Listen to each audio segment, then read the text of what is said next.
As a Forest Service employee, I had spent countless hours in the wilderness. Anyhow, this happened at Music Creek, southeast of Estacada, Oregon. It was late, and darkness had settled over the landscape like a heavy shroud. I was driving along the winding road, my headlights cutting through the gloom, casting a glow on the surrounding trees. The stillness of the night was broken only by the hum of my engine. And then, it happened. In the fleeting moment that my headlights illuminated the road ahead, I saw it, a massive figure darting across the asphalt. Its size alone was enough to send chills down my spine. Towering at a staggering 7 to 8 feet tall, it was a dark silhouette against the night, moving with an astonishing speed down the slope.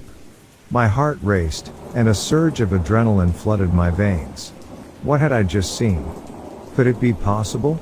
In that split second, my mind grappled with the unimaginable. Was this a Bigfoot? The stories that had circulated throughout the region suddenly took on a new meaning. I had always regarded them as mere folklore, stories passed down through generations.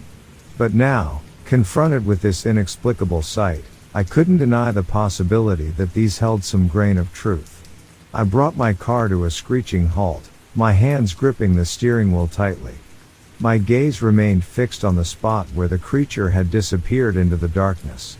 Fear mingled with curiosity, and a wave of trepidation washed over me. Should I investigate further? Should I pursue this enigma that had crossed my path? Part of me longed for answers, a desire to unravel the mysteries that lay hidden within the depths of these woods. But another part, a voice of caution, urged me to retreat. The unknown can be a dangerous realm, and venturing further into its clutches might invite consequences beyond my comprehension. Reluctantly, I made the decision to drive away, leaving the shadowy figure behind.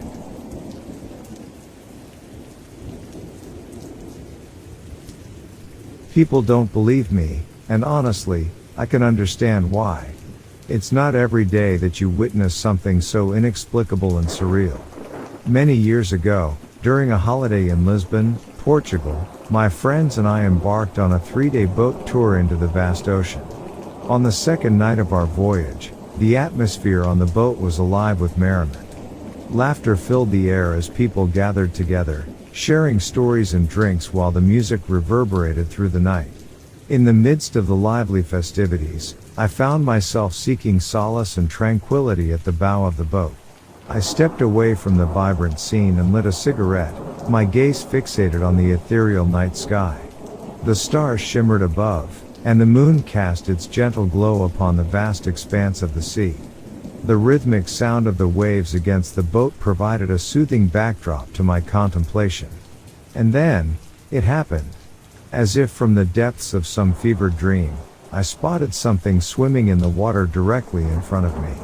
Its form broke through the surface, catching the moonlight and casting an otherworldly display of red, orange, and yellow hues. My heart skipped a beat as I tried to comprehend what I was seeing. It was colossal. The creature before me was massive, akin to the size one would imagine a whale to be. But this was no ordinary fish, it was more similar to octopus, or kraken creature. Its vibrant colors defied reason and logic. The creature undulated through the water, moving with an unsettling grace. It appeared almost serpentine, as if a whale-sized snake were navigating the depths with measured poise. Overwhelmed by awe and disbelief, I couldn't contain my excitement. I shouted for my companions to come and witness this astounding sight. But just as I called out, the creature began to turn beneath the surface, causing water to splash and churn. In an instant, it disappeared from view, descending into the fathomless depths below. To my dismay, none of the others saw what I had witnessed. They dismissed my account as a figment of an overactive imagination, a product of the night's revelry. Despite my insistence and earnestness, they continued their celebrations, the events of that extraordinary moment fading into the background.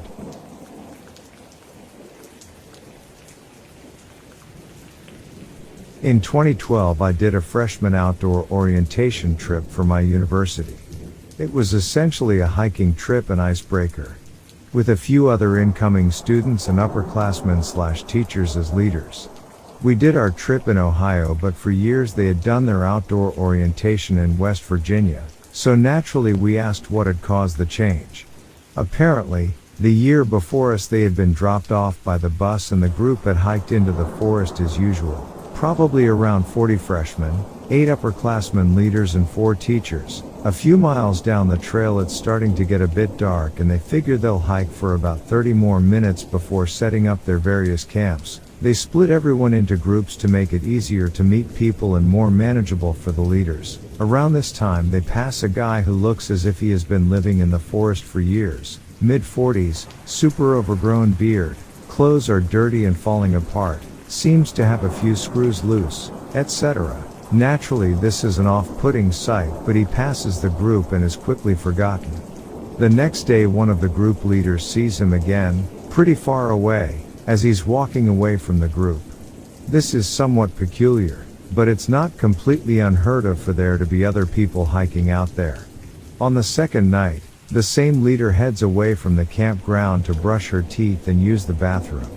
As she is walking out into the forest with her headlamp on, she sees this same guy standing alone on the trail in the pitch black with no light. This time, instead of walking away, he begins to usher her over. Understandably, she does not want to get much closer, but he begins to walk toward her holding a letter, asking her if she can deliver it to one of her kids. He shows her a picture he's drawn that shows the location of all the camps they have set up, as well as notations for which camps are allowed, how late they stay up, and other really creepy shit that makes it clear that he's been watching these groups for the last 2 days. At this point she begins to freak the F out, so she tells him to leave them alone or else she will call the police. Instead of complying, he keeps insisting that he needs this letter to be delivered to one of the students. He explains that he is an ex-drug addict and that this is his last chance at redemption. At this point this girl is about ready to book it to the campsite, so she takes the letter and tells him to leave and that she will deliver it. Thankfully he walks away, and as soon as he is out of sight she sprints back to her tent, frantically tries to explain what just happened to her fellow leaders, and calls the police via satellite phone. The police make their way out there fairly quickly, find this guy about a mile away from their campground and arrest him. They come to find out that he had a rifle, a handgun, rope and a bunch of empty prescription pill bottles with him. The letter he left with her explained that he needed a human sacrifice in order to get back with the grace of God, and gave directions on where the recipient should meet him. Needless to say, they headed back to campus 3 days ahead of schedule, and the university opted to do the hike in a different location for my year.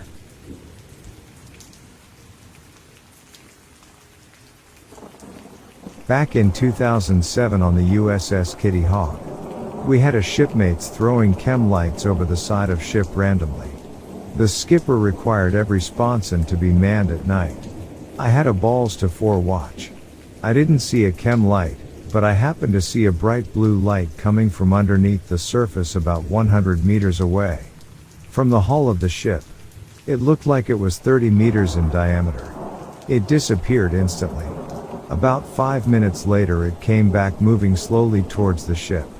A bunch others saw it this time and called it in to the OOD officer of the deck. It then moved away from the ship underwater at an insane speed. I still to this day believe it was a USO, unidentified submerged object.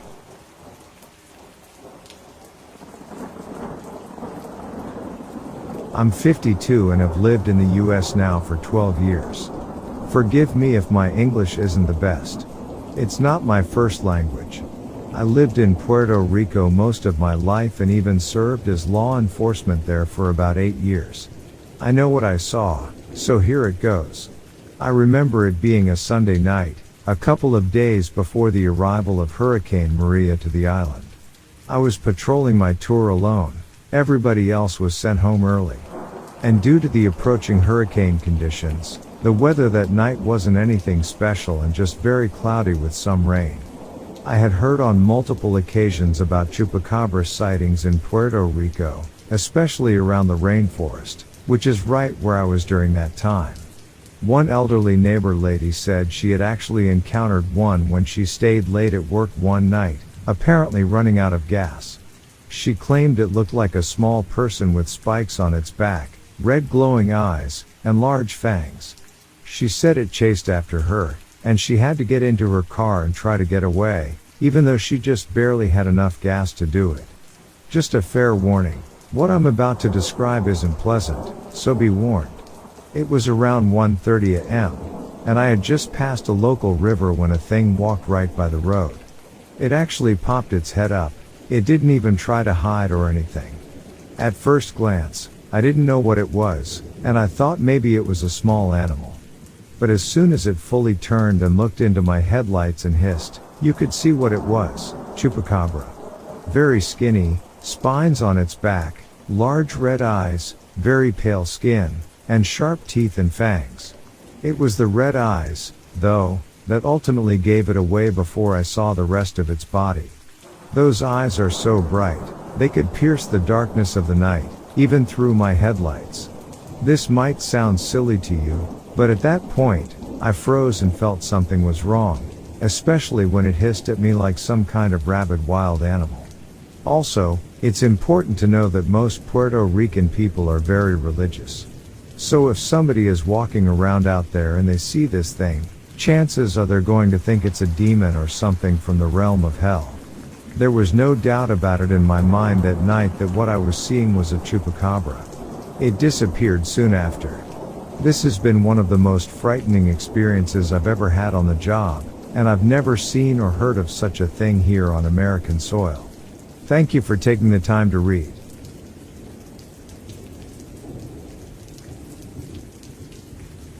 I was patrolling my usual forest trails at night.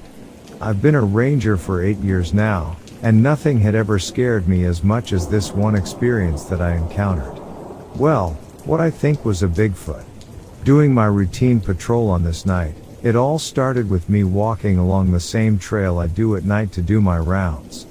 Being Florida, it had rained earlier in the day, so everything was calm and peaceful, minus the puddles of mud here and there. The sun had set about an hour or two before, which meant it was exceptionally dark outside, although I was already used to this. The moon was barely out. I saw a few other rangers patrolling with me, but they had passed by. And somewhere out of nowhere, maybe about 30 minutes later, I was walking along the dirt trail when I noticed something appeared in front of me, a dark, large figure coming from the right side of the path and then crossing in front of me as it headed off into some thick brush off to my left, palmettos. Actually, this is directly where I patrol, meaning there should most definitely not be anything even remotely close to resembling whatever this thing was. Its speed is what surprised me and took me off guard, considering it didn't even give me enough time to turn around and see what it looked like. All I could make out was that it was jet black, very tall, and easily taller than I was. It moved quickly. I didn't even have time to react until laughter had already gone into the bushes, disappearing as quickly as it had appeared, deep in the palmettos. My heart sunk, and I felt an odd sensation. It was this incredible feeling of fear. All I could think about is how much more dangerous it had just made my job that night. If there was some large animal out here that moved fast, was taller than I, and larger than I, that actually crossed paths with me like it did, what else might be lurking on here? Would it cross paths with me again? Was this thing actually looking for me? As I thought about it more, I considered the fact that if something was after me, then maybe whatever it was might be prepared to attack. Although I wasn't gonna back down without a fight, I began getting angry.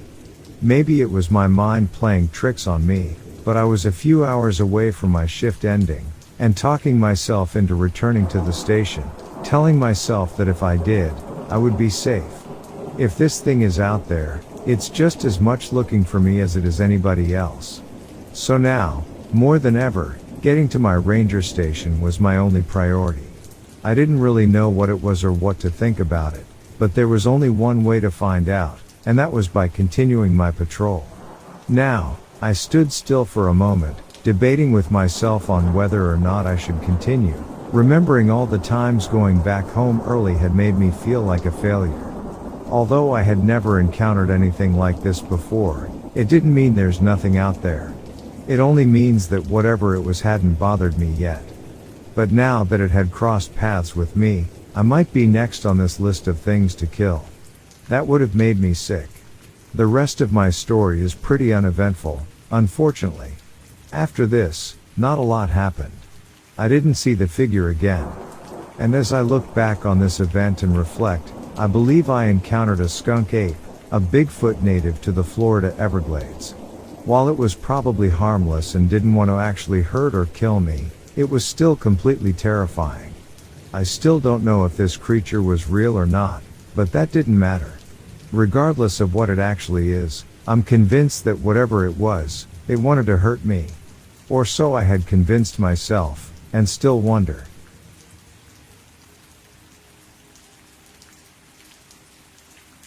Had the lookout watch on the bow of a tall ship at 3 or so on a clear night.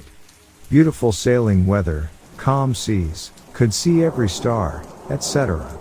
You basically have binoculars and look at the water ahead of the ship, making little circles from the horizon towards the ship, then looking to the right, doing the same, moving all the way around the ship, with frequent looks ahead to make sure nothing's in your way. As I was doing this, I eventually got to looking behind the ship, where I saw a huge cloud of smoke coming off the horizon, and it was lit up orange, like a ship had exploded in a huge fireball. There was nothing else around the cloud in the sky or the water. I estimated it to be just over the horizon, 8 miles. I hurriedly called to the bridge and reported some sort of fireball or explosion. As the office of the deck was checking it out, the smoke moved to the side, and then the moon started to rise. I was looking at the moon rise, and it was very orange since the moon was on the horizon, and there was one, single, wispy cloud in front of it. The cloud was backlit by this orange moon. The effect only lasted for a few seconds. If I had scanned that section a few seconds before or a few seconds later, I would have seen some part of the moon, and maybe a little cloud next to it. But they just happened to line up right when I looked. Then there was the time I heard a she-devil banshee howl around the same time in the morning, while I was the office of the deck on another ship. Never figured out what that was, don't care to.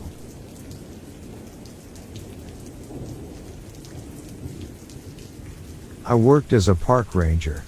So one night I received a distress call about a group of hikers who had become trapped in an uncharted section of the deep forest. Determined to find them, I set out on patrol, equipped with my flashlight and a compass. The darkness enveloped the trees, casting eerie shadows that danced with every gust of wind. As I made my way along the trail, my heart pounded in anticipation. The hikers had reported their approximate location, and I focused on following their path.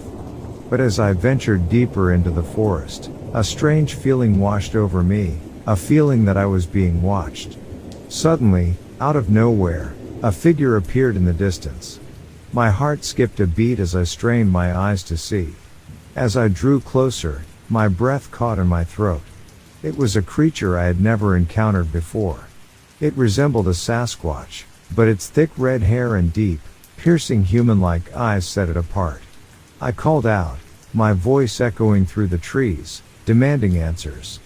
But the creature simply disregarded me and disappeared into the dense woods, leaving me stunned and filled with an inexplicable mixture of awe and confusion. What had I just witnessed? Was it truly a Bigfoot or merely an elaborate prank? Shaking off the encounter, I continued my search for the lost hikers. Their safety was my primary concern, and I pushed myself to navigate through the labyrinth of trees and underbrush. The sounds of rustling leaves and distant animal calls intensified my determination. Finally, after what felt like an eternity, I stumbled upon the hikers. They were exhausted and frightened but relieved to see me. I quickly reassured them and guided them back towards the safety of the established trails. As I led them out of the wilderness, my mind remained fixated on the creature I had encountered earlier. Once the hikers were safe, I took a moment to reflect. What was the true nature of the creature I had seen?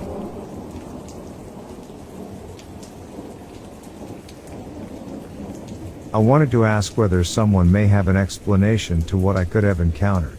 I was walking home from work yesterday after dusk, yet it was still somewhat light outside, as during these times in Denmark, the light persists for quite long, and at 3 separate occasions encountered or heard something strange that I cannot fully comprehend or explain logically.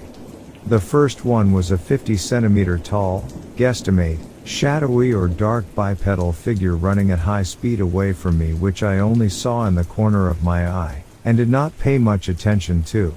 300 meters further, I saw what at first appeared to be human in dark clothes walking around 20 to 30 meters in front of me, but when I took a better look, it seemed like it was just legs up to around knee height. After I realized what I have seen and could not make any logical conclusion of it, it turned to the left and walked through a tree line, after which it seemed to have switched to 4 legs and disappeared by the time I walked where it had been standing previously. What's even weirder is the fact that there is nowhere to hide in that area, and I had clear vision of where it should have gone, and even checked where it went into the tree line. It vanished. At this point, I felt eerie and creeped out, as there usually are not many people walking around, but it happens, though they always stay fully visible and never disappear. The third time was almost at my house door, where I have heard rustling and movements in bushes, where cats usually hide, but they don't make such loud noises.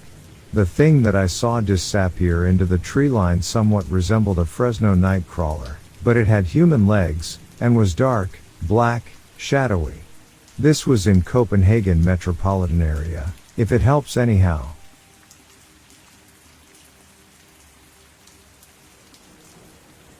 My first name is Debbie. I'm not in a position where my full name can be revealed. I wish that wasn't the case. My encounter is brief, but it has stuck with me since. In 1997, my husband and I were in the Peace Corps volunteering to do some good in the world. We were posted in Nepal in Dolpa, one of the most remote northern areas high in the Himalayan mountains around 10 to 12,000 feet above sea level. Dolpa borders Tibet.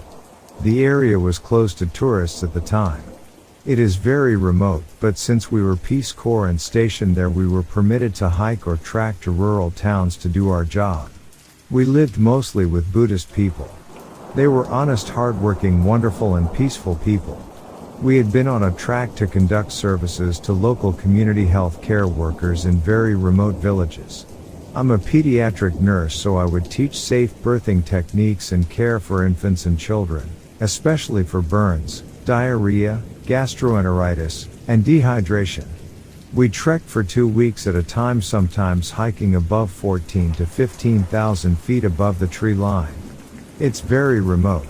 The nearest village will be a day's hike in between, and the occasional tea house or lodge every 2 to 3 hours along the trail would follow the glacier river with the occasional bridge to cross. The bridges often were just 2 large trees spanning the raging river, or sometimes a suspended wood platform bridge.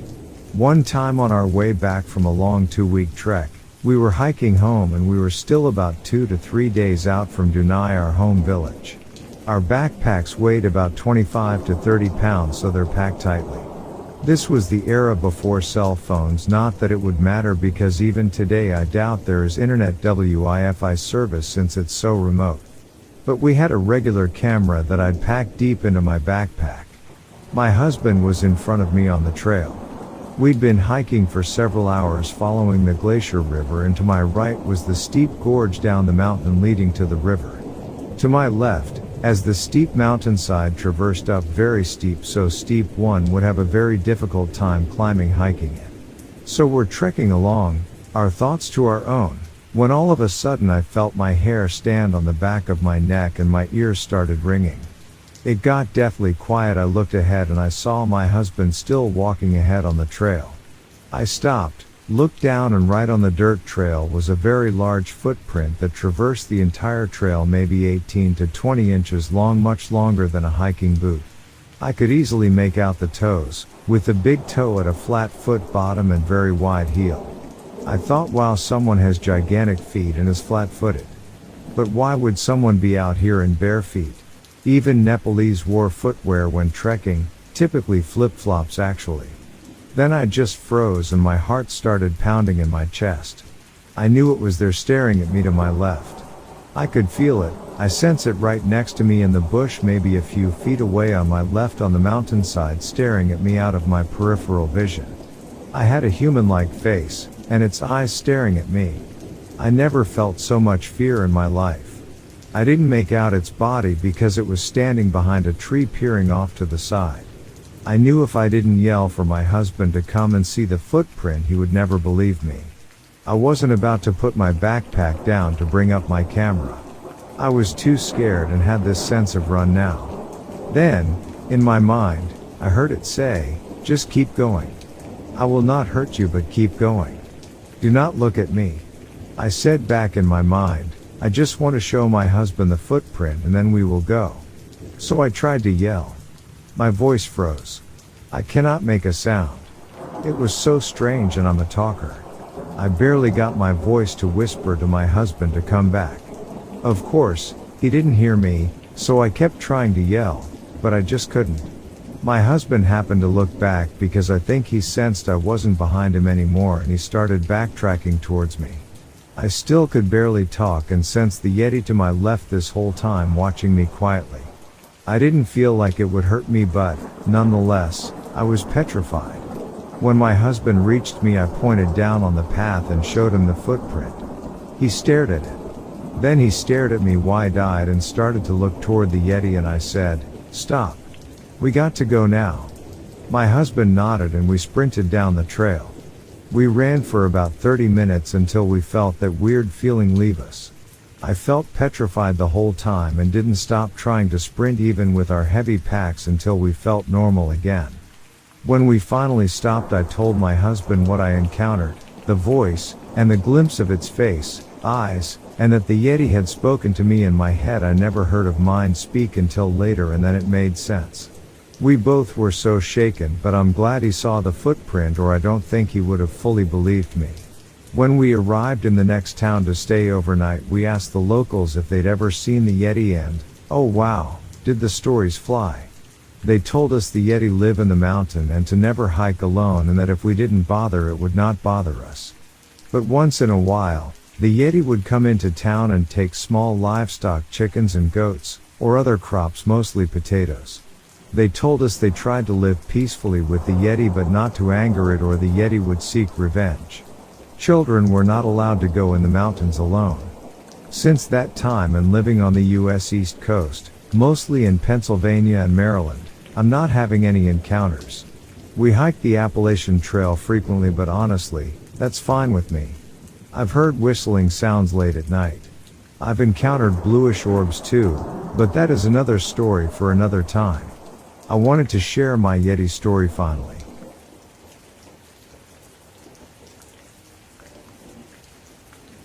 So, I'm not a skeptic or anything. I just haven't dealt with much paranormal related stuff because I steered clear of anything that could potentially haunt me, so no dolls, mirrors, paintings, etc. About a year ago, when I was staying up late sometimes, I would hear this extremely loud breathing or at least some sort of airy movement that went on for 30 seconds whilst I just listened. It sounded the same and just as clear even if I was in different locations for each separate occurrence. Once in the bedroom, once in the living room, and once in the home office. On the second floor, it happened in several month intervals and it sounded consistent or mechanical perhaps. Enough that I figured there must be some sort of normal explanation. The house is very new, 2010s, no basement, no dark past or anything. What could explain that? Thank you.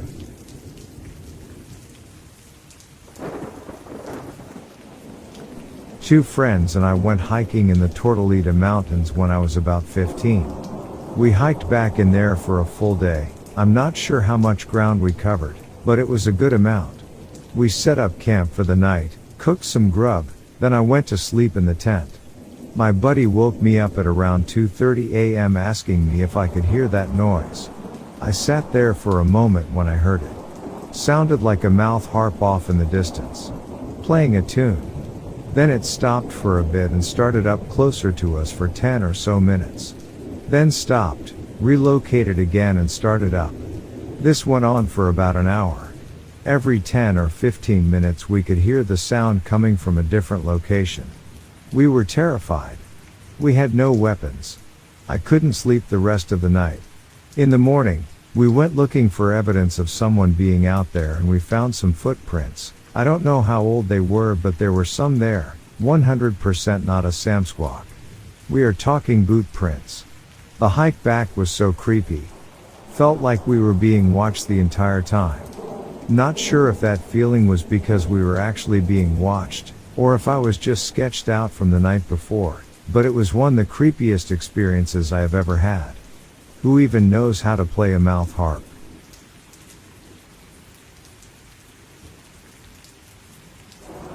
A friend of mine has encouraged me to share my experience from May 2021.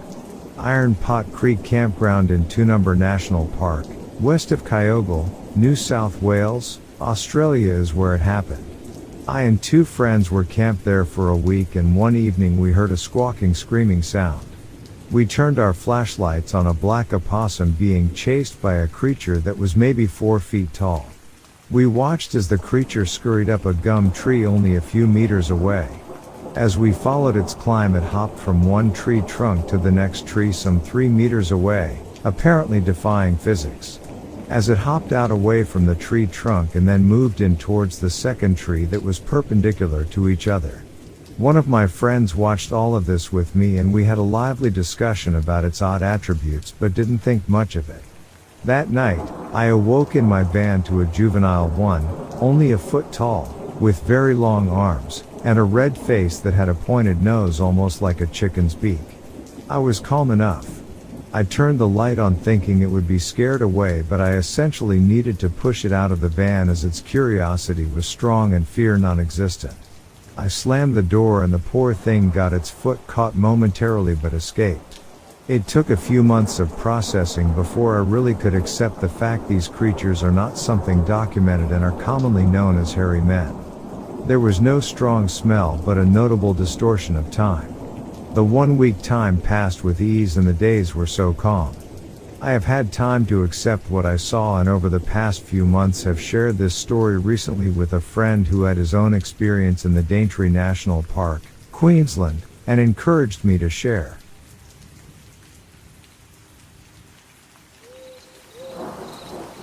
Me, my father, and uncle were out one evening hunting during the early archery season.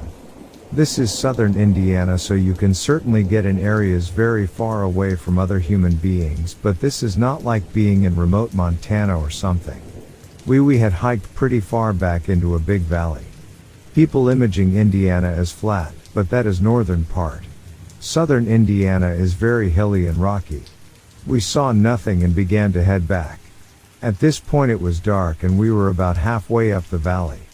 Once we got to the top, it was a much easier walk that eventually connected to a fire trail. I want to repeat, I am sure there is a very rational, boring explanation to this. Well, we are walking and all of a sudden there was this noise behind us. I can't explain it. If you talk to people who spend a lot of time in the outdoors, they can all tell you weird sounds you hear. I mean, it happens. What made this one so weird is it was unlike anything we have ever heard. It was loud. Very loud. The best we can describe it as was a horrible screech with the mix of a growl. I can still hear that noise in my head today. It was genuinely terrifying, and in the woods in early archery season can be very noisy, but when this screech or growl happened it got quite. Maybe that was just our brains focusing on the unusual noise and ignoring the standard forest background noise, but we all remember this noise and how it echoed through the woods, and it sounds so unnatural. It sounded angry. It seems like I'm rambling, but I just can't tell you how terrifying this noise was. Nothing in any horror film or sound effect has come close to replicating that sound. There are no words to give it justice. This is when shit really hits the fan. The second this noise happened, we all of course froze. I was young but still had spent quite a bit of time in the wood, but my father and uncle have spent a lot of time in the woods, and it was very dark and my uncle was just barely visible in front of my father, and our headlamps glow, but I remember we all froze in fear, and he turned back to my father me and asked what was. And in the process of him saying that, we were all three turning around back towards the noise. You have to remember this all happened very quickly. In reality, from the time this awful noise happened and we turned around, it had been maybe 5 seconds, but as we all collectively turned around, there was this bright flash of light. I know how insane that sounds, and to this day when we tell this story people usually start to smile or laugh, but I am as serious as a heart attack. As we turned around, there was this sudden flash of light in the treetops. It was bright and covered a very wide area. It lasted a second or two and it went pitch black again. It was just like the cliché. All three of us with 0 words began to run. There was not yelling, no pause, nothing. We all three just ran as fast as we could. My father even started pulling at me up this steep incline, but none of us spoke a thing until we got back to our vehicles. Now I do not believe it was a UFO. Shit, I honestly do not believe in UFOs at all. There is no road in that direction, but we like to think that maybe the conditions were just right and some large vehicle on a road nearby had their lights hit the treetops, or maybe it was like somebody with a flare or some shit, but we have all been in the woods and seen cars drive by, many with their blinders on to watch for deer, and this light was not like this. It was sudden, bright, white, and was in the treetops. I mean, as batshit as this sounds, it was like those cheesy UFO movies where the alien ship hovers and shines a big light from above. I am not saying that is what it is, but that is the best way to describe it. We have honestly spent over 10 years running through scenarios, and even though my brain tells me, dude, this shit happens, do not fall for this. It was just an unusual set of circumstances, and in the darkness your brain put the pieces together the best it could.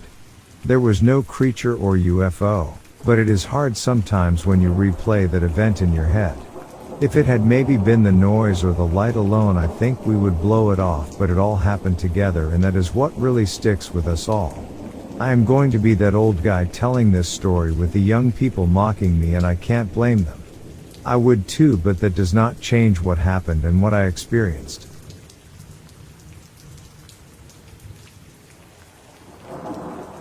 I'll start out by saying that the small town where I grew up, and where all of my family still resides, is in Monroe County, Ohio, maybe 20 minutes or so outside of Wheeling, West Virginia. I was talking to my dad on the phone the other night. He told me that last week while driving home from work, he came across something he can't explain. His voice was shaky, unlike I have ever heard him. He works the night shift at a local coal mine, and while driving home from work early one morning around 5:30 a.m., he noticed a large creature crouched down in the road. It had bright red glowing eyes that looked directly at him. He said this creature also had very large wings which were wrapped around it as it crouched. He said he had never in his life seen anything like this. It had really upset him. He proceeded to drive by it, but when he looked behind him, it was gone. He said that he was actually scared to get out of his car when he got home, in fear that perhaps it had followed him or was even in his car. After a few very tense minutes, he slowly got out of the car. There was nothing there. I asked him if he had ever heard of the Mothman. He kind of paused, then said that he had never heard of it until he started talking to people about what he had seen. He said that they would say right away, it sounds like you saw the Mothman. You hear weird stories all the time, and because you don't really know the person who witnessed it, you just shrug it off. Knowing my dad and what a logical thinker he is, I believe he encountered something supernatural. He is usually the one who tries to come up with logical answers for things that are otherwise unexplained.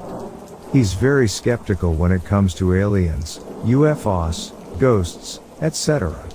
For me to talk to him and hear him tell me about this Mothman-like creature was shocking. For this is not like my father. I will say that I am concerned, for what I understand is that when a person actually witnesses a Mothman, oftentimes bad things happen afterward. There isn't a doubt in my mind that what he saw was 100% true. It has completely made a believer out of me when it comes to the Mothman. I hope for the sake of my father and my family that that isn't true and that he made a mistake of identity.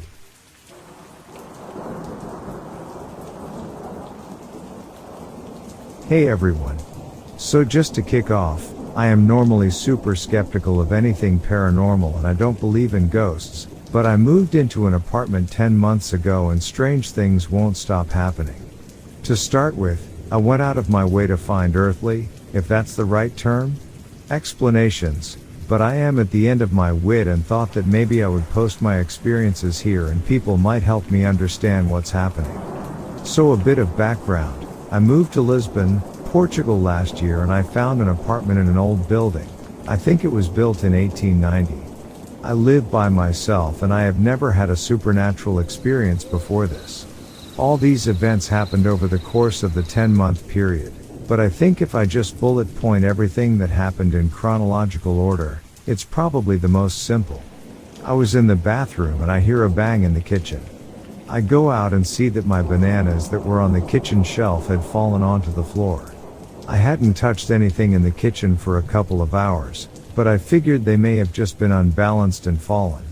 I am working at my desk in the living room and the mug in front of me starts moving by itself and then even changes direction, and starts moving towards me. My reaction was actually like, this is cool. What's happening?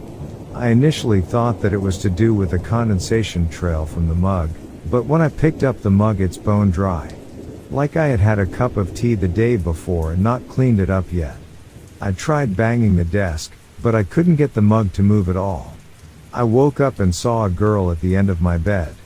A girl I was dating was staying over that night, so I assumed it was her, and that she had woken up. I asked, "Are you all right?" And she didn't reply. I repeated the question and still no reply, so I reached over to tap her on the shoulder and when I started to lean across I realized the girl I was dating was still asleep next to me. A hit of adrenaline suddenly filled my body and went from being half asleep to wide awake. I was thinking, if she is here, who is at the end of my bed? Even at that moment, I was thinking I must have dreamt it, but I looked up and the girl was still there at the end of the bed.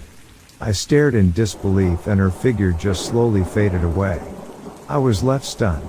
I knew I had been awake the whole time because I had taken my retainer out to speak and it was still in my hands. I had started feeling uneasy ever since seeing the girl and at 2 a.m. in the morning I heard a bang in the kitchen. I had to really build myself up to go out there and I had convinced myself I had probably heard something from another apartment. But when I went into the kitchen a load of cans from the middle shelf, the same one as the bananas, were on the floor and everything on the shelf had been knocked over like someone had swiped it with their arm.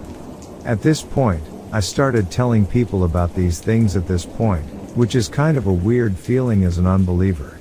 I tried to make an explanation for everything that had happened, but I couldn't really come up with a convincing story. I realized that a few things had gone missing from my apartment, like a few items of clothes and a small ball I used to help to stretch my foot. I look everywhere in my apartment, which is really small, but I never find anything. I also found a human scab on the floor. Super disgusting, I know. I had no scabs on my body at this point and my only explanation is that maybe it stuck to the bottom of my shoe and I brought it into my apartment. I also find hairs on the floor that do not belong to me. I hardly have any visitors, so again this is quite a confusing thing to find. Everything then kind of settled down for a bit, and then last night and I had another thing happen. 5. This morning, my jogging bottoms, I think you would call them sweatpants in the States, were on the floor and were soaking wet. At first, I didn't find this really weird, but then I started thinking about it. How did this happen? I was wearing them yesterday, so they were definitely dried during the day. And nothing else in the apartment was wet. No leak from the roof, the floor around them was dry, and there were no drip marks. I even checked the sinks and the shower, and they were completely dry. Even the non-paranormal explanations I could think of made me feel uneasy. I realized my door wasn't properly locked last night. Could someone have come into my apartment, wet my pants and then left? I am sleepwalking? The jogging bottoms smelt just of water, but they were completely soaked like they had been submerged in water. I just can't think how it could have happened. I am actually moving out of my apartment really soon, but this whole experience has left me creeped out. Maybe there is a logical explanation for everything, but I am struggling. What are your thoughts? What should I do?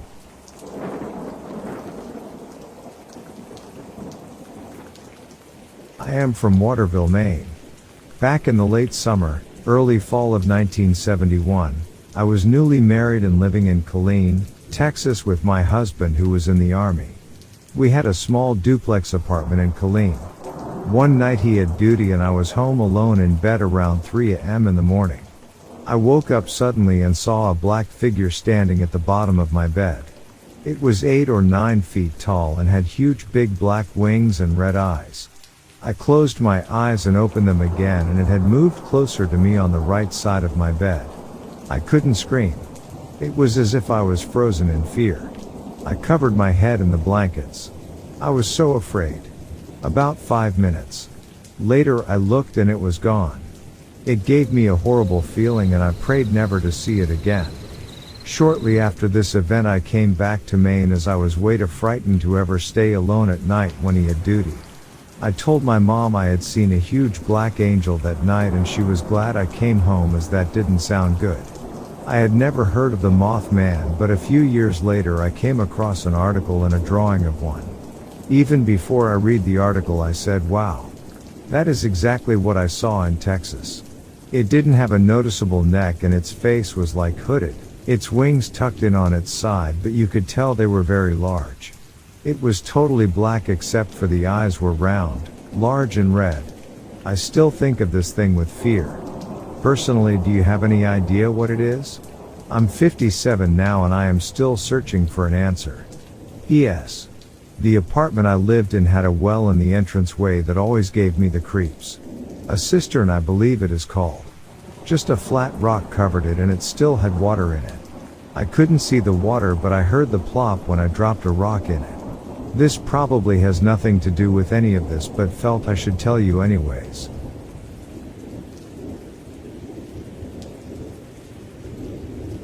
I've been employed at a few different state parks around the country, but for the past 10 years, I had been a park ranger at Shenandoah National Park in Virginia.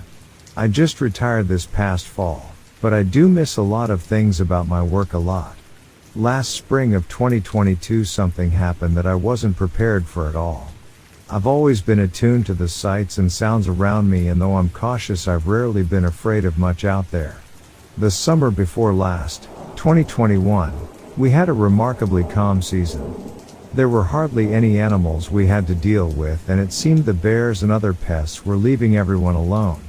In April 2022 people started to hear noises around their campsites very late at night. These noises would drive their dogs insane, but nobody had really seen anything unusual. It kind of felt like whatever it was probing and checking out the area nightly, but it was staying far enough away that we couldn't see it with our spotlights. Then one night when I was walking back to my quarters I started feeling a profound sense of dread and unease. There was the most creepy malevolent feeling in the air. I looked around and scanned the tree line before looping toward my door. I scanned the area from left to right and from my fire pit to the table. About 20 feet behind the table I saw a naked, extremely pale, almost gray figure. There was this big boulder behind it, so it was kind of blending in and not easy to see. If I hadn't purposely been scanning the area I wouldn't have noticed it. The thing had this humanoid quality to it, and it was very lanky and standing still. It was directly facing me. Then our eyes met and I felt my heart drop. I just went cold. I probably only stared at it for a few seconds, but it felt like several minutes while my brain was trying to process what I was seeing. It stood between 5 and 6 feet tall and the shoulders were low and slumped. The body was frail and thin. It was crouched down on all fours. I couldn't make out many details of the face beyond its large black eyes. But its mouth seemed to be open and making strange clicking sounds. It's hard to describe. The fear and shock that came over me was terrifying and I couldn't think rationally at all. I slowly pulled my phone out of my pocket and I snapped a photo that seemed to startle it. I watched it jump up onto the massive rock and then climb the tree next to it. The speed it exhibited was astounding. I ran like my life depended on it the rest of the way to my door. I grabbed my shotgun and loaded it and aimed it at the door. I sat there with my heart hammering, waiting for the doorknob to turn or the window glass to break. I even called for backup. I sat there and waited for what seemed like hours for two of my colleagues to show up. I must have sounded like a blithering idiot trying to describe what I had seen and what happened. I was usually really calm and collected, which is probably what made them believe me. The three of us were all armed and we went out together to look for it. We stayed out into the early morning expecting to see or hear something, but we never did. Eventually, at around 4 a.m. we lowered our guard and went into my cabin to try to get some sleep. The next morning, I could hardly believe what I had seen the night before. I kept obsessively searching the area in the daylight to see if there were any shapes or items that I could have mistaken for the creature. But the only things around were my typical campsite things. I really wished that there could be another witness for validation. I had to make my report, but I had so little substance that I felt a bit ridiculous.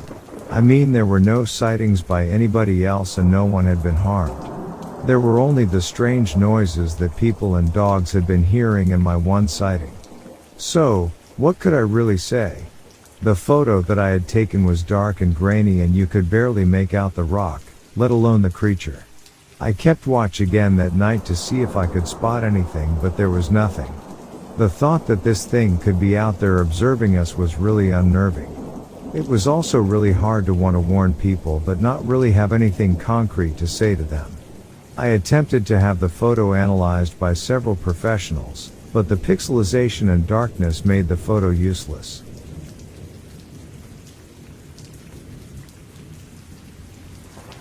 I work in IT and a couple days a month I have to work late after everyone else has left the office because I am running jobs that cannot take place while users are in the system. The important thing to take away from this is that most nights the entire office is completely empty, but twice a month, one person is in there working late. Most of the time on these late nights I just stay in the server room because there is security door with a door code and I hate going in and out as it requires me to punch in the code every time. It's just easier to stay in there and run everything from in there. So, somewhere during this time period the cleaning crew that had been performing janitorial services in my building lost the contract and a new company stepped in. The old cleaning crew knew me, had bumped into me numerous times, and had a rough idea of when to expect me. Not generally a problem. I didn't realize there was a new cleaning crew and, apparently, no one thought to warn them about my weird shift.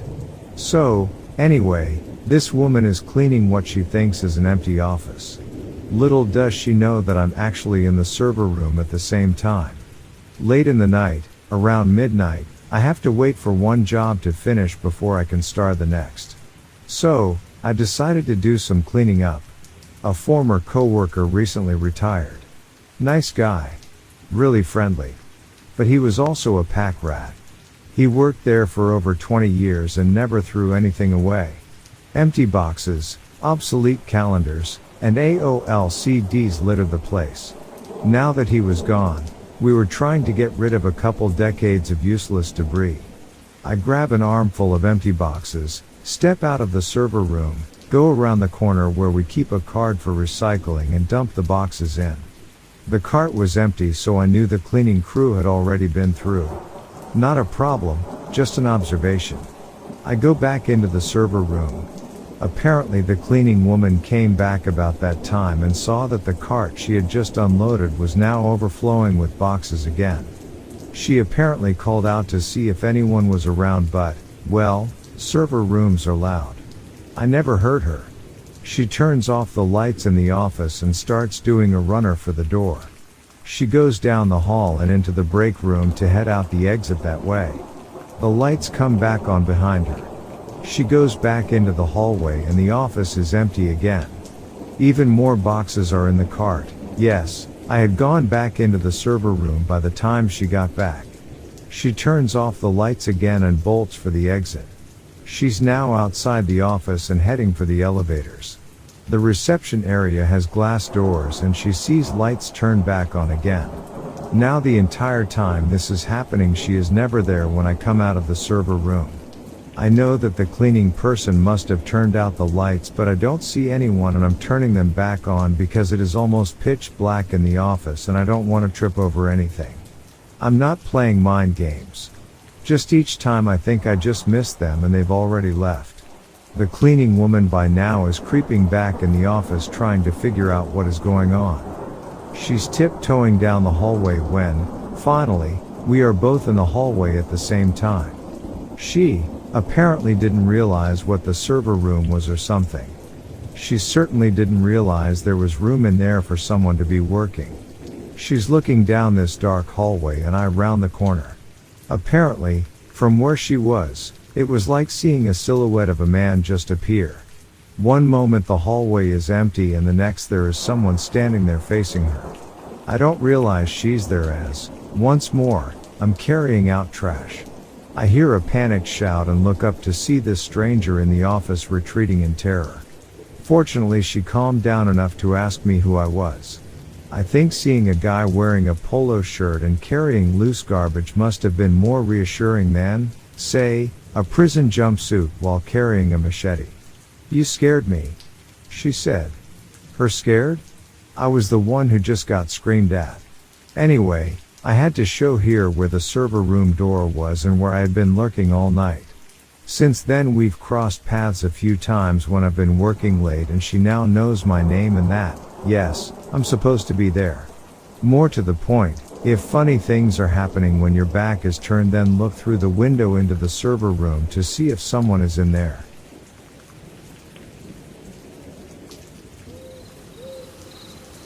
Me and a friend took a charter to the Cortez Bank for a spearfishing trip. We get there in the morning, and jump into the ocean with our guns, etc. Immediately the current grabs us and starts dragging us away from the ship. This is early morning, 80 miles out to sea and there's fog. We start making drops and looking for the pelagics. Not seeing much we start to look for the boat and try and figure a new plan of attack. Nothing around us but fog. You can hear the boat, but only fog, and there was a little bit of swell so you would go up, then down and think you'd see something. But nope. I begin panic mode, but I know that if you panic in the ocean, you're done. I put my head down and started kicking toward where I heard the sound of the boat. Head up, nothing. Keep kicking, hoping to see it. All the while being circled by huge schools of bait and I could see the bottom. If I made some drops, I probably could have seen some yellowtail or maybe even tuna. Nope, keep kicking until you see the boat. Finally a swell pushes me up high enough and I see the faint outline of the boat. Kicked hard until I got close, then finally aboard. Eventually the fog cleared and it was obvious you could see pretty far, but at the time, in the middle of the Pacific with no boat in sight, I went into survival mode. I waited half hour then jumped back in, but this time made sure I could see the boat at all times.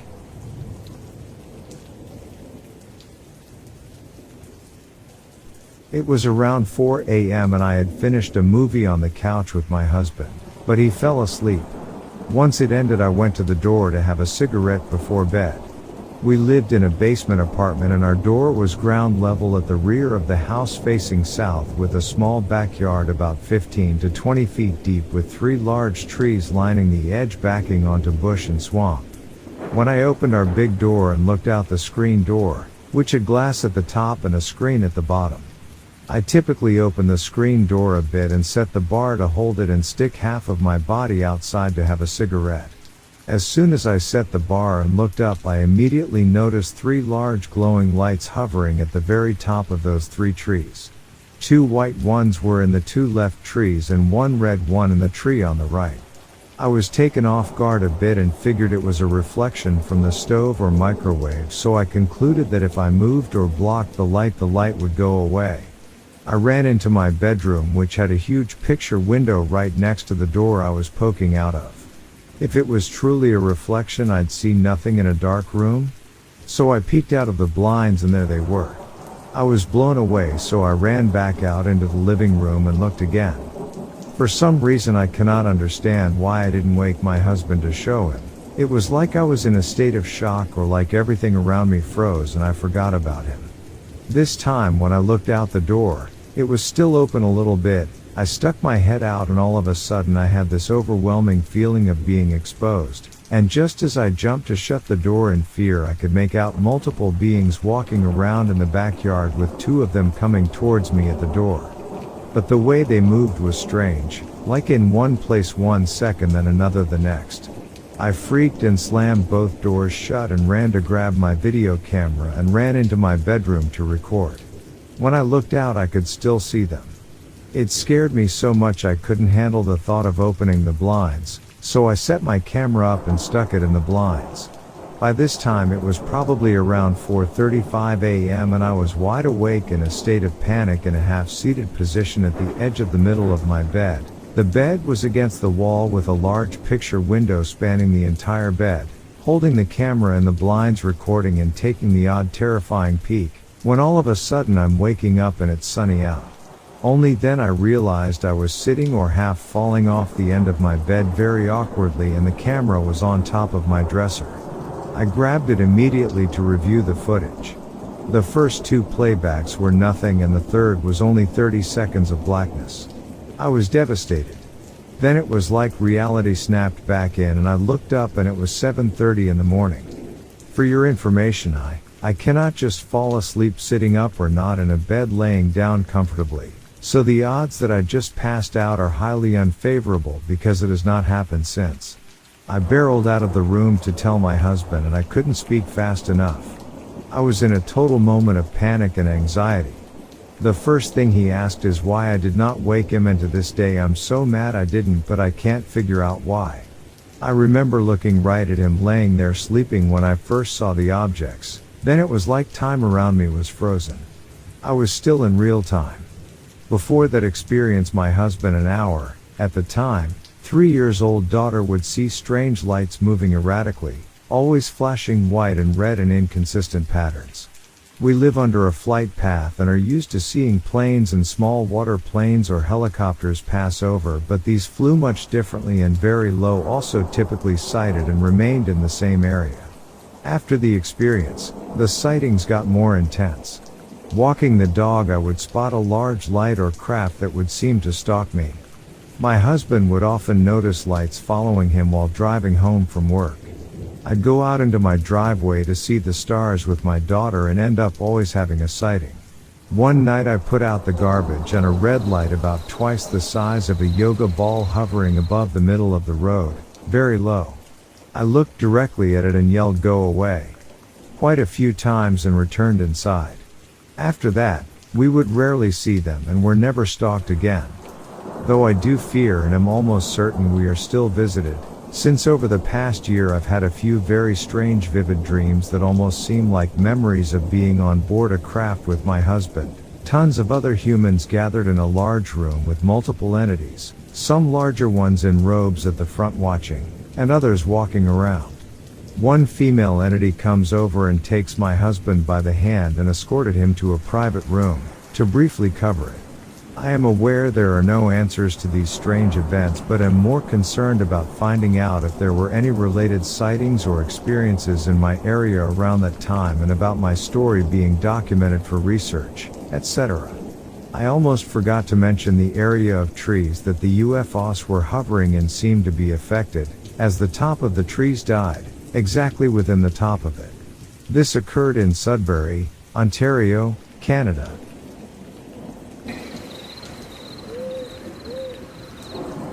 This is one of the craziest yet creepiest experiences I had. So, I've been a pretty avid hiker and backpacker all my life. I live in North Carolina and often drive west toward the mountains to find places to explore. But on this particular adventure I just picked a random forest far enough from any major cities and towns that I could see the stars well enough without light pollution. It was a fairly uneventful day and I was setting up camp near a small creek for the night, had my fire going and was about to eat when I heard something coming toward me directly in front of me. I pulled out my 9mm I always bring just in case and waited. An older man walks into the firelight. He has a smile on his face and was wearing an old farmer's hat, red button-up shirt and jeans. He put his hands up saying he meant no harm and was just wondering who was out in the middle of nowhere. I was hesitant, keeping my gun at the ready, but relaxed a little. Me and the old guy start to have a pretty interesting conversation as he sits across from me.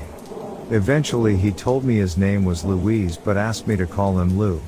So me and Lou talked well into the night, sharing stories and laughing. A lot of it was about his life and family, who he said he doesn't see anymore, seeing he lived out in the middle of nowhere. It was honestly one of the most enjoyable conversations I've had with another human being in my life. Maybe around 3 a.m. I tell him I'm going to go to sleep and he agrees, but before I went in my tent he stopped me, having come up to me with his hand on my shoulder, and let me tell you, his touch was cold as ice. What he said I've never forgotten. He said, "Thank you for this. It's so nice to be able to talk to someone after so long." I kind of smiled despite my skin crawling under his touch and told him he seemed like a good man and he should go see his family, that I'm sure they missed him as much as he did. He sort of sniffled and nodded and asked if it was all right if he slept out by the fire, and I agreed. Stupid, I know. So I go to bed, and the next morning Lou was gone. I don't think much of it and pack my stuff and head in the direction he came from the night before. About 100 yards or so from where I was camped I found a decrepit cabin. My gut told me to go check it out, so I slip inside, and that's when I see something that changed my outlook on life and death. Sitting in an old rocking chair was some skeletal remains, bits of cloth that were cloth still sticking to it. It took a minute, but then I noticed the almost perfect old farmer's hat perched on the chair and the pieces of red cloth sticking to the remains. I sort of just walked out after that. I was numb, in shock I guess. Next thing I knew I was unlocking the door to my car and driving home. I don't know what I saw that night, but I can say I do believe in ghosts now, though part of me wants to believe I helped him somehow. I've been back to that forest, but I could never find that cabin again. Honestly, I just hope wherever Lou is, he is happy and with his family. I know this ended kind of sappy, but I figured it pretty creepy enough to qualify.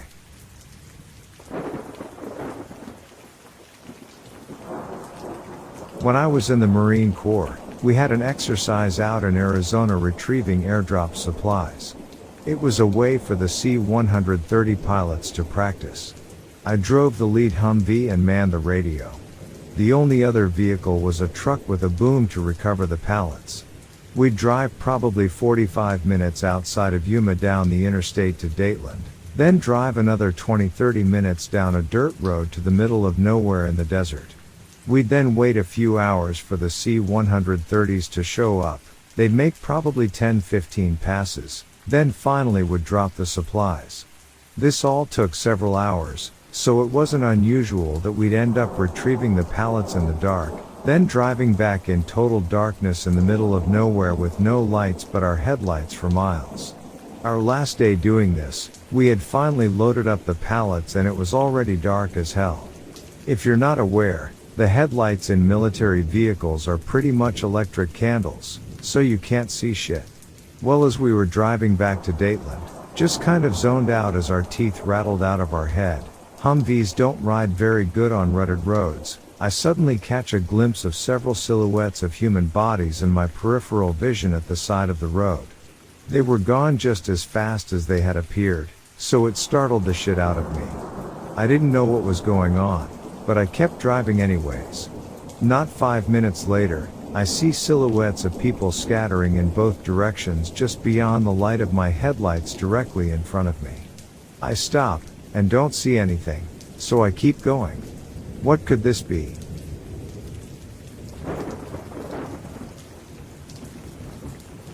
I was driving through northwestern Connecticut at around 12:15 this morning, just enjoying the quietness of the road. The night was dark, with only my headlights illuminating the path ahead.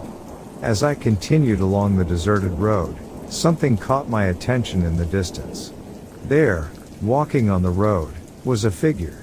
It stood at an astonishing height of around 8 feet, towering over everything around it. My curiosity piqued, and I couldn't help but wonder who or what it could be. I decided to turn on my high beams to get a better look. As the bright light flooded the area, the figure came into focus. It was completely black, almost as if it absorbed the light around it. The size of this being was remarkable, with a muscular and imposing build that sent shivers down my spine. It appeared to be humanoid in shape, but there was something unsettling about its presence. What happened next sent a chill down my spine. As soon as the figure noticed my high beams piercing through the darkness, it seemed to react. Its pace quickened, almost like a speed walk, as if it didn't want to be exposed to the light any longer. In a matter of seconds, it vanished into the nearby woods, blending seamlessly with the surrounding darkness. I was left stunned, my mind racing to comprehend what I had just witnessed. What was that creature? What was it doing out there on that desolate road in the dead of night? The questions swirled in my head, but I had no answers.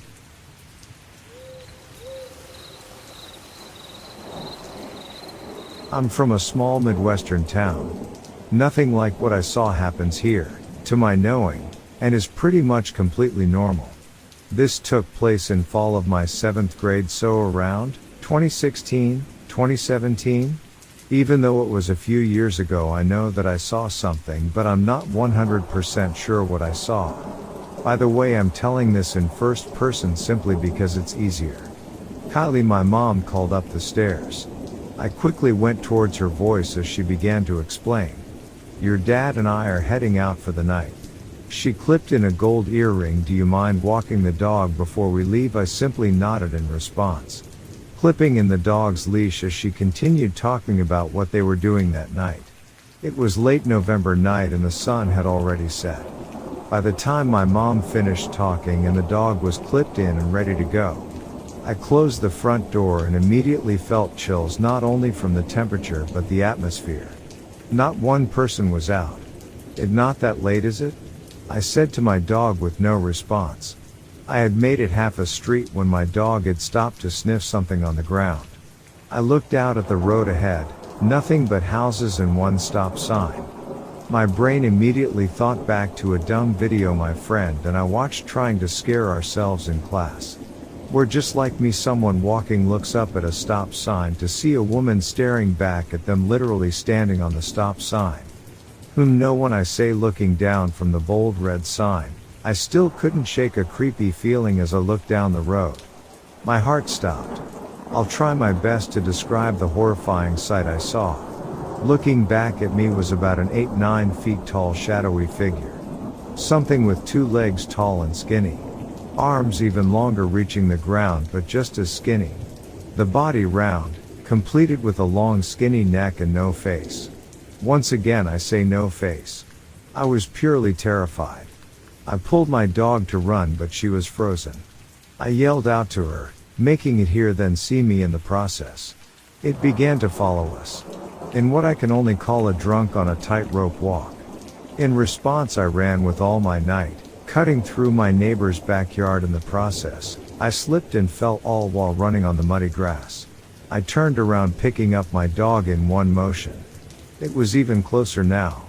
My head was pounding as I ran with tears in my eyes. Turning around, I fixed my grip on the dog and ran for my life. I opened my back door, throwing us inside. It's going to get me, I yell as my parents run to me. Thank God they hadn't left yet. Truly believing I was almost kidnapped, my dad ran outside.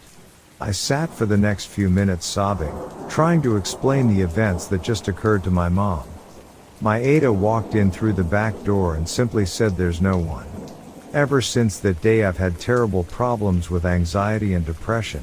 To be fair, it could have nothing to do with what I saw, but I have to think a small part of it was from the pure terror I saw that day.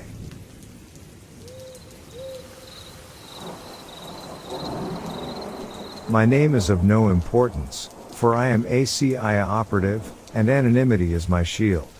Today, I find myself compelled to share a true story, one that defies explanation and haunts my thoughts to this day. And so, I have chosen to submit my account to your YouTube channel, hoping to find solace in the collective disbelief of others. So, it all began when I was deployed to the war-torn African nation of Congo. My mission was clear: infiltrate a terrorist organization and gather vital intelligence regarding their plans for a possible chemical attack on a major city. The gravity of the task at hand weighed heavily upon my shoulders, and the stakes were as high as they could be. As an agent of the CIA, I had witnessed my fair share of atrocities and the horrors of war. Africa was something else. It was a place consumed by chaos and despair, ravaged by years of conflict. Yet amidst the devastation, something else lurked, something far more inexplicable. One fateful night, while on patrol deep within the dense woods, a feeling of unease settled upon me. The darkness was impenetrable. Suddenly, as if emerging from the very shadows themselves, I saw it. A creature, resembling something akin to a yeti, stood before me. Its unkempt brown hair hung loosely, swaying in the slight breeze. Its eyes, a piercing yellow glow, fixated on me with an intensity that sent shivers down my spine. I watched in awe as it sniffed the air, its grotesque form devoid of a nose or mouth. It stood upright on two legs, a bipedal enigma that defied all logical explanation. Time stood still as I observed this inexplicable sight. But just as suddenly as it had appeared, the creature vanished into nearby woods. I was left standing there, heart pounding, and mind racing to comprehend the impossible. The rational part of me insisted it was a hallucination or a figment of my exhausted imagination, but deep down, I knew what I had witnessed was real. Seeking answers, I approached the locals the following day, inquiring about any known wildlife that matched the description of the creature I had seen. To my bewilderment, they shook their heads in confusion. They told me there were no such animals in those parts. No wild creatures with brown hair and glowing yellow eyes. It was as if the creature existed only within the boundaries of my perception. Now, as I sit here, sharing my account with you, I am plagued by a maelstrom of questions. What was that creature? Was it a mere anomaly, a result of my mind playing tricks on me? Or was it something more, something that lurked in the depths of the unexplored, waiting to be discovered?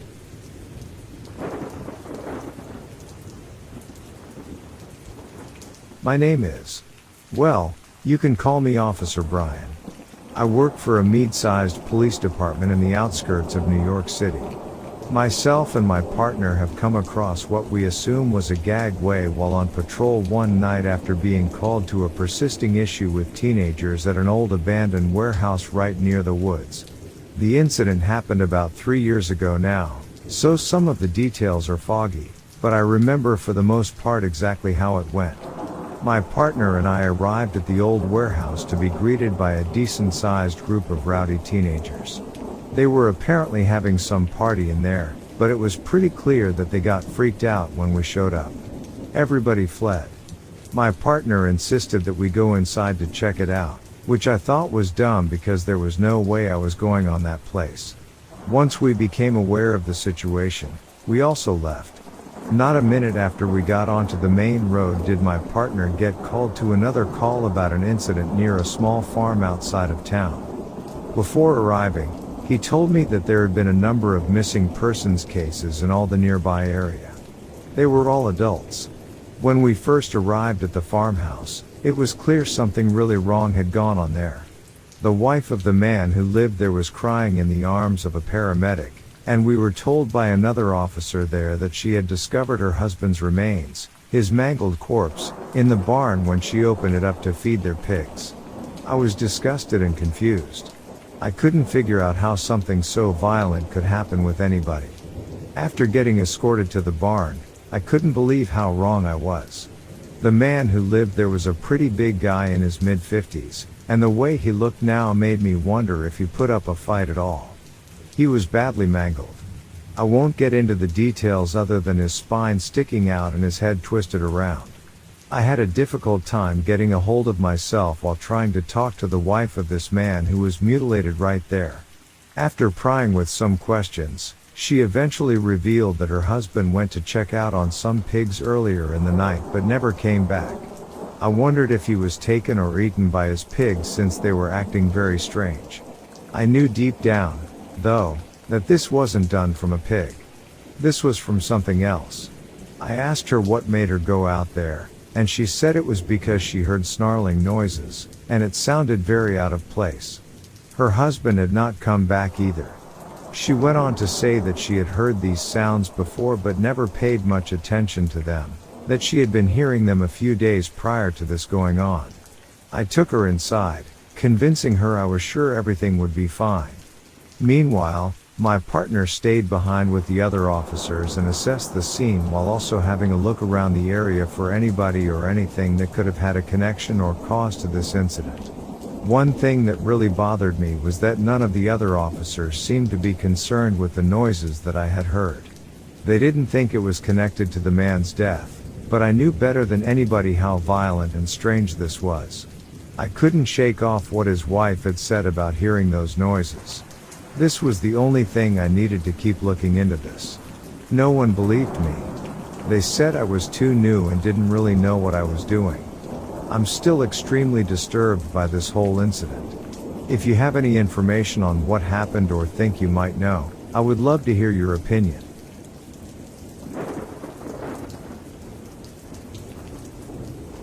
This is what I saw back in 1998 to 1999. It happened in Ohio, on a warm summer evening. I was sitting on my friend's deck, enjoying the peaceful night. Little did I know that I was about to witness something that would forever etch itself into my memory. It was a bit past midnight when it all unfolded. I remember gazing up at the sky, admiring the vast expanse of twinkling stars above. Suddenly, a blue streak tore across the heavens, resembling a meteor but much closer, as if it were only 30 to 50 feet above me. It happened so quickly, leaving me in awe of the spectacle.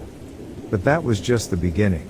Only moments after the blue streak disappeared, I noticed something strange in the distance.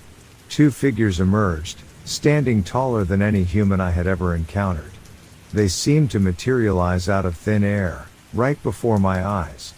My heart raced as I watched them, captivated by their presence. The figure in front turned its head, as if acknowledging my presence on the deck.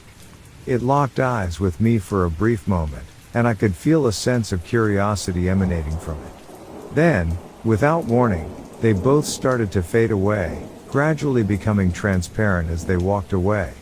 The encounter lasted no more than 20 seconds, but it felt like an eternity. There was no possible explanation for what I had just witnessed. It couldn't have been a trick of the light or any ordinary phenomenon. These beings were undeniably real, walking upright and emitting a radiant white glow. As I sat there, stunned by what I had seen, I knew deep down that sharing this experience would be met with skepticism and disbelief. The sheer absurdity of the encounter made it difficult for me to discuss it with others.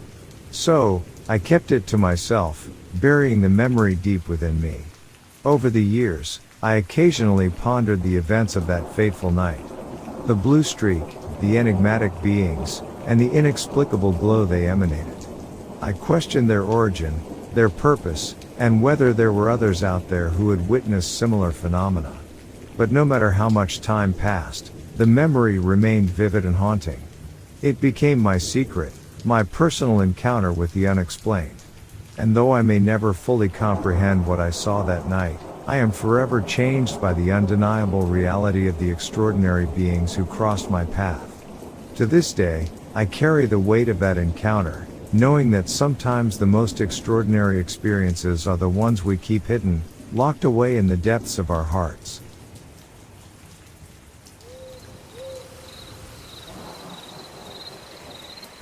I would like to share my story too, in case there is someone who has experienced something similar. I am female, 20 years old, and this experience happened some years ago, maybe around 2017. Back then, I had absolutely nothing to do with religion or spirituality. So one summer night, maybe around 3, I was sitting on the balcony of my house in Greece alone, when I suddenly saw a figure, like a man, but white and very bright, going up the road to my house. I froze and looked at it intensely, to understand what exactly I was seeing. I thought he was human, but he was so bright that I could not understand his features.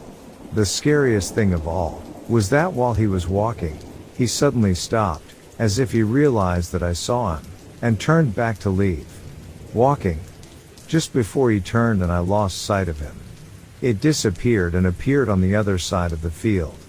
I live in a field, so I have perfectly clear vision of the front side of my house when I sit on my balcony, under a tree. I stared at it until it completely disappeared after a few seconds. I'm absolutely sure it was not human for two reasons. Firstly, it was so bright that I could not see anything on it except its human shape, and secondly, my dog, who was sleeping under the balcony, would have seen it from the first second it appeared in front of her. Please, if you have a similar experience or an explanation, let me know, because after so many years, I have not been able to explain it. Thank you.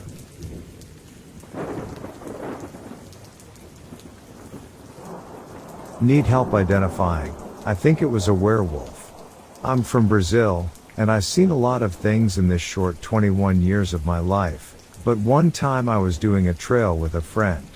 We started very late, like 22 p.m. and finished around 1 a.m. near a residential area with an old church and cow pastures. My friend needed to deliver to a woman he knew some pots and pans that she had borrowed so we could make food and sweets for the Feast of São João, a Catholic holiday.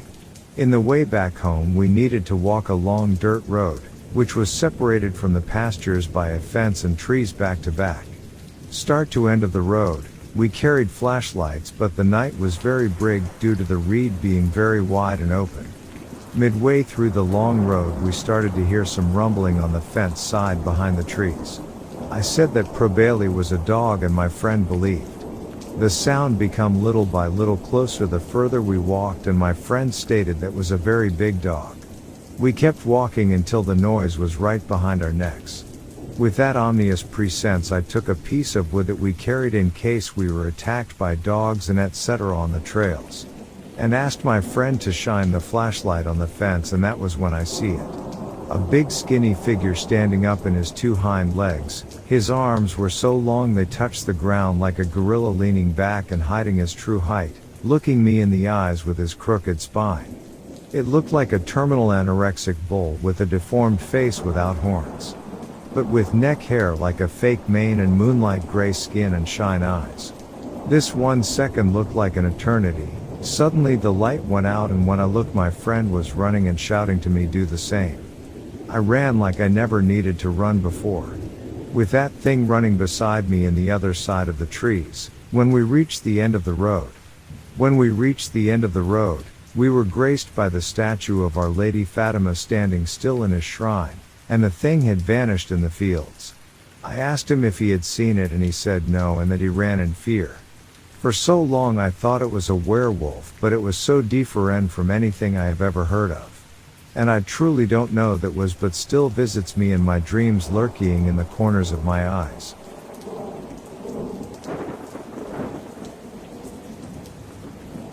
It was on a hot summer night that I was out in the dark woods with my neighbor, whom I'm pretty close with. He was like extended family, honestly. The fact that I didn't even know we were going until that night when I was sitting at home in front of my laptop playing video games.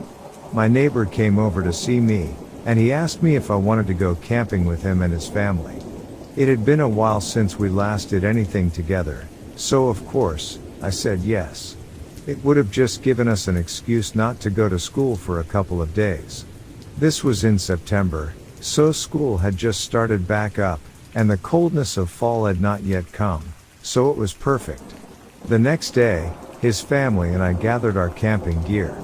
We're driving down a dark road with tall trees on the other side of it. It was getting dark quickly, so we had to turn the lights on, and unfortunately, which means we would have had to set up in the dark. So we're driving for about an hour or two, but it felt like it took forever. My friend's dad turned left at an unmarked intersection where there wasn't even a sign saying that this was the right turn off the road. The road got bumpy and rocky as he drove over this very raw unpaved road. That's when we came across a large clearing because all I could see around was trees and darkness. We stopped at this makeshift campground. I say that because there was no clear indicated spot to set up a tent, a spigot, a bathroom, or anything. This was truly camping just down the middle of nowhere. Perfect. Now, I need to say that it was pitch black out, and it had gotten really cold now that the sun had set. We were also higher up in elevation, so we got everything set up quickly and decided we would huddle up in the tent together that my friend's father had set up for us. But I just had this feeling lingering within me that we weren't alone. Now, my brain was playing tricks on me, so I decided to step out and get some fresh air. It was eerily quiet until I heard this screaming noise. My heart began pounding fast as if it knew what was coming. Then we heard a rustling noise in the bushes, more screaming from the woods. I was so scared that my friend told me to come back into the tent now. Not only could we all hear the noises, but then as I got back in the tent and we shined our light, we could see something moving outside the tent. This shape, my friend's dad got a flashlight, shining it too at this object. That's when this thing began screaming and thrashing. Now, we're all yelling, freaking out because we can see the shape of this thing more. It looked like an animal, but all we could see was this large shape, and it was terrifying looking from the silhouette. It looked like an upright deformed reindeer or something, and it had long claws. Were we being pranked? I wasn't even sure. It screamed again in our direction, and we just prayed for it to leave. It walked her in her tent, and we all kept her flashlights shining at it through the tent material, only revealing its silhouette. But one thing I noticed is it never came closer to the tent. It's like it was pissed that we set up camp here in its area.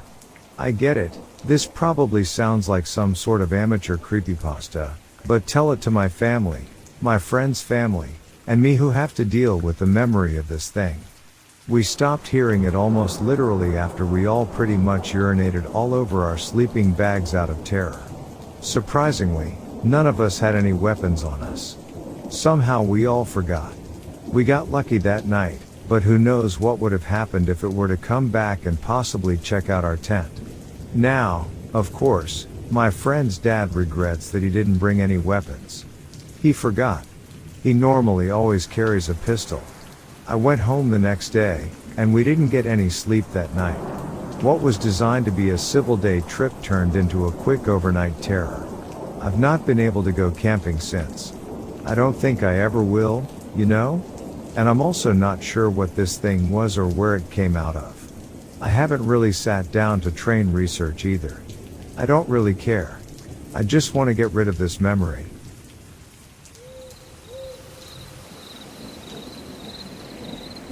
Something unsettling occurred the other night, leaving me both perplexed and disturbed. It was an incident involving my cherished chickens, and the aftermath defied all logical explanations. In recent weeks, there had been reports of raccoons and foxes roaming the area, making their presence known. However, no other creatures were known to inhabit this vicinity, making this particular occurrence all the more perplexing. As the evening shadows deepened, a sense of unease compelled me to investigate my chicken coop. I braced myself for a sight that would shake me to my core. What I discovered was beyond my worst fears. The once sturdy fence, which had always stood strong, was now bent in half as if some tremendous force had mercilessly twisted it. And that was just the beginning. Upon closer inspection, I realized that the top of another fence, a wire mesh ceiling, had been torn apart with an alarming precision. It was as if no ordinary animal could accomplish such a feat. This was a large gap, far too extensive for mere claws or paws to create. The sheer enormity of the destruction left me with a sinking feeling in the pit of my stomach. It was as if something malevolent and supernaturally powerful had paid a visit to my beloved chickens.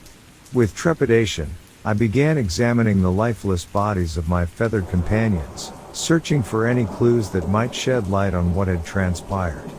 Yet, to my astonishment, there were no telltale signs of an animal attack. No traces of blood, no discernible teeth marks, no visible scratch wounds. It was as if their lives had been taken with a chilling efficiency, leaving no visible evidence of the culprit. Adding to the eerie nature of the ordeal, there were no footprints or any other tangible traces of the intruder. It was as if this vampiric entity had come and gone in complete silence, leaving behind only a trail of bewilderment and fear. Throughout that restless night, I pondered the enigma that had unfolded before me. How could such an event occur without any tangible explanation? Why were my chickens targeted with such precision and inexplicable absence of bloodshed? I sought solace in the presence of my faithful canine companion, hoping to find reassurance or some indication that he, too, had sensed the malevolence that had beset our homestead. Yet, even my dog, known for his keen senses, had remained oblivious to the presence of any intruder. It was as if the nocturnal visitor had managed to evade all detection, leaving us in a state of confounding perplexity. Days have passed since that harrowing night, but the questions persist. The memory of the inexplicable events lingers, casting a shadow of unease over my once peaceful abode. I am left with a deepening sense of vulnerability, knowing that there are forces at work beyond our comprehension. In this world, mysteries abound, and sometimes, the most unsettling occurrences defy all attempts at rational explanation. The encounter with this unknown entity has left me confuzzled, struggling to reconcile the reality of what transpired with the limits of my understanding. Perhaps, in time, the answers will reveal themselves, shedding light on the inexplicable and quelling the lingering unease that permeates my soul.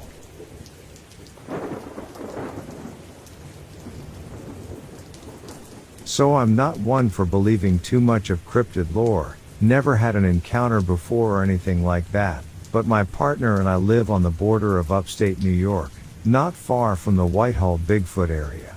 One night partner was taking out the garbage and came back inside startled, really shook up.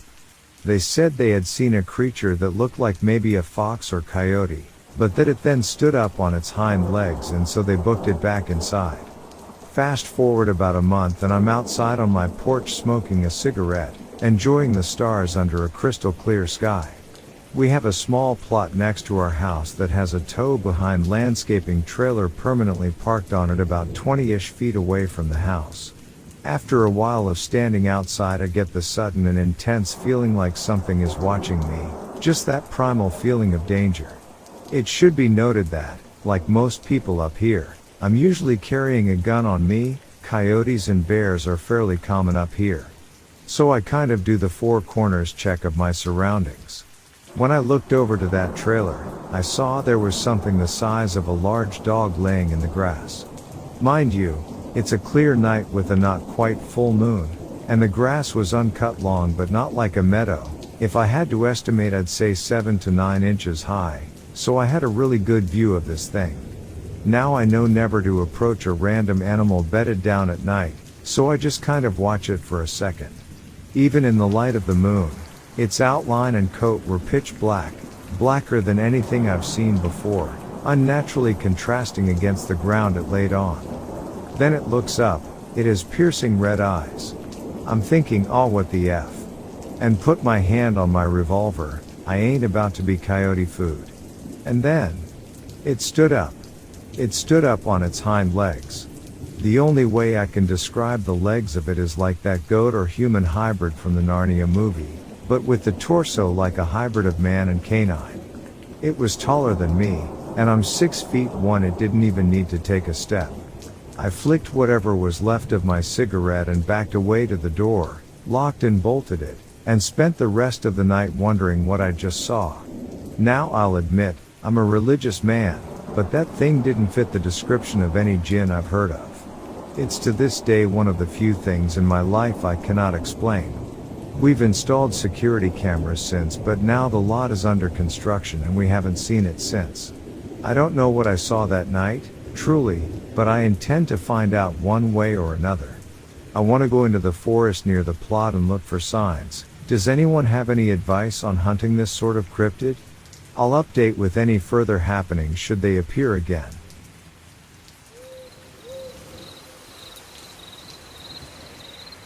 This was one of the freakiest experiences of my life. I was driving in the mountains with my friend. We were going back to our hotel, and it was late in the night. Pitch black for the most part, but we thought we would reach soon. We soon figured out that we were lost and I had a bad feeling about something.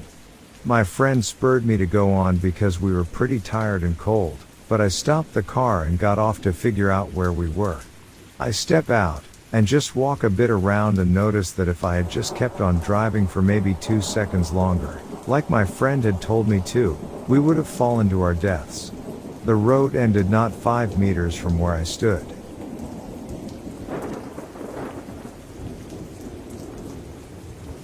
My dad said he used to go work on a boat, fishing for whatever he could catch. And by boat I mean, a 20-foot boat would take a crew of around 8 people off to the middle of nowhere, in a lake, and drop them off on a very small, one-person boat, kind of like a canoe size, and the small boat would be anchored in place. But he would get dropped off around 9 at night, and they would pick them up around 3 in the morning. He said he did this for a month and actually enjoyed the loneliness out there. He would say that it would be pitch black some nights, and some nights, the sky was beautifully lit with stars. One night, it was pitch dark and kind of foggy. As he was just fishing as usual, when he could hear a strange noise behind him. It sounded like something trying to sneak up on him, on the water. He turns around, and the fog gets thicker, and can barely see a hint of light. He tries to see what it is, and he said it looked like a humanoid figure walking on water, towards my dad. By this time he is freaking out. He only has with him some food and water, a fishing rod with extra bait, and a mti tool. He said he stared at the humanoid object, for the next few minutes, as it walked towards him. When he first saw it, it was about 100 yards away. After a few minutes, it was around 35 feet away, and he could tell it was a person walking towards him. He is freaking out, since he is in the middle of a lake, and there appears to be a person walking on water, towards my dad. He reels in the fishing pole and gets ready to use it as a weapon. The humanoid figure has a lamp with him and is holding it to the front, while walking towards my dad. As it gets near my dad, it speaks. It says my dad's name. My dad stays frozen, as this figure is around 20 feet away from my dad. My dad asks who the figure is, and the man asks if he wants to go home. My dad then realizes it sounded like his friend. And as the person walks up to my dad, he can clearly see it as one of the persons that works with him. The man tells my father that the big boat broke down and that they are walking back to shore. And that he can just jump off the boat, they are but 2 feet deep of water. My dad laughs and jumps off the boat, and into the water. Leaves the boat there and decided to head back to the pickup zone. But he said that it was one of the scariest things that has ever happened to him.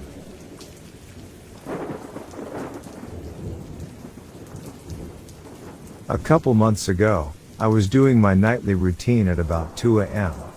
After I finished getting ready for bed, I took my dog out, and when she came in I turned off all the lights in the house. I walked in the kitchen and over to the light and didn't see anything. As soon as I turned off my light, I saw something out of the corner of my eye. I turned and saw a tall, skinny, white humanoid creature thing sitting at the head of the dining room table. I ran with my dog and went to my room, and the energy fell off for the rest of the night. There are also some more experiences that have happened when I was younger and more recently that are probably unrelated to this as well, such as hearing voices talk when I was younger and weird sounds over my house.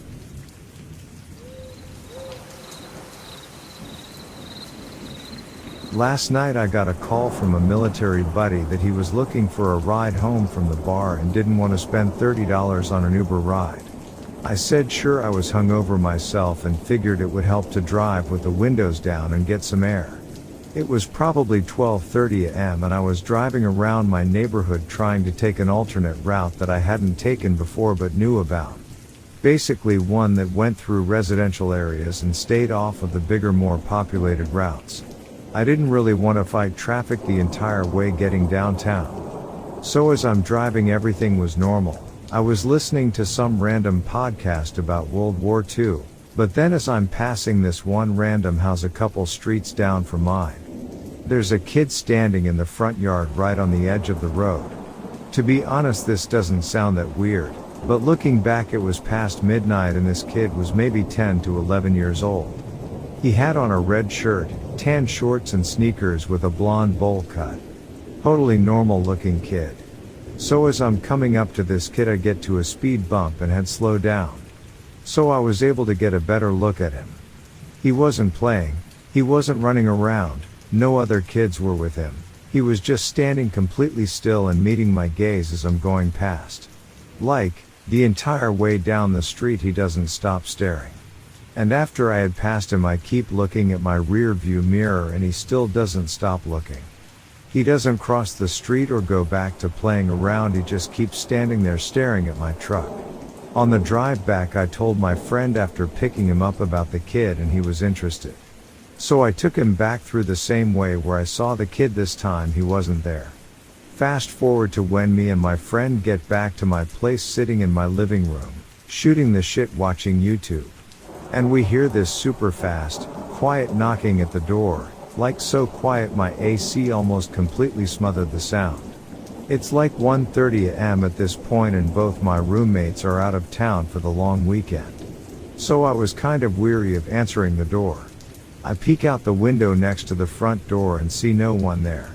Honestly, this could have just been a tree limb hitting the roof near the front door, but in that moment it was like I was having a heart attack thinking I'd see that kid there. Later, when I was in bed just laying there, I heard a few more random knocks in different places. My bedroom is right next to the front door and goes out onto the patio that the front door connects to. These knocks could have been at the front door or just in some random spot in the house. At this point I was so tired I really didn't care to worry a bit and passed out. Waking up this morning thinking about it, those knocks creeped me out a bit more. But just doing a walkthrough of my front patio, nothing was out of the regular, so there's not much else to go on.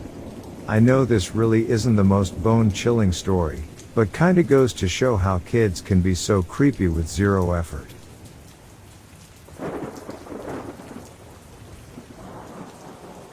This happened when I was an infant. My father was driving me and him to meet up with my mother and older brother at our grandparents' house. It was some sort of family emergency, mild heart attack if I remember correctly. This was in the South where my father is from. He's heard all sorts of creepy stories and occurrences and loves to tell them. As he tells it, it was the middle of the night.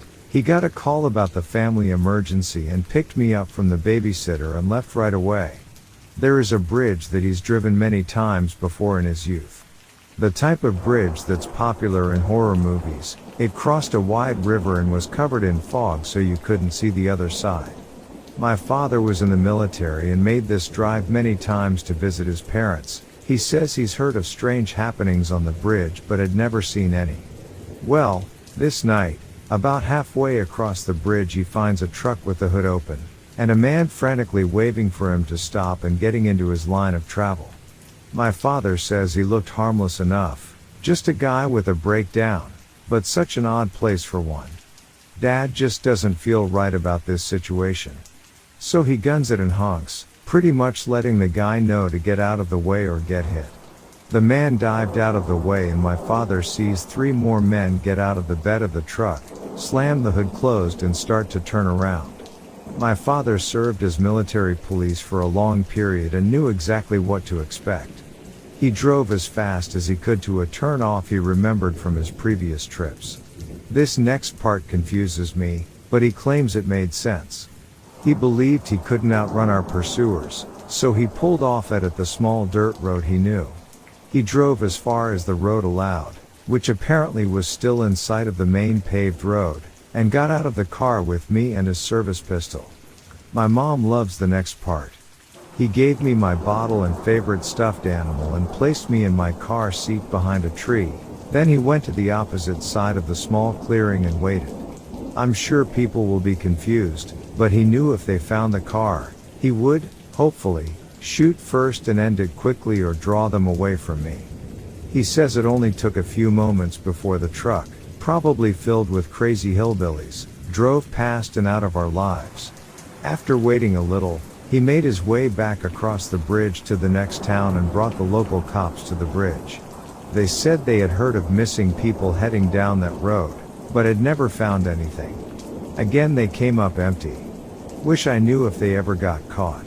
Edit, not exactly secluded, but in the area where the film Deliverance is supposed to have happened. So I counted.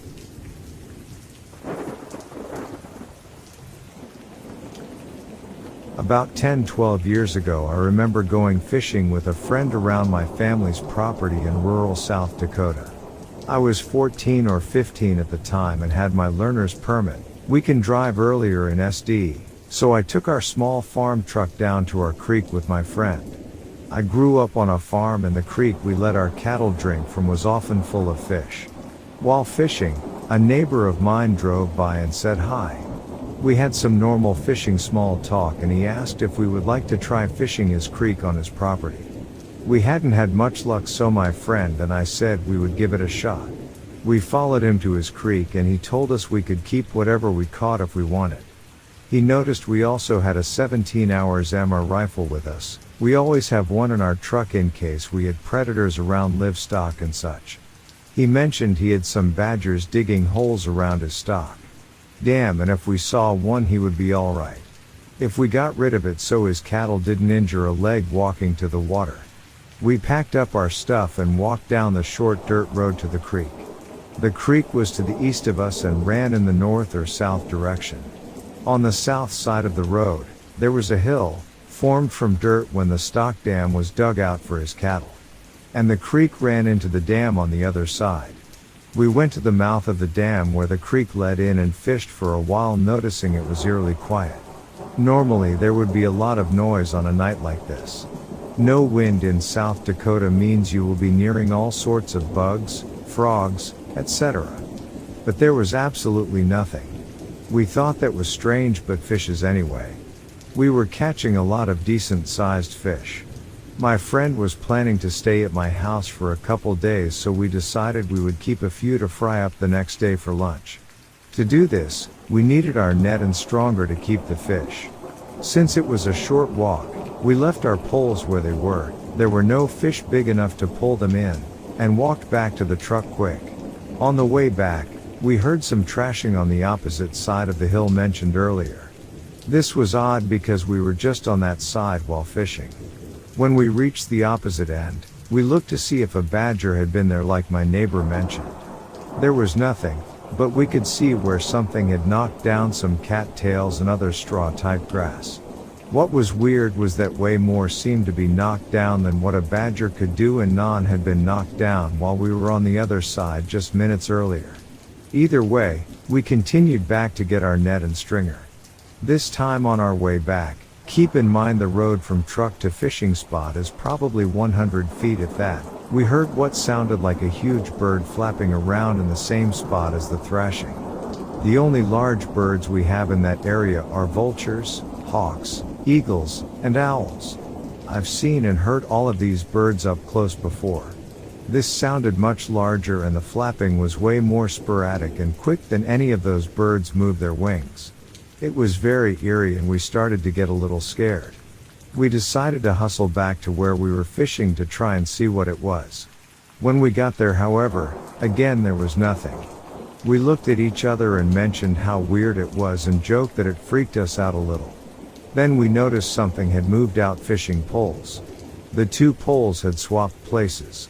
At first, I thought my head was playing tricks, until we saw our lawn chairs. This confirmed something switched the poles because they were sitting near the foot of the opposite chairs now. This really started freaking us out, so we decided to start packing up and leave. As we were packing up, we started to hear a noise coming from the second dirt hill on the opposite side of the pond. Most ponds are dug such that there are two dirt hills on either side. There were cattails and reeds leading around the water to the other hill where the creek exited the stock dam. Now we could hear footsteps coming from the other side of the hill. We thought maybe it was my neighbor, but then we heard a combination of noises that scared the absolute hell from us. We heard the thrashing from before coupled with the flapping, and a new noise. This was like a growling or snarling noise which made no sense. I have heard coyotes, foxes, badgers, opossums, and all other manner of animal I grew up with growl or snarl at some point. This sounded like none. And the footsteps were large and heavy. Like a bipedal animal. Not soft and swift like a coyote. By now we were absolutely terrified. I grabbed the gun and we sprinted back to the truck.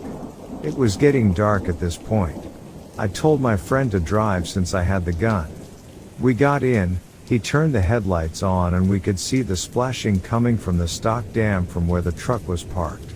We wanted to try and get a better look at what was splashing around, but were too scared. My friend backed us into the road and we sped home with me clutching the gun the whole way.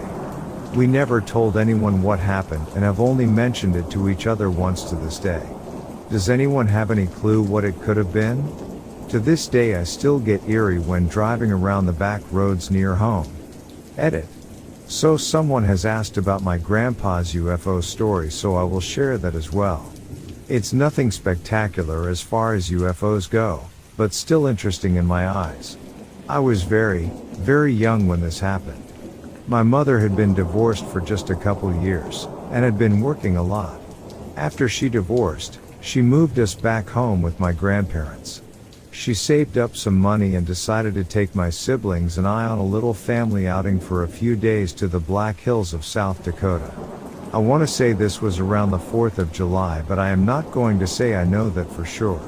While gone, my grandfather, grandmother deceased, and dog good girl but deceased, were sitting on our porch around 9 at night. Our deck on the house faced the west and they were looking outward. I would like to add that there was zero visual obstruction as they were facing a field with zero trees in sight. Our dog began barking and growling. It was not totally out of character, as she did this to predators that would venture close to the livestock or poultry. What was strange is my grandparents could not see anything around. As if from nowhere, they saw the UFO materialize almost instantaneously in the sky over our pasture. Our dog continued barking and my grandparents stood awestruck. My grandfather described the UFO as 4 large lights arranged in a vertical fashion with 4 smaller lights orbiting it in a figure-8 sort of pattern. He said it seemed relatively close to the ground, but it never made any noise and there was never any dust lifted from the ground from a propulsion source. This was before camera phones were popular, and so my grandfather ran inside to get our camcorder. When he returned, it disappeared. My grandfather said that my grandmother saw it dart off into the night sky. My grandparents were completely flabbergasted by what happened. Having no idea what they had just seen, they consulted books. Our family actually had a very large assortment of books. To avail through that they turned to the internet. I can't imagine trying to research something like this. I'm on dial-up in the late 90s, but nonetheless they found similar images with UFO headlines. My grandparents were very religious and never entertained the idea of something like this until they saw one, probably part of the reason my grandfather was so apprehensive about sharing with others. He would not believe it himself had he been told.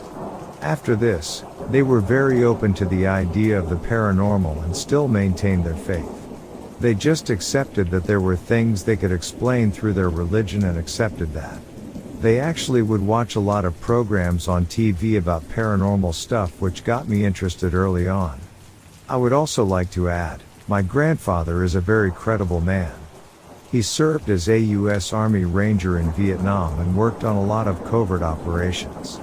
He was relatively high up towards the end of his active duty career. We have several photos of him in the Pentagon, some talking with who I believe was the Secretary of Defense at the time. Not 100% sure, but I know was a high-ranking official. At this time, my grandfather was still actively working with the recruiting office at our local National Guard base. He had a very good idea of aircraft capabilities of most types of aircraft from when he served, all the way to the time he saw the UFO. He has seen, shot out of, and been shot at by all manner of aerial weaponry.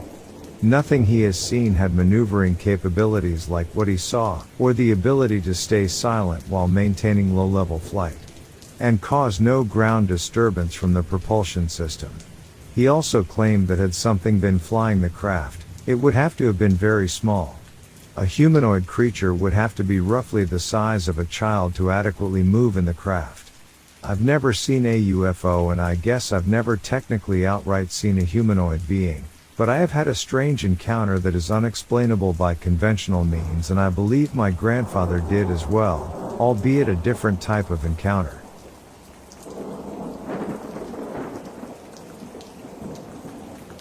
I live in a small wood cabin on a farm in the countryside of Catalonia, Spain. Usually shared with one other person. I had a few weeks alone. Never locked the door. Hot weather means bedroom window is open although wooden shutters are closed, with thin gaps to outside. Pitch black surroundings. I had one of those nights where it's hard to sleep. Around 4 a.m., I hear screaming in the distance. There are around 5 typically sized fields between cabin and the village. How this is far, I assume it's someone in the village messing around. Goes quiet. Starts again. This time it's clear that the person is screaming something. Although not a native to the area, I know this isn't language, it's gibberish. He is screaming words that completely don't make sense, and that I've found it impossible to imitate since, and he's screaming them angrily. I'm on edge now, but I tell myself it's a drunk person on their way home in the night. Half an hour later I've calmed down and it's been quiet for quite a while. Then I hear the voice again. This time, there is no screaming. I can hear them speaking the gibberish at a normal level. This means that they are within the property. I freeze, too frightened to go lock my front door. The front door area has a lot of windows and I'm afraid to see them to see me, and instead stare at my bedroom door, with a plan to barricade should I hear someone entering the cabin. The muttering fades away just as the sun begins to rise. I lock my door now.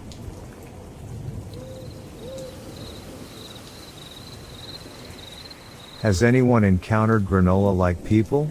I am a 20-year-old male and for years I've witnessed 2 granola-textured people. My first encounter was at the age of 5 when I lived in my home in Kansas. They were about 3 feet 2 inches tall, with yellow eyes and skin that was textured like granola. I would wake up in the middle of the night to see these 2 things staring back at me. I would often just close my eyes really hard or turn the other way. The countless times I'd tell my parents they'd brush it off as a kid just being a kid, understandable.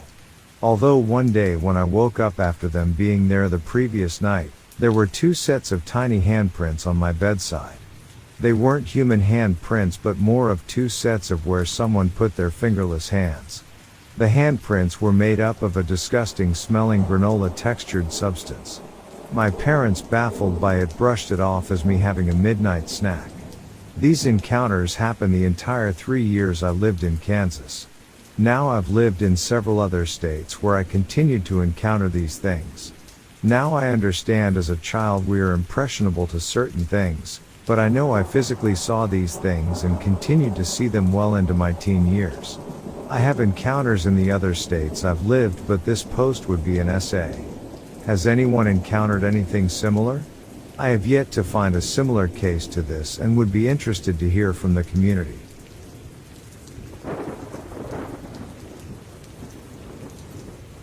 Around 15 years ago I was in the Swiss Alps snowboarding. At night I went outside to smoke a cigarette and heard a strange howling sound. I thought nothing at that time and went inside again to the cozy fire, a beer and a book. An hour later I went outside again to smoke and there was still the strange howling. What animal does such strange noises? I thought. But not minding I went inside again, to fire, beer and book. Around midnight I went for my goodnight smoke. Scanning the mountainside while listening to the howling that was still going on, I saw a small black dot in the white landscape which I thought wasn't there before. And it was also in the general direction of the sound. By now I was bursting with curiosity, so I took my gear and went outside. After an hour navigating through the hilly mountainside, I was near the source of the howling and I could see the black dot in a snowfield some 100 meters down the hill. I must have bypassed it while orientating by sound. From how big it was in the distance, I thought it could be a fox or maybe a small lynx. Careful, I got nearer. When I was some 20 meters away, I shockingly discovered that it was a little boy crying or screaming or howling. He wasn't dressed for a winter night either. When I talked to him, he told me that he ran away from home because his mean sister destroyed his favorite toy. In the end, I had to carry him home because he couldn't feel his feet anymore. They were making holy days in a secluded house in the mountains. Since there was light in the house and smoke out of the chimney, I let him walk the last 10 meters to his house alone and waited till he was inside.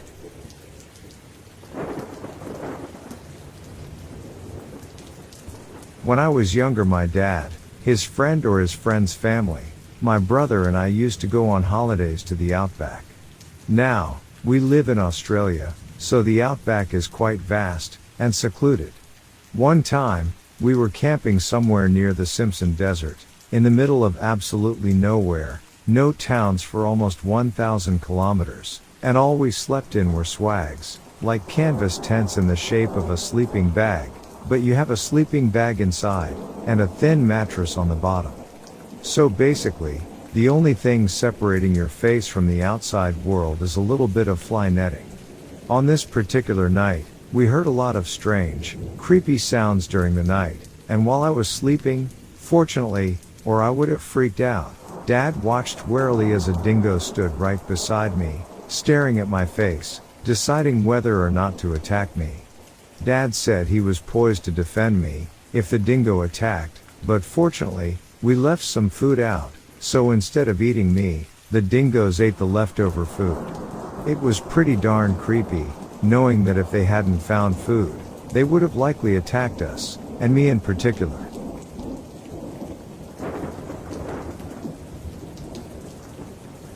First of all, let me clarify that this is happening at my brother's house, not mine. The house has been around a little over 100 years. My grandparents lived there for at least 50 years. My brother and his wife bought the house when they sold it. Every time I was over there as a kid, I felt like I was being watched. The upstairs was the worst.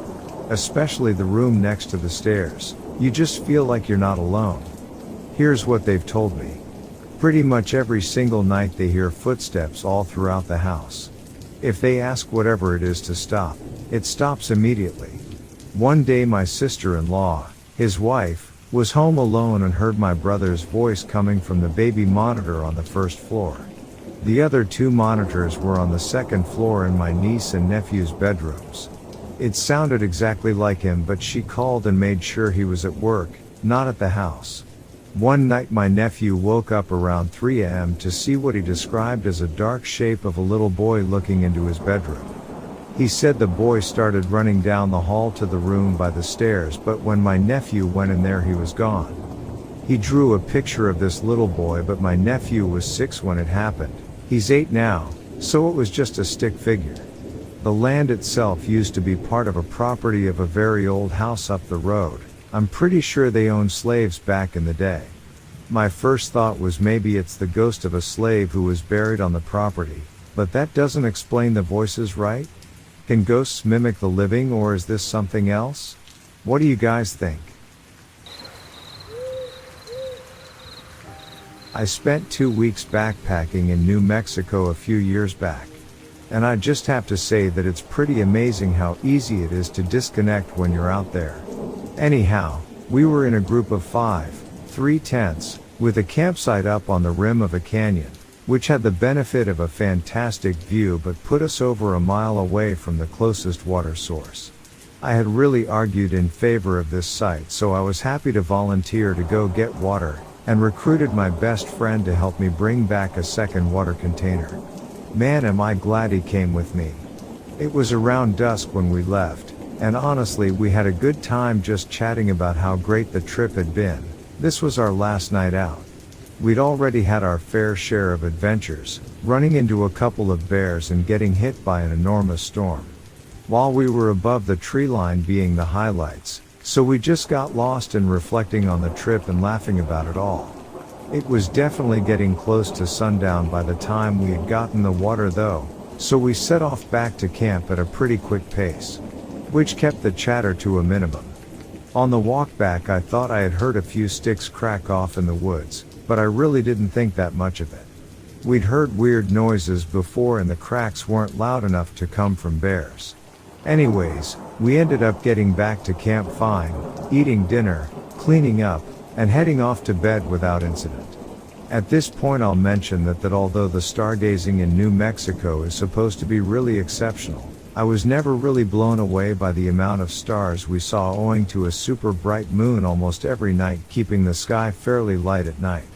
Anyways, everyone was in their tents when I heard what was still to this day the most blood-curdling, high-pitched scream coming from a very close distance. It was very akin to a woman or child in severe pain, but with something still very distinctly otherworldly to it. Now I'd heard about the sounds that mountain lions make, but damn, it's just one of those things that you don't understand until you've heard it. That's when I got scared, but the worst bit about it was that the noise had come from the side of my tent that was facing the canyon rim, and I was camped probably within 10 feet of the rim. So this meant that the cougar was either less than 10 feet away from me, or that it was doing some kind of ninja cat type moves up on the canyon wall. I'm not sure which was scarier in my mind. Anyways, like I said, we've got 5 dudes in 3 tents and the guy who's alone gets scared and doesn't want to be alone. So the other 4 guys all popped out of our tents, walked in a huddle over to his, and then strategically dropped off 2 guys before the final 3 scurried back into one tent, leaving a single tent empty, hopefully as a decoy.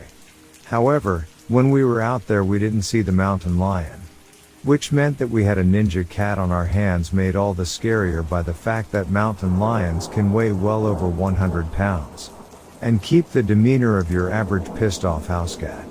Anyways, I'm no longer falling asleep anytime soon and have my hiking poles in hand for protection, when I swear that I heard the faintest little swishing sound on the outside of my tent. That death machine ninja cat was taunting me, just like my cat back home. Screw you, Carol Ann, you're a jerk on account of being related to this thing, by ever so lightly swishing its tail against the door to my rain fly. Admittedly, to this day I'm not positive that that's what was for sure going on. But the sound was real and it was scary, and that's definitely what I thought was happening at the time. This next part has no such mystery to it. As previously stated, we had a really bright moon that night, and it had illuminated the walls of my tent. And the death cat took full advantage of this fact. As the cougar padded silently through our campsite, its shadow projected onto my tent, and my eyes followed that shadow as it crept straight through the middle of our campsite while I forgot to breathe for a few minutes. Eventually its shadow disappeared from the side of my tent, and I fell asleep about an hour later once my heart rate returned to fairly normal. When we woke up the next morning, no one had died, so we were actually pretty stoked about the whole experience. We saw a few faint tracks in the middle of the campsite, but otherwise there was no real evidence of it ever actually happening. We did report it to a ranger when we left the next day, and he told us that the cougar had probably stalked me and my best friend back from the water source, got confused when we disappeared into the tent. Apparently enclosed structures blow their minds, and the roar had been in frustration after it had lost its prey. He also mentioned that I probably would have been attacked had I gone to get water alone. So it was good that I brought a buddy. So moral of the story is always roll with your brothers, cause you never know when a 200-pound cougar is gonna follow you for miles to try and eat you.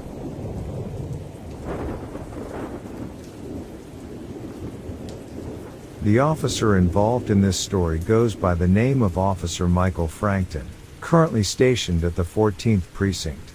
So, one night about 2 months ago, he was sent to investigate a call of an animal trying to break into a house on the west side of town. The caller reported that they were not sure what it was and that it looked like some sort of large skeletal animal.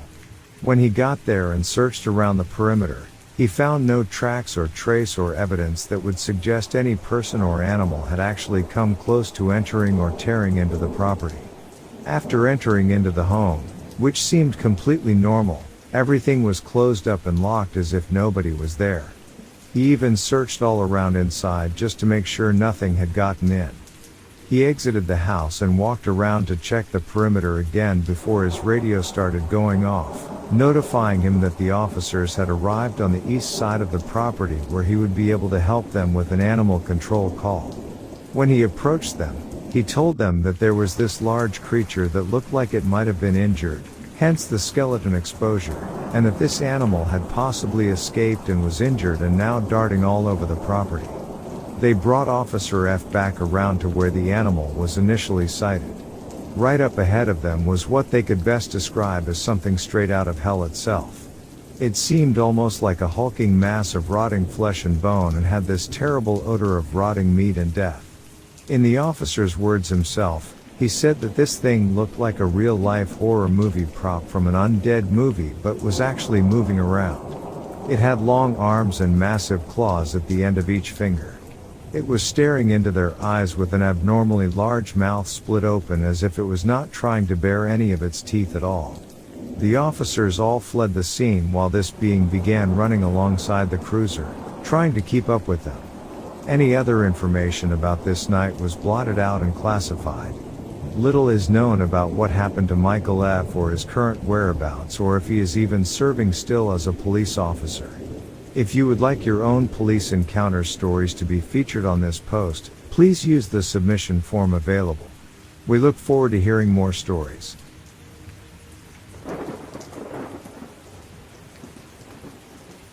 It was on a hot summer night that I was out in the dark woods with my neighbor, whom I'm pretty close with. He was like extended family, honestly.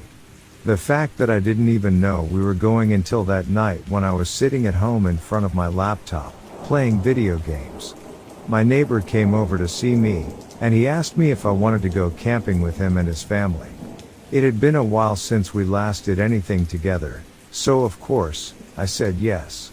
It would have just given us an excuse not to go to school for a couple of days. This was in September, so school had just started back up, and the coldness of fall had not yet come, so it was perfect. The next day, his family and I gathered our camping gear.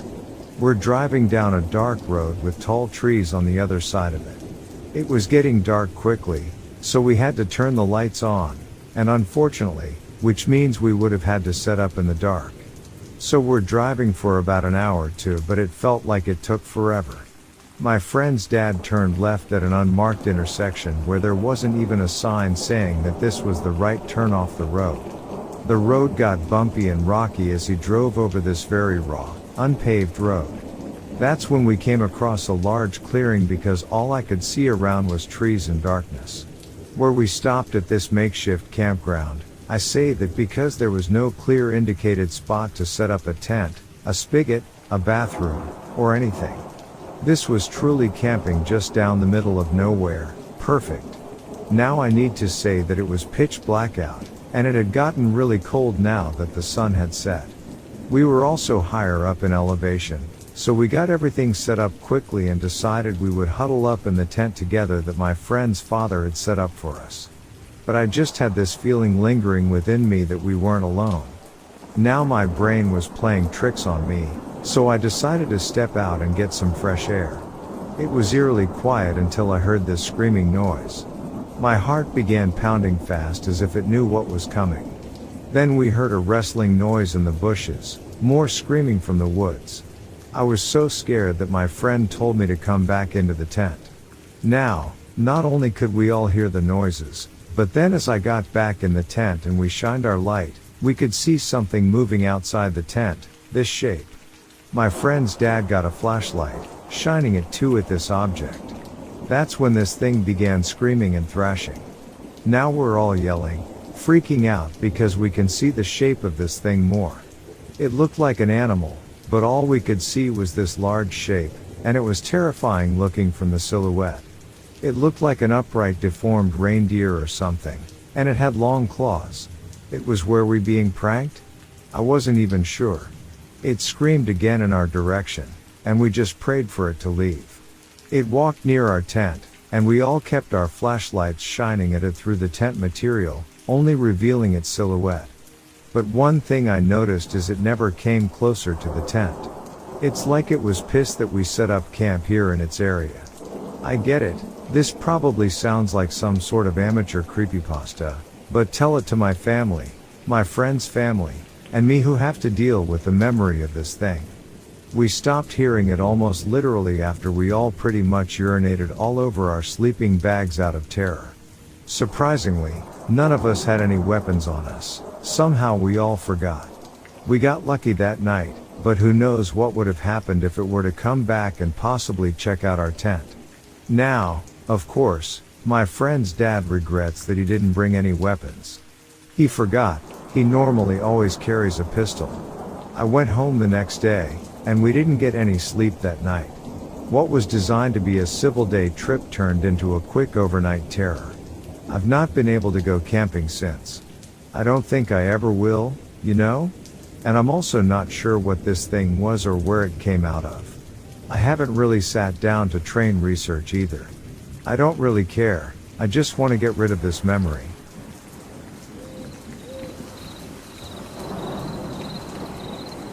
This incident occurred in 2004. I was working as a park ranger at Cuyahoga Valley National Park in north-central Ohio. I knew nothing about Ohio since I had grown up on the West Coast. I had actually volunteered for the 9 p.m. to 5 a.m. shift when it was available. I was a night owl at the time. One night around 3 a.m. I got this alert from one of the campsites saying that they couldn't find their friend. That part of that particular campground was out on a small peninsula. There were some coves and curved roads that made it easy to get turned around walking at night. It actually happened a lot. I got there and the friends seemed a little more scared than usual.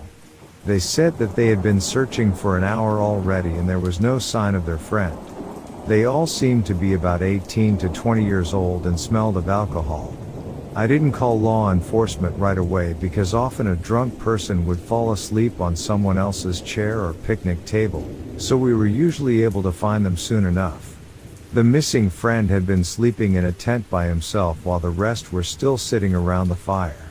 Apparently, he was too tired to stay awake anymore and had gone into his tent to lie down. They said around 2 a.m. they heard him rustling around in his tent. They went over to help him out and to see what was going on. He had walked into the nearby trees to relieve himself, but then he didn't come back out the trees. There shouldn't have been much of an area to get lost in. We all kept calling his cell phone. It rang but there was no answer. I was concerned about drowning too, so I followed his footsteps in the mud which I was assuming were his. The footprints then stopped abruptly well before the water, still in the trees. I looked around and it didn't seem like he could have jumped anywhere and most of the trees around there were too big to be climbed. The footsteps just ended. They didn't backtrack or anything a little weird.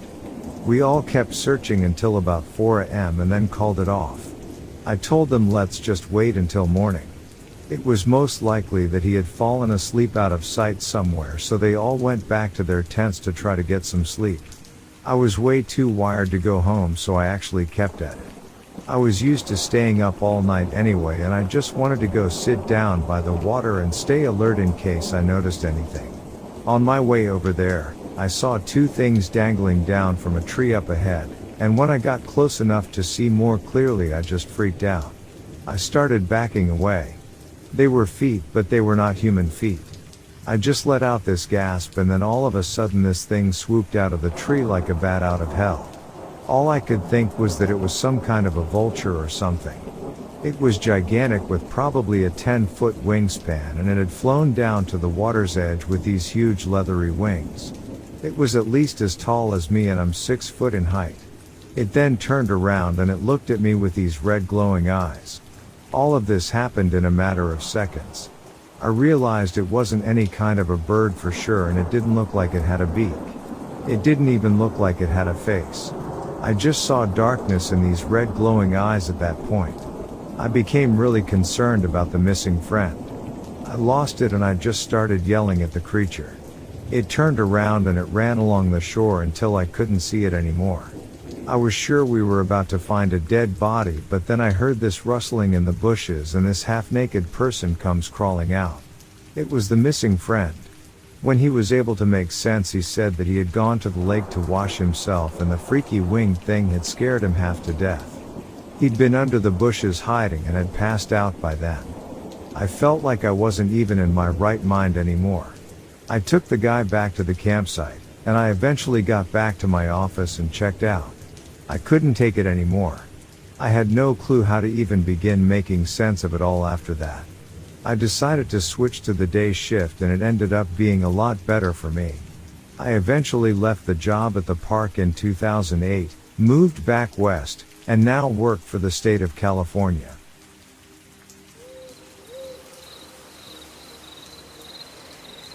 My friend Matt lived on the corner of South Carpenter in Sleepy Hollow, New York. His house was surrounded by woods and had well water. His neighbors owned cows, horses, and many acres of land. Matt's sister was a medium and was able to communicate with spirits. She was kind of gothic and had a strange group of friends. During one birthday party, a group of goths came back terrified. They said they had seen a witch in the woods.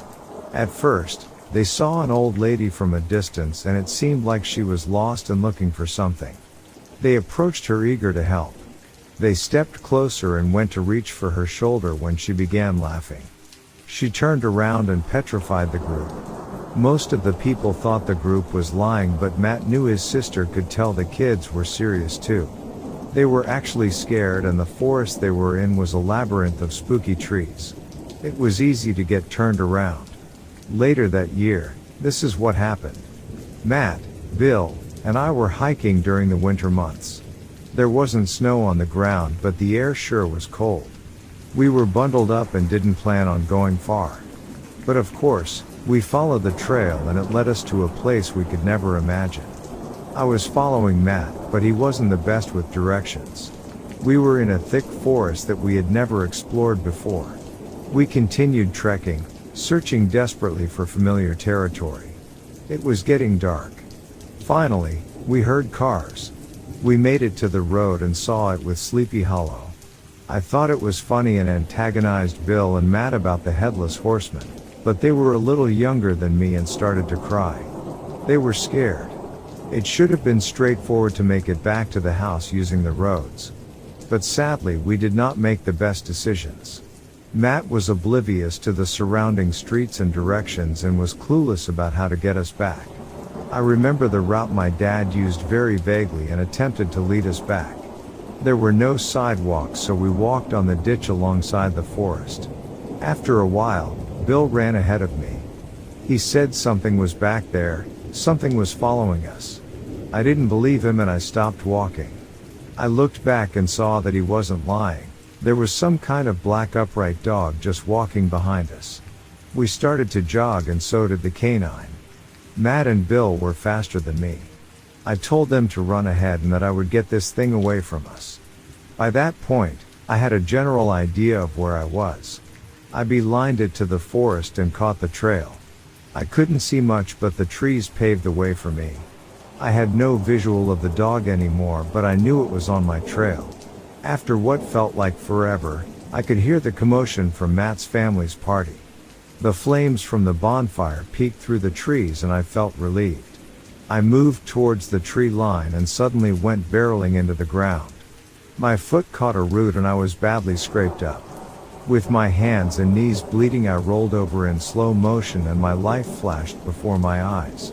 I heard something crashing down the path about 30 yards from me.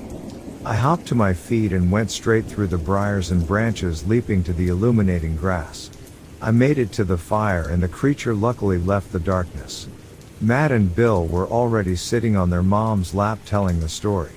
My parents were happy to see I was still alive, but not surprised at all. The adults saw my wounds and gasped. I told them the werewolf got me. Years later, my friend Alex moved nearby. He had 2 encounters with a wolfman. Once, he and his 2 sisters saw a large lichen creature cross the road and scale a deep hill within seconds. His other encounter was with me. We saw a pair of eyes out of his patio window in the woods. It was the scariest night of my life and I never slept over there again. We tried to sleep in the basement but had to go upstairs because we were terrified.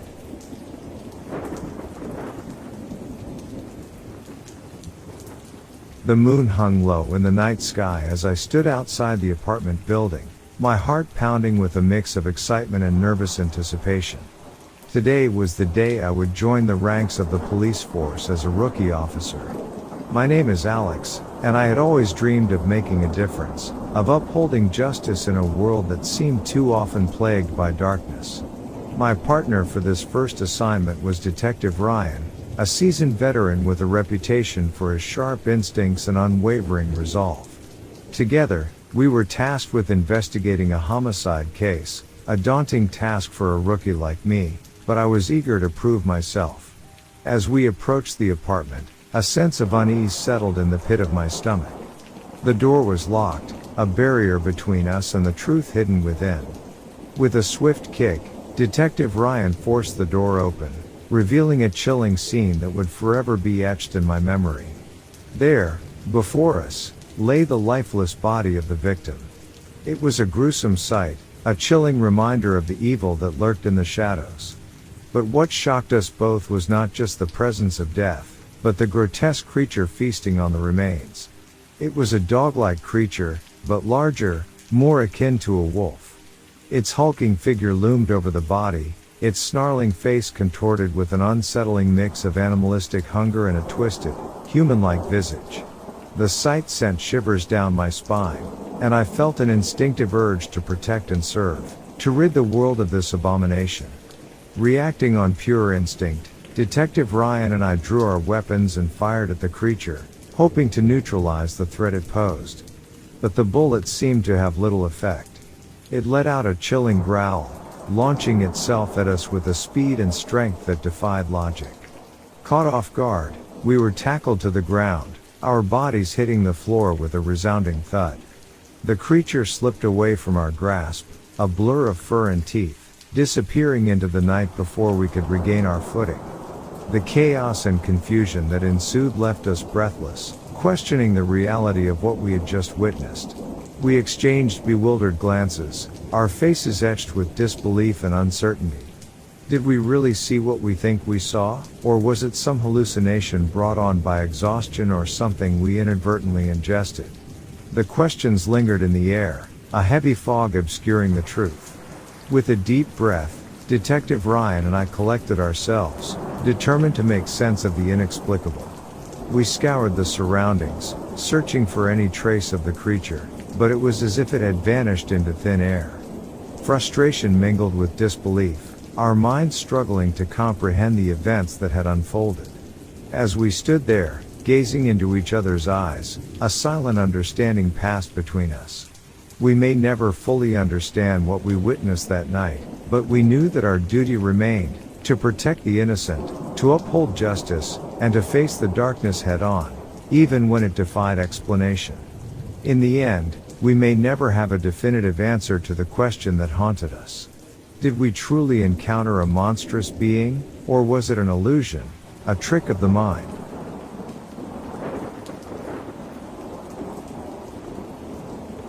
I was recently working near a river in the British Columbia wilderness when about 20 meters from me and my coworker we heard loud footsteps crashing through the trees.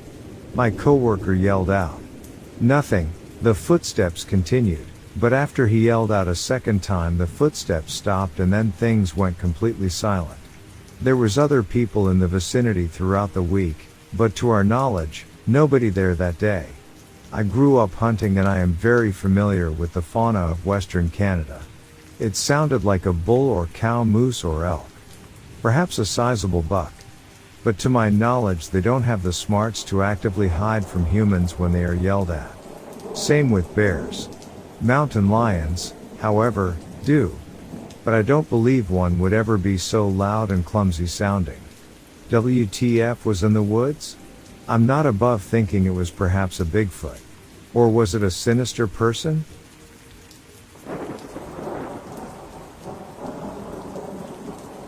In 2014, I was living with my then girlfriend, now wife, and our son in a forest house close to the center of Bolton in northwest England. The house is what we call a 2 up 2 down here because they have 2 rooms upstairs and 2 rooms downstairs. The stairs ran down the kitchen side of the wall that divided the 2 downstairs rooms. My girlfriend was working on a course to become a veterinary nurse. For this, she had to work the 2 p.m. to 11 p.m. shifts. So there was just me and my son in the house. I had put him to bed a few hours before and was now downstairs washing the pot and pans. I heard footsteps on the landing and assumed it was my son. Thinking he had woken up and was now running around upstairs looking for us, as he was apt to do. I dried my hands and prepared to go through the routine of putting him back to bed. But I noticed these were not the erratic footsteps of a child but the heavy deliberate footsteps of an adult. The footsteps began to descend the stairs. I turned to see not my son but a tall woman dressed in a long white gown. As her head came into view I could see she was well over 6 feet tall and had long blonde hair. The stairs curved to the left as they approached the ground. As this woman rounded the corner I saw her face. She looked odd. Her features were human but something was off about them. Like she was something imitating a human. As she took the last step towards the floor she vanished. I stood still in shock for a few moments but then plucked up the courage to go upstairs and check on my son. Thankfully, he was still fast asleep. About half an hour later my girlfriend got home. I was still slightly shaken up but happy to see another real human. She wasn't all that surprised, which was a bit unnerving. She had lived there for a few years before I met her and most people who visited experienced something in that house. Mostly knocks and bangs at all hours and ghost cats. The bangs could have been the neighbors to be fair. Having to tell people the cat they just saw run through the house isn't your cat is always a fun conversation. Thankfully, the full body apparitions weren't all that common.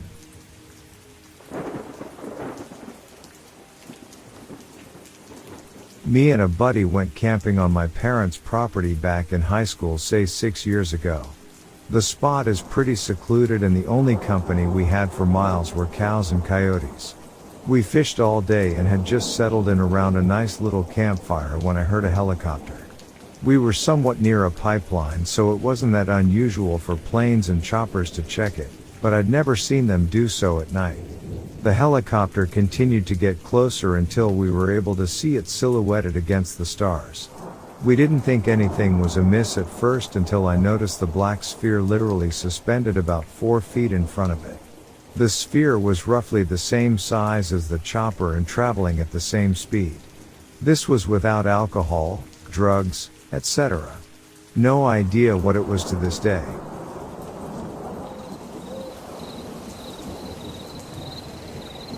I went camping out near Cerro, Colorado.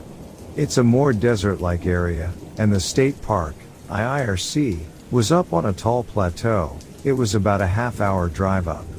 Free camping, no utilities or amenities or anything. Just find a spot and enjoy.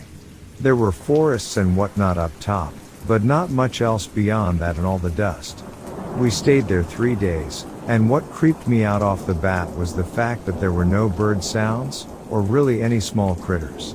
No chirping, no tiny bodies flitting about, nothing. Pure silence outside of the many flies. There were in fact birds there, because the next morning we found a dead one behind our tent among the trees. It wasn't there before, it was fresh. We go out for the day, come across a large herd of sheep grazing on a trail, but still no birds. The next morning after that, the bird was torn to shreds. Feathers here, bits there, all around the trees to the back of us and around our campsite. So this detail is a bit important for the next part. We had brought our dogs with us. Mine's a straight dingus and has no use except for being a cuddle bug, but my fiancé's corgi is amazingly perceptive. Sharp vision and sharp hearing, but also super friendly. She wasn't friendly the night before we left. We had a fire going and it was completely silent like the nights before. Not even cricket chirps or anything. Just a crackling fire. And Susie growling at something in the dark. She wouldn't turn her head and look elsewhere, She kept looking to the trees behind the tent yet again, just growling and with a ridge of fur standing on her back. We'd shine our lights back there. It was a thin line of trees, nothing thick, and wouldn't see anything. She continued to growl until we doused the fire and everybody piled into the tent. The next morning, some animal had pissed in their water dish. It was very yellow-green and rank, and I couldn't leave that place fast enough. It was probably just a raccoon or something small like that, but still.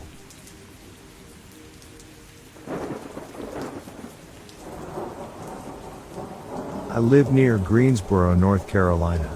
The date that the incidents began was 2022.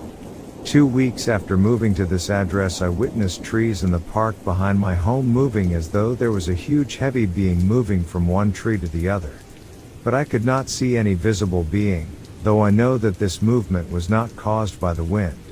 Since then, I have seen a variety of strange, unreal things that I would never have imagined ever seeing in real life except on sci-fi films. I have tried to take photographs of these anomalies, but nothing is ever captured. I've used a digital camera and an old Polaroid, but to no avail. There is something outside in my trees, and it is not squirrels. I can feel them watching me and have seen their neon green eyes staring back at me from inside of the thick tree cover where they try to hide and blend in with the leaves on the top of the trees. Something is definitely wrong here, and it really has me frightened. I know something has come into my home and assaulted me with scratches on my back and left a blood-red scab at the base of my skull. It was as though it was punctured with a sharp object such as a needle.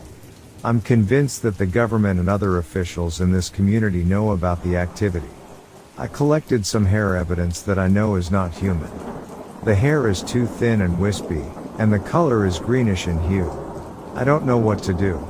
Someone suggested I reach out to you so I won't lose my sanity.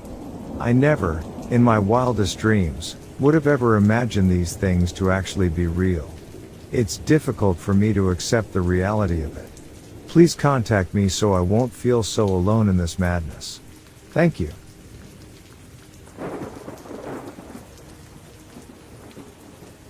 Where my mom's house is, there is a river that runs behind it with nothing but forest surrounding it. Some truly creepy shit has happened to us and some friends more than once down there at the river. First story, me, my boyfriend, and a couple of friends were camping out on the river's sandbar. I had my dog with me, her name is Anna. We were having a bonfire and setting up the tents before everyone showed up. Then Tim, my boyfriend, Robert, his friend, went into the woods to look for more firewood so I could watch the fire and keep it going until they came back. This left me and Anna by the fire by ourselves. Anna is very protective and I felt safe with her. After they went into the woods, I immediately felt someone, or something staring at me from across the river. This river was not very wide, but there was very thick forest on the other side that abruptly stopped right at the river's edge. Anna senses it too, and got up from where she was laying it by the fire, walked down to the river enough that all four of her paws were in the water, all the hairs on her back standing straight up, and she's staring and pointing with one paw up at the raised edge across the river. I follow her and stand directly behind her, and also stare across the river. I suddenly hear whatever it is move. So does Anna. And it's not just regular human footsteps I'm hearing. It's moving trees. It sounded as if it was moving trees and branches out of the way to walk. Anna is following it, moving where it moves, but staying on our side of the river, and she's deeply growling. It's like time was frozen. I couldn't move, I couldn't speak. I couldn't see it because the fire was way up on the riverbank and Anna and I were on the river's ledge with our feet in the water. Both of us are just staring into the woods across the river. Anna finally stopped moving and now is closer and her legs are in the water now, and she's steadily growling. I'm behind her with my feet up to mid-shin in the water. I finally snap out of it and run back up by the fire and call for Tim and Robert. Anna stayed where she was, still growling. They hear me and come back with firewood. Tim says, "What's wrong?" I said, "You didn't hear that?" Robert said, "Hear what?" I said, "There's something across the river and it doesn't sound human." Anna won't stop growling at it. So the two guys walk to the river's edge, and Robert grabs the pellet gun he brought with him. Tim walks up to Anna, and says, "What is it, girl? What do you see?" And she's not breaking her stare, just constantly growling. All of a sudden, Robert and Tim hear it shift, as do I, and Anna shifts with it to the left. Well, when it shifts, Robert aims the pellet gun where he heard the shift and fires a pellet into the woods. No sooner than we heard the pellet hit something, we all heard a low, guttural, deep growl for like a second. Once Anna heard the growl, she backed up and got close to Tim and whines a little bit. Then nothing. It's as if it just disappeared. I said screw that, and walked my ass back up to my mom's house. And we canceled the camping for the night. Second story, we are halfway down the trail that leads to this river. With Robert, and a few other friends. My mom's didn't like a lot of people over at her house. We are just hanging out talking and bullshitting around, and all of a sudden, out of nowhere, it sounded as if a horse neighed. But more like a laugh. And everyone in our small group heard it. So we noped out of there and go back to my mom's, and are in my mom's yard. And we all hear it again, clear as day, a horse neighing laugh. At the very beginning of the trail. The beginning of the trail is adjacent to my mom's yard. It gave us all chills and we couldn't logically explain it. No one in the neighborhood owns horses, nor has there ever been any in that neighborhood. Third story, again we, Tim and our friends, were in the trail of the river. This time we were walking down to the river. It was midsummer and a lot of people were down there. We were looking forward to swimming and having a fun time. We get halfway down the trail, and we all see a solid black wolf sitting in the middle of the trail near the end of it, facing us. I remember it clearly. It has yellow eyes, and gray around its snout, like it was older. This was at 12 p.m. 12:30 p.m. on a bright, sunny day, and people were in the water. You could hear them laughing and splashing. We all stop in our tracks and stare at it. About 5 people just staring in silence at this black wolf, scared to move or make any noise. It stares at us back. And I shit you not, it grinned at us. Not a typical dog grin where they pant and have their mouth open. No, this was more like a sinister, mischievous grin with sharp teeth and bright yellow eyes. It made my stomach turn. We were about 50 feet from it, and after about 5 minutes it stopped grinning, and it simply got up on its hind legs, and walked away as if it was a human. We all just looked at each other, asking if we all saw it, and everyone saw the exact same thing. I believe we came across a skinwalker that day. I didn't tell my friends that's what it was, but I knew that's what it was. We said screw swimming that day and left. That was the last time we ever went to that river again.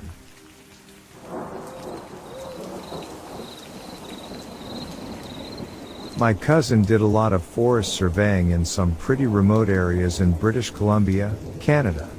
He and a colleague were driving down an old logging road when a white van passed them going the opposite direction. He said it was odd to see someone way out there, but not unheard of as hunters do use these roads.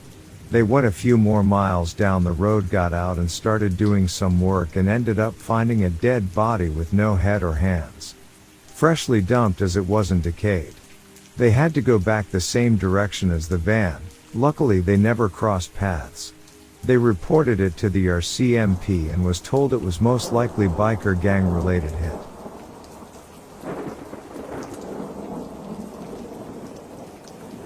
I live a lot of my life in seclusion, though I spend a lot of time in the city as well.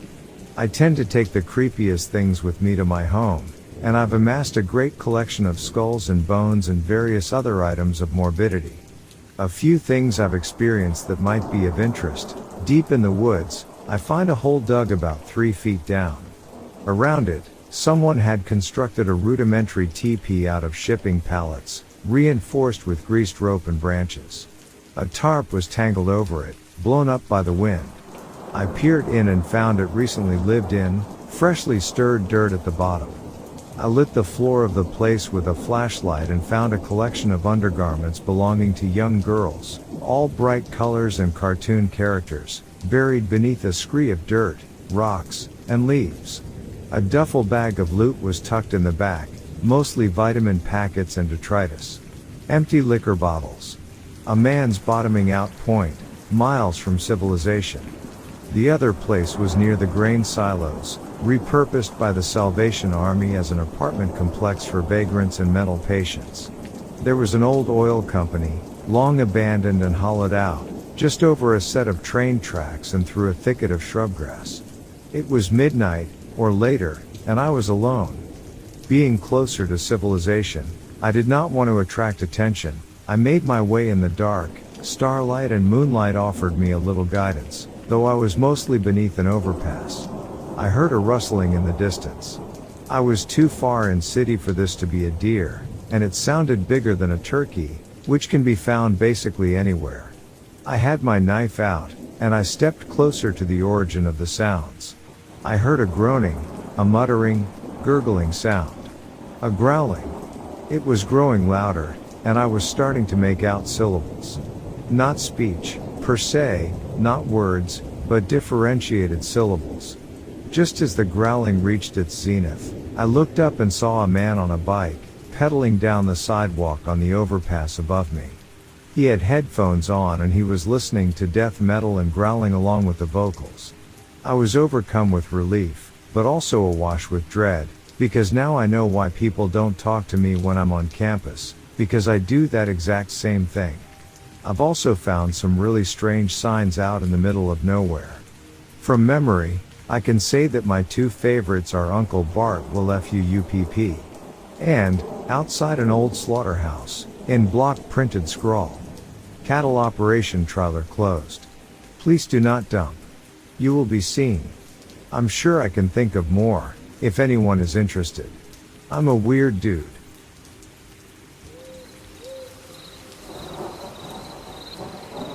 Tanzania, dawn. We're on a platform that we built in a tree overlooking a carcass of a hippo, waiting when the king of jungle would come for its morning feast and our perfect shot.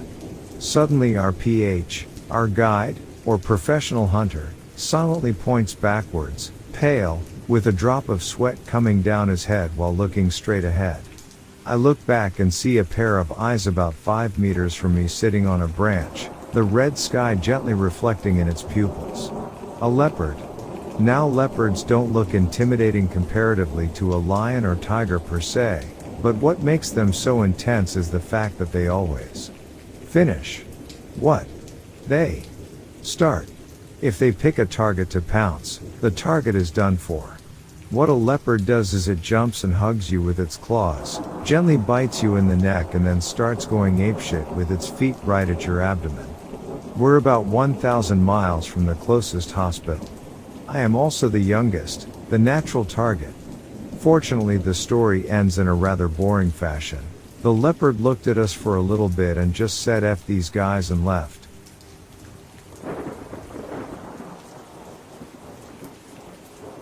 I used to hunt as a kid with my uncle and grandpa.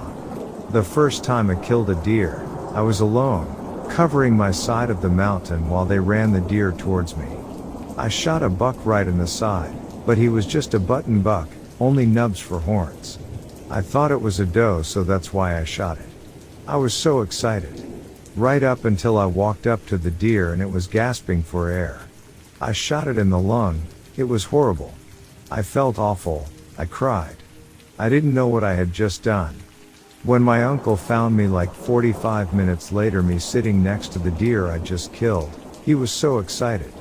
But he could tell I wasn't. We dragged it out of the woods, butchered it up that night and made burgers. I couldn't finish mine, just didn't feel right.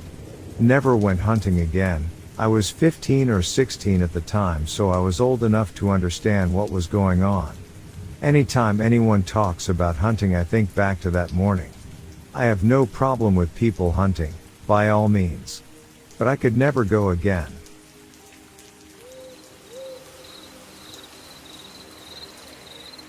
I, 26 female, recently moved from the US to the Balkans for a summer legal internship. After a few days of getting settled in my home for the summer, I decided to sign up for a gym nearby my apartment to serve as a self-care ritual and blow off steam after tough work days. Coming home from my first workout at the new gym, endorphins on 100, I noticed at a crosswalk that a man across from this busy street where I was stopped was staring at me. Now this is not super uncommon, as I have found in my new home, and I have gotten used to dealing with occasional male stares, but they are usually very brief. This guy, however, was not looking away. I stared back for a full beat, so I know he knows I saw him, hoping that would be the end of it, and then turned my head away to continue down the street, trying to avoid a creepy feeling that this wasn't the end of the interaction. From what I could tell, he didn't cross the lengthy street to meet me, and probably just continued down from his side. Next thing I know, about 2 minutes later, I'm at a crosswalk, about to cross, when I see him in my peripheral next to me at the stop. How he crossed the street and sped up to meet me so quickly is either a reflection of his cunning and athletic prowess or my general lack of observational skills. Standing next to me now, he is still staring at me, but I try not to tip him off to my noticing this. I take off as fast as I can when it's safe to cross the crosswalk, and naturally, he matches my pace, a step or so behind me, still staring. Here I find myself in a familiar situation that I imagine many who have been followed also find themselves in. It is a critical juncture, if you will, where you ask, is this someone following me or a silly misunderstanding? I begin to ask myself, am I overreacting? I have been followed many a time before, sadly, and so I have found that the best way to handle it is try to cut the baby in half, so to speak. I give them the benefit of the doubt to prove to me they aren't doing what I fear they are doing, while also trying to avoid any situation that would escalate the danger or cue him off to where I am going. Trust but verify. So I decide to zip quickly toward another street, not my own. We were like 1 block from my apartment by the time I noticed him at the crosswalk with me, in the hopes that he would prove me wrong and not continue to follow me. This was a busy intersection, and there were about 6 different streets to follow from the crosswalk. He follows me down this random street of choice, where there is truly only residential buildings, no stores or restaurants he could be headed toward, to explain him choosing this street unless he lived nearby. I do something I have done before, when followed, to test the other person. I slow down and speed up my pace randomly to see if they match mine, or like a normal person heading somewhere, try to walk by me, as there was plenty of room to do so on this street. Within a block or so I realized he was definitely following, definitely still staring, but not only that, with every few steps, I felt his presence, keeping pace, was also subtly getting closer and closer to me. The sun is setting at this point, and we are walking towards a part of town I don't know as well. The spirit moves, and I decide to make a break for it. I slow down as slow as I have gone throughout this whole pursuit, checking my peripheral, and jettison myself across the street until I get to the other side.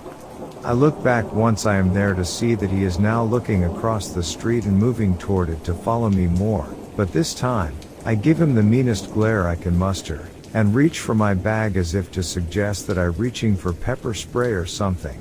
Hadn't bought some yet in reality because I had just moved to town a few days before.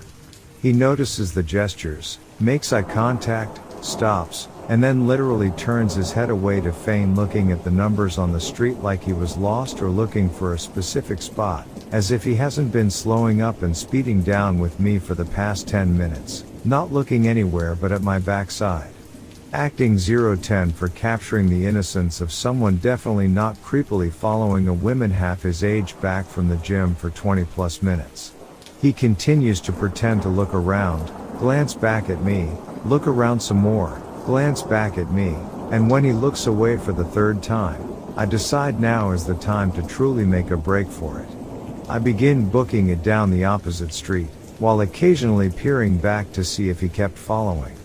I take a bunch of well-lit, busy streets, employing random unnecessary turns, as I have when I have been followed before.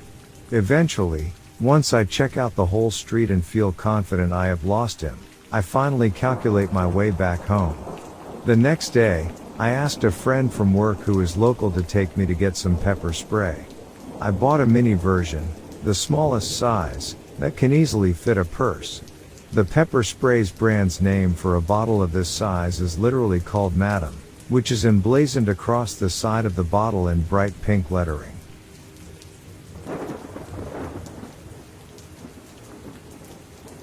New Year's Eve, 1991. My wife and I were walking into Boulder Cave at about 8 or 9 p.m. There was very little snow on the trail, just a skiff.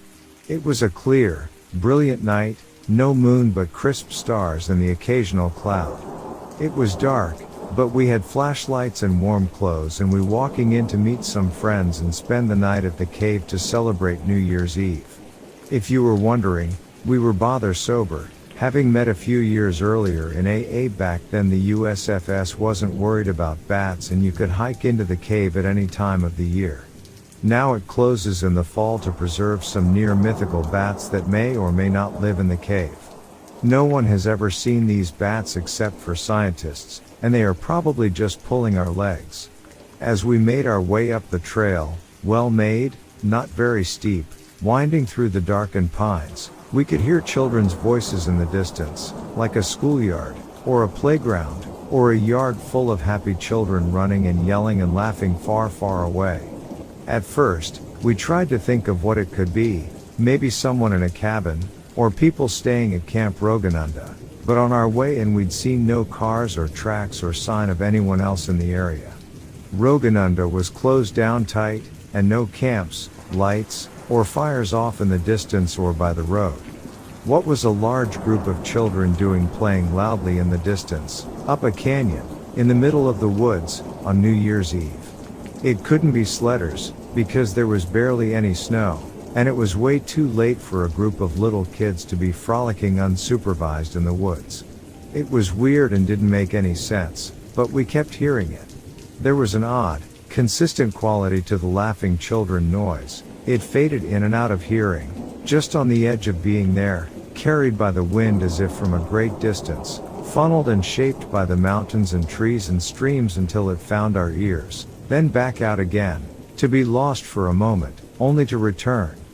Laughing, yelling, calling, shouting, playing children. Fading in and out as we would stop and listen till it went away, then walk a few dozen more yards only to stop and listen again. We said, "Do you hear that? Do you hear that?" and would wonder to each other what it could be. On and on as we walked up the trail, the children haunted us, laughing and screaming and yelling just beyond reason and hearing, like sound waves coming through the flames of a campfire, ghost voices traveling on the crisp night air. Anyway, we got to the cave and told our friends about it and puzzled together, but forgot about it after a while and played our flutes and listened to new age music on a boom box with cassette tapes, and burned candles and talked philosophy and mystery and deep meaning around the fire until the wee hours of the morning. It was a wonderful time. Walking out, something had changed, subtly. The woods seemed a bit ominous. Maybe we were just tired. But, as we made our way down the trail, my wife spotted something odd propped against the base of a tree. It was meant to be found, I think, by us, I believe. We thought, at the time, that it had been left for us by whoever or whatever made the laughing noises. As older and more cynical as I am now, I can still believe that is, or could be, true, though it certainly wasn't the work of children. The object. It is impossible to adequately describe the object. My mind stubbornly refuses to remember it as a whole. I remember the details of its construction and its size and general shape. My wife says it was a man, a figurine of a human. I have to believe her because when I try to picture it my mind draws a blank. Its construction was like nothing I've ever seen before or since. It was a small abstract figurine, woven of tiny sticks, moss, pine needle and lichen. The bear's hair moss had been braided in individual strands into tiny ropes, which wove in and out of bits of lichen and tiny sticks around some bigger sticks smaller than the diameter of a pencil. The main framework of small sticks was lashed together with what looked like the inner bark of cedar, woven into braids and tiny ropes. The workmanship was so intricate and subtle and bizarre that as we picked it up and looked at it, we are at first amazed, then just a little bit shook.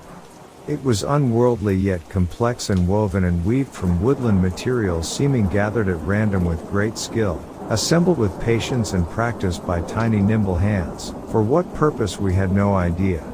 The damn thing was weird.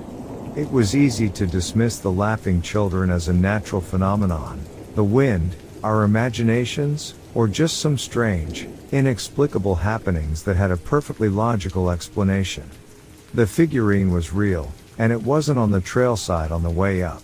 And no one else had been to the cave while we were there. No cars, footprints, no marks in the snow, nothing. I put it in my pack, took it home and kept it for a while, broodingly examining it closely for clues about I don't know what. The thing was creepy and full of bad magic, and after a while I threw it away. Fast forward, this incident got filed away in my memory and I gradually forgot about it, mostly. A few years later in the mid-1990s I got a job working for a local tribe. This job involved lots of downtime and my native coworker and I would talk about life and stories and such. One day, I casually recounted this series of events, and when I got to the part about the laughing children his head snapped around and he became alert and acutely interested. He quizzed me about every detail, and I recounted the story as I've told it here. He was a reticent guy, but he told me point blank that we'd run into stick Indians and explained briefly what stick Indians are. Warning, do not bring up the subject of stick Indians with a native. It is a forbidden subject. Trust me, natives don't like to talk about stick Indians. It's impolite to bring them up in conversation. Please don't. Briefly, the true nature and physical attributes of stick Indians are unknown. No one to my knowledge has ever encountered a stick Indian and survived to talk about it. So the myth is recounted to me, and what little I can find to read about them is that stick Indians are small, vicious and cunning, semi-man-like but about 3 to 4 feet tall and very skinny, with elongated arms and legs and sharp teeth, and claws on their hands and feet. They live in deep forests, and are occasionally heard but never seen. The laughing that we heard is how they lure victims out into the forest, where they become disoriented and lost as they attempt to locate the children playing in the woods. If the victim is an adult, the presumption is that they are attacked and eaten, and whatever remains after the stick Indians fed are never found. The person becomes permanently lost. If the victim is a small child, the stick Indians turn them into another stick Indian through some dark stick Indian magic.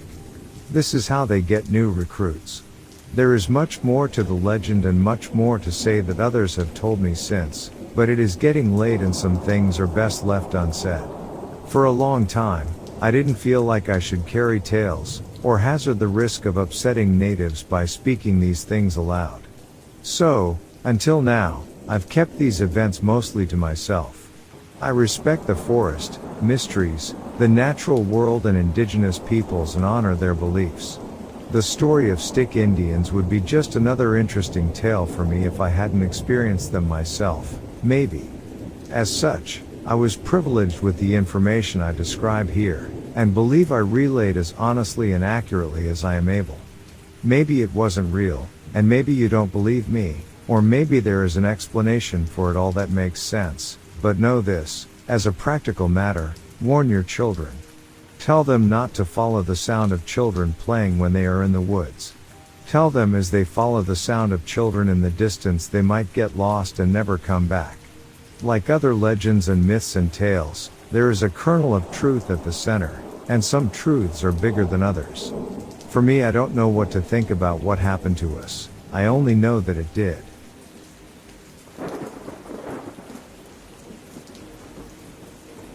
Each time I sleep, I leave my phone on the bed in front of me on the other side, as the bed is very large and there's all that empty space. I can see the phone at all times and it's just a routine to leave it there every time. I laid down and closed my eyes and was about to sleep, when suddenly I hear this weird and rough vibrating noise from my pillow right under my head. I immediately opened my eyes terrified but didn't want to move because I was trying to process what's going on.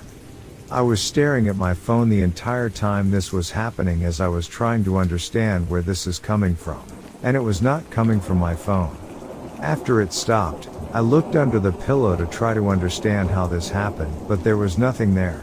Not only the fact my phone was too far away to be the cause of this noise. My phone vibrates and breaks not one long vibration. And it does not vibrate for so long, it's also never that loud. The pillow was slightly moving along with the noise as if something was directly under it. I've only had sleep paralysis once and this was not it. I have not fallen asleep yet at the time. I moved soon after the noise and movement stopped and did not feel like I couldn't move in the first place. Does anyone have the slightest idea what the hell happened? This is one thing that's going to keep bugging me as I cannot explain it at all.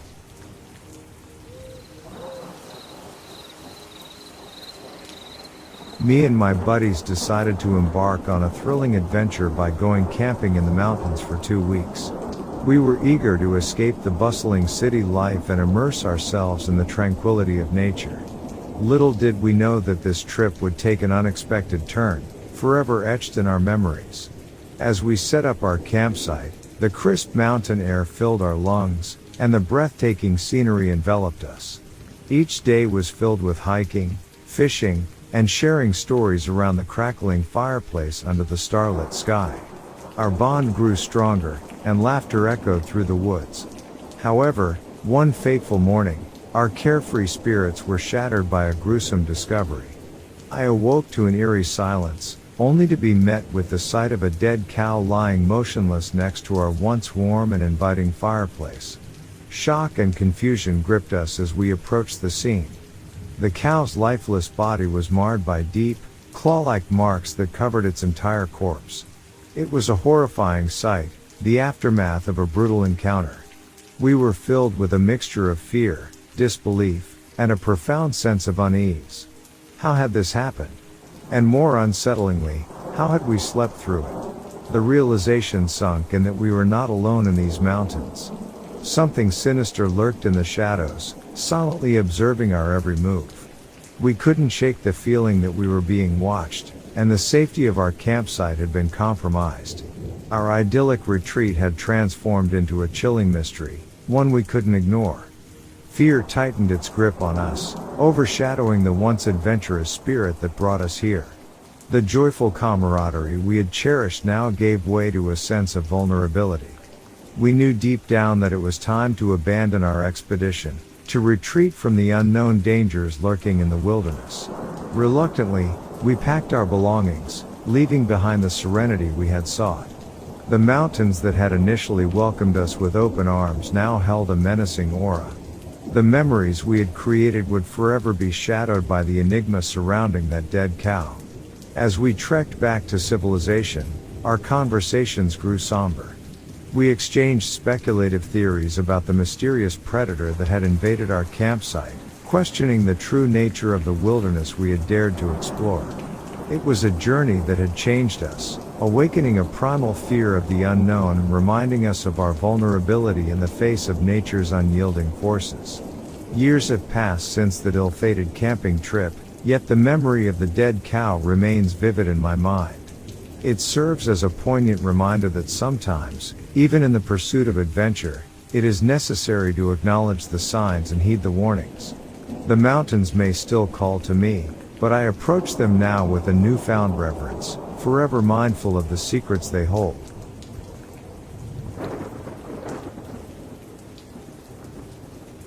Third shift in a children's residential facility, which is a 100-year-old orphanage.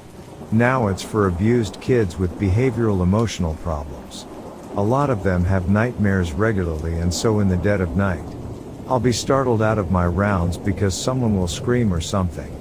Some of the kids talk in their sleep and sleepwalk, and it's creepy as if there's the kid who will wake up and open his door and just stare at you for about a minute before quietly closing his door and going back to sleep. One time he opened his door and zombied his way over to my coworker, and I dead-eyed and slack-jawed, and we were like, "Dude, what?" And he finally goes, "I want biscuits, shit." And we were like, "Get the F out and go to bed." Not that great of a story. walking around the grounds at night with my head full of other staff stories about parents showing up to try and steal their kids back. Never happened to me, but did happen to another staff before, and I'm a paranoid person. We have a ton of ghost stories about this place though, because the facility was built in the 1800s to handle the influx of orphans produced by a cholera epidemic in the area. The building is old as hell and full of hidden tunnels and passageways that staff can use to get around fast, but like hell I go in any of them. Staff who have been here longer have ghost stories about seeing shadows, hearing things, etc. I have none, but one time I was taking a kid to the basement to do laundry and he stops and goes, "Mrs. X, there was a man standing in that room, but he's gone now." And I was like, well, it was probably a ghost, little dude. Let's get this laundry done. Honestly though, the creepiest shit around here usually happens during the day with the little dudes are awake. Love 'em though. My family used to always go camping one weekend a month. Usually, this was with a group to a pretty established campground, and it would be hard to find time to yourself, so seclusion was not really possible. However, one time we were on a road trip and stopped in Kentucky at a campground for the night, a planned stop. My dad had found the campground in a directory of such things, pre-internet. An old woman was working the office and there was a girl raking leaves outside that I couldn't take my eyes off of. The girl was smoking hot, in her mid to late teens. I was probably in 5th or 6th grade, just old enough to notice. The lady took the money, told us which spot was ours, and we were on our way. Other than the old lady and girl, there was no one. No more employees, no other campers. We made a fire and sat around with a pretty cool mountain view and lots of stars, and noticed there were no lights anywhere in the campground. We had arrived at dusk and were set up before it was actually dark. My dad went to sleep and my siblings were playing cards inside the camper, so I stayed outside to watch the fire burn down. That's when the hot girl showed up and sat down near the fire and asked how things were going. Well, very well now is what I was thinking while making small talk with a smoking hot mountain girl. She even asked if I wanted to play a game with her up at the office. Of course I did, but just then my older sister opened the camper door and asked who I was talking to. The girl was gone. I told her I was talking to the girl from the office and she was really confused. I guess she hadn't seen the girl, but she did not pass up the opportunity to tease me about it and inform the other siblings their little brother liked girls now. Even the next day when we were leaving and stopped by the office, she wouldn't drop it and told the old lady I had a crush on the girl from the night before. Lady got spooked, asked me what the girl looked like, red hair in a braid, Yogi Bear t-shirt with the neck in a deep V, black chucks with the stars pulled off, jorts, etc. I still remember. This woman proceeds to tell me, which is weird, my whole family is there and she's talking only to the 11 to 12-year-old, that I'm describing her sister who died on a part of a trail near the campground, fell off the mountain, in 1968. Then she asks if she tried to get me to follow her. She always tries to get me to follow her, but I know where she's leading me. Those boys though, they always fall. My dad is just standing there mouth open, and my mom, who believes she lived a previous life, is eating this up with a spoon. On the way out, we pass the girl, different shirt, same tits, walking over from a shed with a rake. She waved, I did the head nod as cool as I could and tripped on a root. You know how adrenaline can trick you into falling in love? I still think about that girl and her, in retrospect, totally awesome mom, grandma, boss.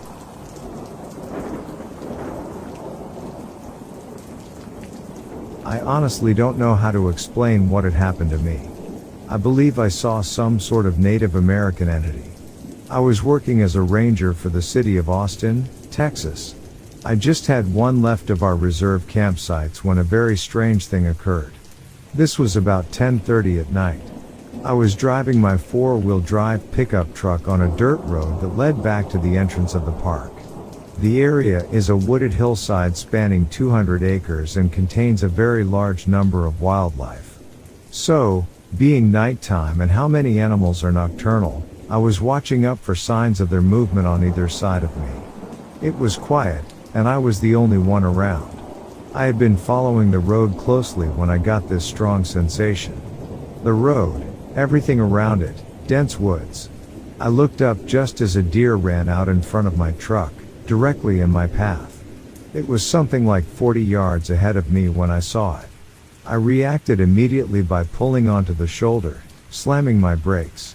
The deer now was only about 10 feet away from my truck when I swerved, and it vanished as soon as it went out of sight. The feeling that it told me to look up subsided. Everything went back to normal. There were no other cars on the road, of course, being just mine.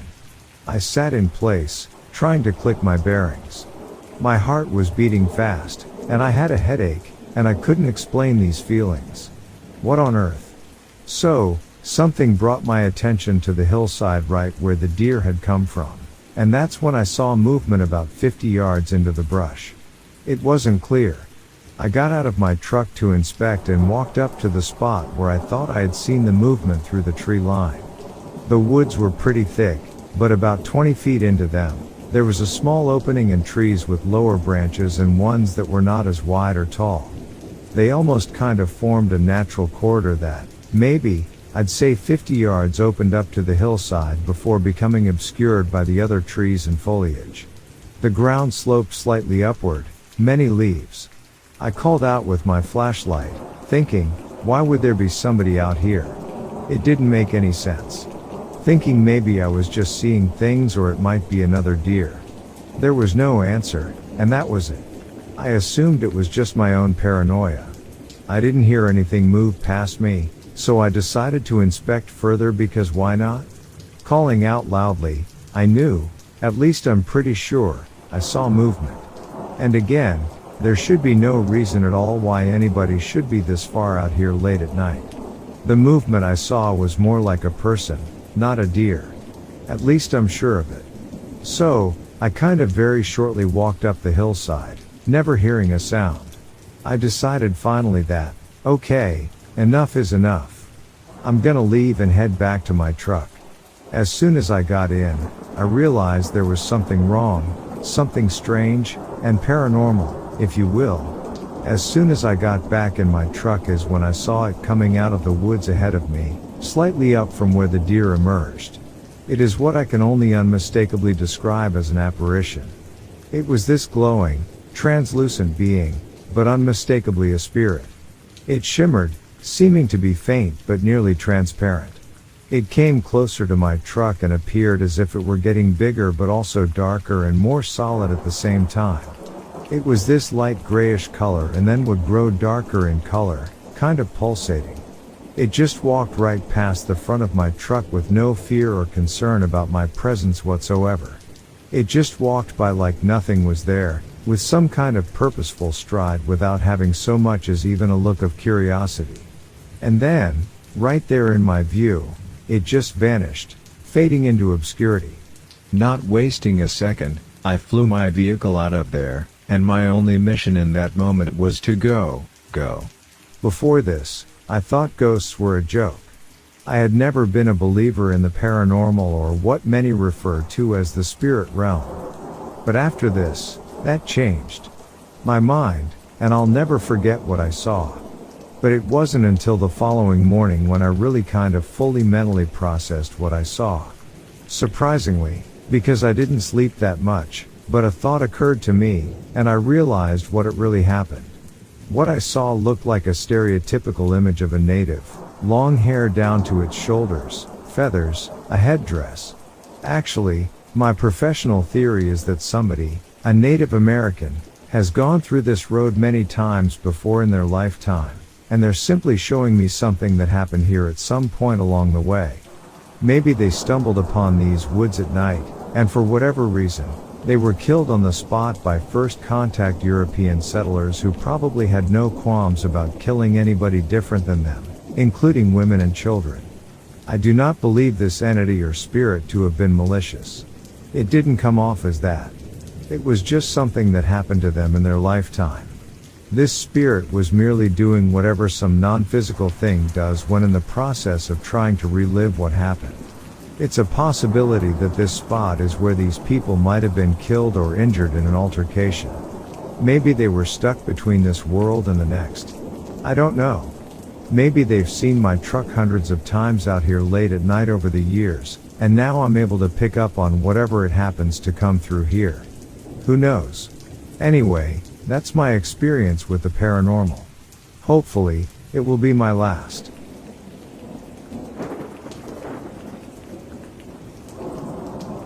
I usually walk on a trail near my house on Massachusetts' South Shore between Boston and Cape Cod. I don't know if this particular place has a name. I usually feel safe, even as a woman hiking alone. I grew up in this area, so it's not like it's the city or anything. A few months ago on a weekday late afternoon, I was walking along the trail. First, it just started sprinkling, but then it came pouring down with thunder and lightning too. I was more afraid of the lightning than anything. It was too far to run back to where I was parked, so there were a lot of giant rocks in this area.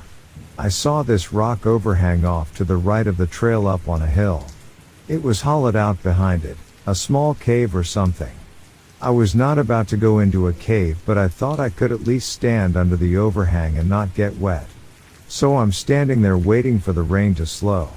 I just had a feeling like something was watching me because the hair on the back of my neck raised up. I felt compelled to turn around and look behind me into the darkness. At first, I didn't see anything. There are no bears or wolves in this area. If something was living in that cave, it was probably a small animal. At least that's what I told myself. But when I was staring into the darkness, I saw the shadows shift. I knew something was in there. It didn't look like it could be very big, though at the time I couldn't really see much. The rain was still coming down in sheets and the sky had gotten really dark. I stood watching the lightning strikes, and few of them were really close. But between the loud thunderclaps, I heard it. There was a nasty sound, like a wet sound of something eating and lip smacking. I turned back around to look in there, but I couldn't see what it was. Then the smell hit me. I guess the wind changed. It smelled rancid, like a dead raccoon on the side of the road. It made me gag. I turned back to the woods to see if there might be another overhang a short distance away. It was obvious that there was some kind of animal eating another dead animal in that cave, and I just wanted to put some distance between me and it. I took another couple of steps away from the cave, and now I was getting wet from the rain. I didn't see any other place to go. Then, all at once, I heard a sound behind me, like rocks clattering. I turned around to look. The shadow of the thing inside was rising, and I realized all at once that this creature was not small like I had thought. It had been crouched down and now it was standing. It must have been about 6 feet tall, standing up on its hind legs, and it totally took me by surprise. I froze for a second when I realized it was like something out of a nightmare. It had a face like a dog with a snout, only it was like a man, a big man covered in fur. I could see dog ears on its head too. I screamed and stumbled. I almost fell down the hill, and that's when it growled just like a dog about to attack. I really thought I was going to die. I'm getting goosebumps just remembering it. I took off running. I felt like my life was in danger. Thank God it didn't follow me. Of course, no one believed me. But then I looked it up on the internet and I saw people posting about this thing. They were calling it a dog man.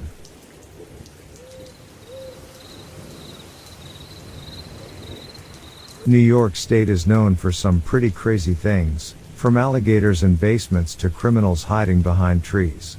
But I've had some pretty strange run-ins myself. I'll be telling you about my most interesting encounter yet, about a year ago while on duty at a local town overnight for training. Myself and another officer were dispatched to a local residence for a report of an elderly woman gone missing while hiking with her dog on her own property. She was sitting on roughly 80 acres of land and couldn't have gone far. The person reporting was her son. He said she hadn't been there since later that afternoon, when she set out with the dog towards the edge of the property, near the swamp area by their house. It would have been odd to just send 2 officers on such a call, but due to our small force size, we were using 1 car on solo nights to provide better coverage across town. Upon arriving on scene, we met with the son, who led us down to where his mother was last seen. He told us he found her phone by their mailbox, which appeared that she had talked to her son for a little while, but after setting out, had mentioned something about going towards the swamp as there were some wildflowers that had bloomed this time of year. This is why we had been dispatched as well. It also seemed like a good spot for bears, so we had to evaluate all the potential dangers. However, knowing how well populated our area was, not everybody always carried bear spray, but we did, so we could cover more ground efficiently and ensure safety if we came across any potentially dangerous wildlife. We walked for about 30 minutes, following the path around to where I thought she may have gone towards. However, after walking for a little while longer, nothing turned up. We then decided to double back and try walking along another path that branched off from the one we were on to see if that would turn up any evidence that she had been here. While walking down this other path, at first, it seemed like there was nothing out of the ordinary, but again, no sign of her dog or any tracks leading to the brush either finishing or somewhere else. This is when I began getting nervous because between myself and my partner, we could not find her or find any traces of her. Something must have happened to her since she left home earlier in the afternoon. As we kept going further, we began hearing odd noises in the distance. While I felt that we were safe at first, we both came to a sudden stop. These sounds were like nothing I've heard before, at least not on this side of the country. But it did not sound like any animal or person I could identify. "Did you hear that?" my partner had said to me as he looked towards the source of the howl. At this point, my heart was racing out of fear and curiosity, wanting more than anything for this night to end and for us to get back safely. I told him yes as my hands began to tremble slightly, for both nervousness and adrenaline. The hair on my arms were standing and raising, and I felt goosebumps beginning to form. We then slowly began moving towards where the howl had come from, both myself and my partner keeping our flashlights out just in case whatever made the noise was anything dangerous. We walked for another minute or so until we got closer and closer, still no sign of any dog tracks or even footprints, nothing leading up to this noise or away from it. My heart began pounding out of my chest when we came within about 30 feet of the origin of the sound, which had stopped by now after hearing us get closer. And then suddenly, without warning, an odd orb-like light appeared not too far above our heads, making us feel instantly nauseous. "What is that?" I remember saying as I raised my flashlight to see what it was. But then, just as quickly as it appeared, it vanished. My partner and myself both looked towards where the light disappeared, and then, we heard a rustle from behind us, not too far away from where we were standing. Up until now, he whispered that we needed to get out of here. This wasn't right, but his voice quivered, which was strange and caught my attention. This was a partner who was always very calm, no matter how scary or dangerous the situation was. We had been working together for years. However, this time, he sounded scared, almost as if something else was out there, other than us. We began walking back towards where we came from for a while I kept my light out in front of me just to make sure nothing was going to jump out. All the while, we had been hearing strange sounds that sometimes sounded like a human, but not fully, at least not having the cadence of a person. It was more animalistic. He would ask me again if I heard that, and I told him yes. He was getting more and more scared, even though his exterior was seemingly calm. We slowly started walking back towards where we came from, where the sounds became louder and louder. This made it difficult to continue without completely freaking out on one another. Then, out of nowhere, the one sound that instantly made me stop in my tracks was the sound of some kind of human cry from not too far away. He whispered, "Shh," to me as he looked at me with his eyes almost piercing right through mine. While I couldn't tell what it was, something compelled me to move forward so we could see what was making these strange sounds around us, which led us here in the first place. "Wait, no, come back. We shouldn't be going up this far," he explained to me. But even though he seemed very insistent about us going back the way we came from, I couldn't bring myself to stay quiet and just go while we could still hear all these strange noises where we were.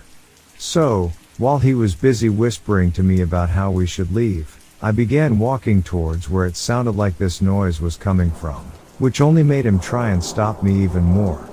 We both proceeded to go deeper into the woods, but the sound of whatever we had heard was now gone, and it was silence. In fact, the night itself was now silent. The crickets, all night life, had gone completely dead.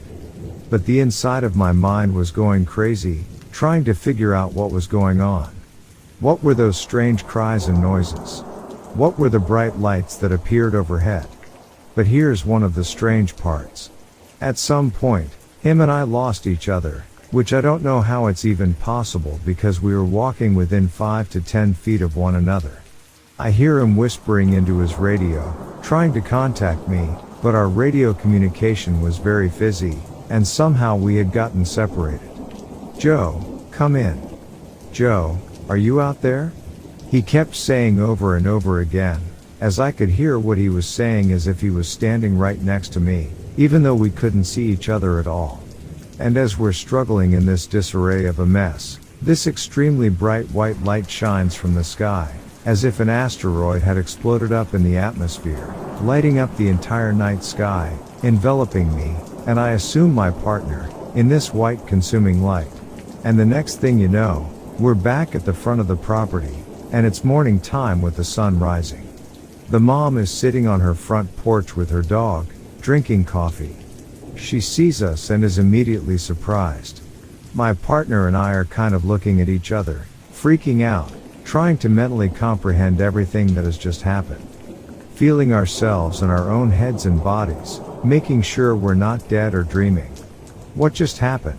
I remember asking when the lady comes over to us and begins asking questions like, "Where did you guys come from? Why are you here?" We began asking her questions in return. Her name, was she aware that she was missing? She seemed to have no knowledge of her ever missing. And when checking the date and time, it had been about 14 hours since the previous evening. My partner and I can both vouch for this happening. I'll spare you all the new details, but long story short, after we had gotten separated by this very thick darkness, we were both enveloped in white light and somehow pushed through about 14 hours of time, ending up at the front of the property. At the time of this happening to us, it was roughly 8:36 p.m. at night, and we were no more than 3/4 of a mile away from the house. The woman who had been reported missing also showed no signs of ever being hurt or any recollection that she was ever missing in the first place. We did not report this, as we have no logical way to explain anything that happened to us.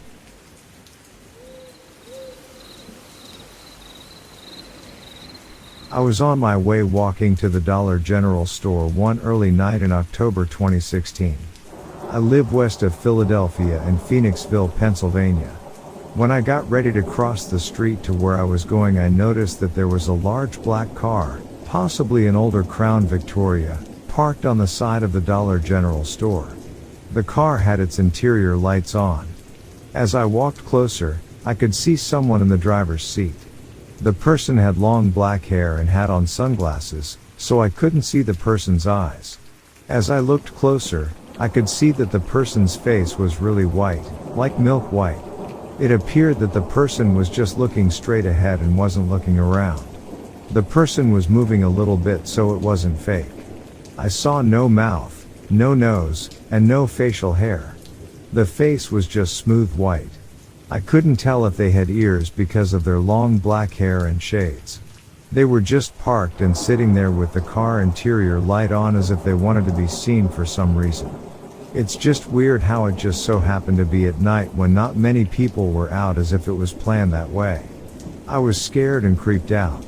When I came out of the Dollar General, I went home by walking all the way around the block to not pass that person. I'm saying person. It's more like being. It was scary and creepy. I first thought I was seeing things. I know I'm not the only person who has seen that. I never told anyone because I felt that people would think I was nuts. I'm not a conspiracy theorist, but could this have been a so-called Men in Black? The entire scenario just didn't make any sense.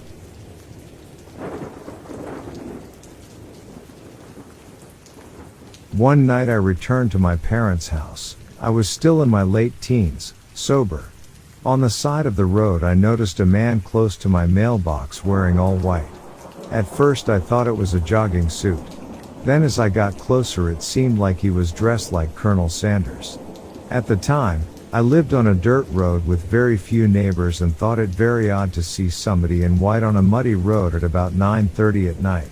I kind of chuckled to myself, how odd, but I never even really made direct eye contact or got a great look at the guy. He appeared to be trying to back off the road to not get muddy when I drove by. My driveway was about 150 feet long, through the woods, and I had just parked when I decided I should turn around and drive back down there and see if the gentleman needed help. I was thinking that it was very odd for somebody to be all in white on this muddy road and maybe this guy needed help. Of course by the time I drove back to the end of the driveway, he was gone. I drove by my neighbor's house but it didn't look like anybody was home and there's no way he could have made it any further than that. To this day, I don't know what or who that was.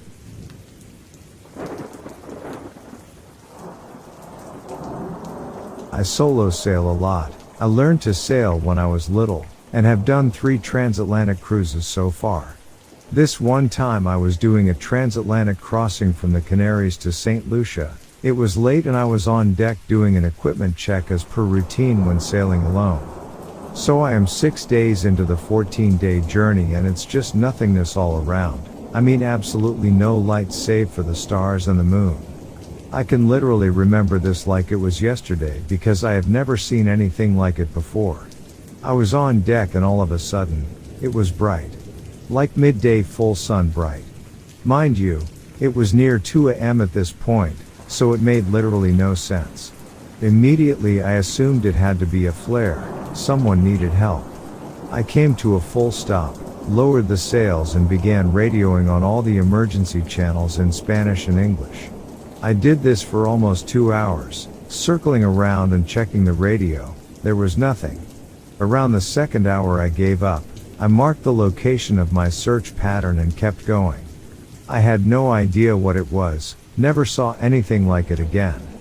The whole night lit up like the sun was out for a good 3-4 seconds. Unbelievable.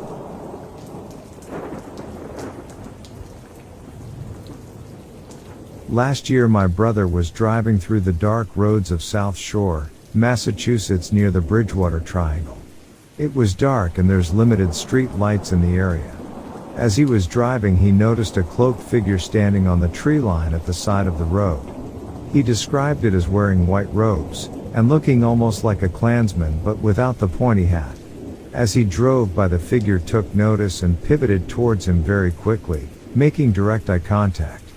He became frightened enough that he sped away. I often wonder what he might have seen that night.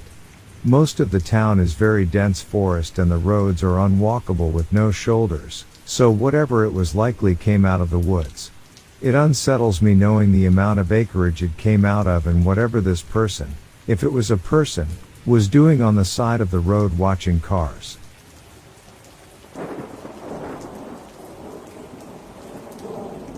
In July 2018 I was staying in a very isolated region with limited access behind 3 log gates 20 miles south of Whitethorn, California on a primitive 4x4 road.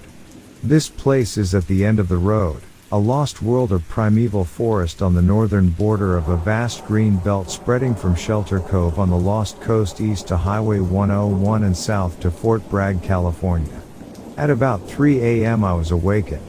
It was a hot, dark, and completely silent July night in these mountains. Something above my tent location, approximately 200 to 300 meters, began knocking on wood. It's best described as loud whacks by a big club or branch on a tree trunk. They started one knock which got my attention. There was a brief hesitation then several more knocks, but randomly timed.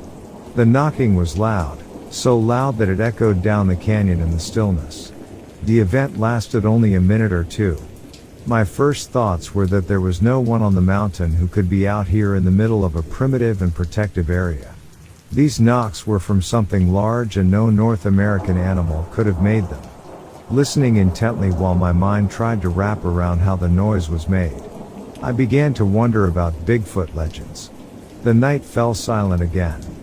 Afterward, I told a few locals and learned that there had been many Bigfoot sightings near Piercy and north of Willow Creek. Fast forward to 2 weeks ago, while waiting at the first locked gate to the same conservation area, I heard two distinct vocalizations which cannot be explained.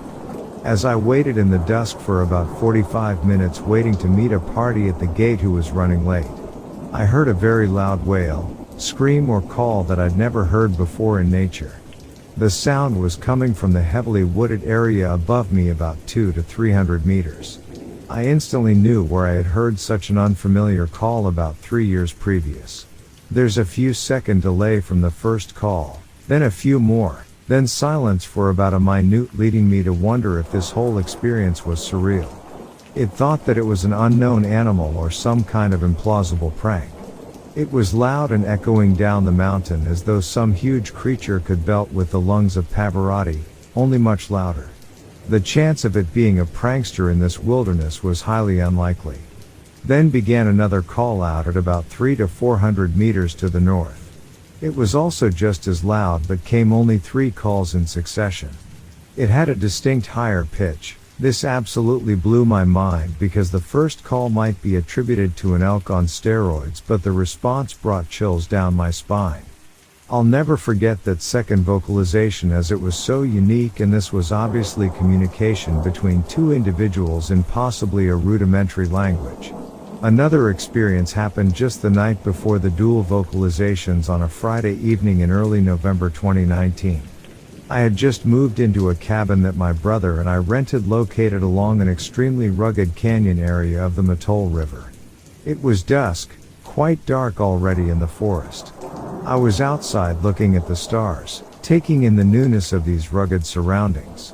Suddenly, there was a screaming that was so loud and so foreboding that I could only listen in amazement. It was the loudest screaming I've ever heard. I thought it was produced by some kind of banshee from a horror film. The screaming continued at full throttle for over 5 minutes. I know mountain lions can scream, but nothing like this. It sounded much louder, more guttural, literally as if someone had set up loudspeakers and played the bloodiest scream that Hollywood could produce.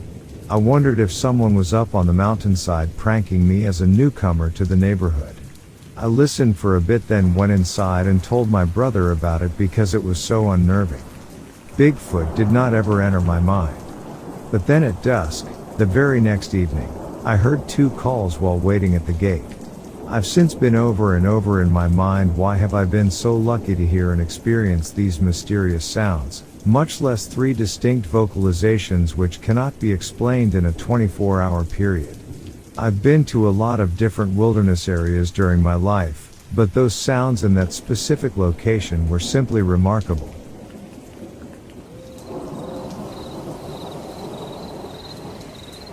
My brother and I had embarked on a hunting expedition in the vast and untamed wilderness of Alaska. Our sights were set on the elk that roamed these lands. With rifles slung over our shoulders and determination burning in our hearts, we ventured into the dense thicket, relentlessly searching for any signs of our quarry. Hours turned into days as we scoured the nearby woods, our anticipation mounting with each passing moment. Yet, despite our tireless efforts, the prey seemed to elude us, leaving us with naught but the echoes of our own footsteps. Undeterred, we made camp under the starlit sky, our tents providing a temporary refuge amidst the wilderness. The crackling fire cast dancing shadows upon the trees, painting the night with an ethereal glow. As the flames flickered and danced, we contemplated our next move, determined to leave no stone unturned in our pursuit of the prey. It was then that we stumbled upon something unexpected, a small village hidden away in an uncharted part of the woods. Intrigued and driven by curiosity, we ventured towards its center, guided by an inexplicable force that urged us forward. As we drew closer, A pack of wolves emerged from the surrounding wilderness, their piercing eyes fixated upon us. Yet, as quickly as they appeared, they vanished into the undergrowth, leaving us with a sense of foreboding. Our footsteps carried us through the village, its eerie stillness permeating the air. We soon beheld a sight that sent a chill down our spines, a massive pile of bones, skulls, and remnants of a forgotten past. It was a macabre collection, a silent testament to the tragedy that had unfolded here many years ago. We surmised that over 50 souls had met their untimely demise in the frigid embrace of these unforgiving woods, perhaps a century ago. As we explored further, our eyes fell upon claw marks etched upon the walls of the decaying houses, a haunting reminder of the unknown terror that had descended upon this ill-fated village. Our minds raced with speculation, piecing together fragments of a forgotten tale. What sinister force could have unleashed such devastation upon this place?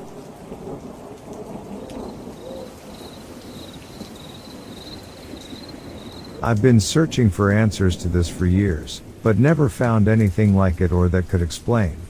Basically, I just moved into a new house in a suburban-ish area in northern UK. A few months after we were settled, we invited a friend round for some drinks. At somewhere around 1 a.m., 2 a.m. a very loud sound could be heard throughout the house. The closest thing I can compare it to is microphone feedback. It was very high-pitched and almost hurt to hear. Except, it was more of a defined note than feedback. It started off quietly and was drawn out in the distance, but it sounded like it got progressively closer and louder each time it rung. I say rung because it was like it faded in and out a few times, almost like a long tone. The whole thing lasted only about 20 seconds. Safe to say we were all absolutely freaked out afterwards and had to confirm to each other that we had actually heard it the same. We all brushed it off as too much to drink and some weird electric noise somewhere. Because it was so out of the blue, freaky, and over so quickly, nobody thought to record it. A few months later, my fiancé and I were in bed. He was asleep by this point and I was trying to get to sleep. That's when I heard it again. This time it wasn't as loud, almost as if it didn't come as close, but it sounded as if it was traveling. I woke my fiancé up as I was freaked out again, but he was too sleepy to acknowledge anything at this point. The final time it happened was when I was in bed again. This time it woke me up.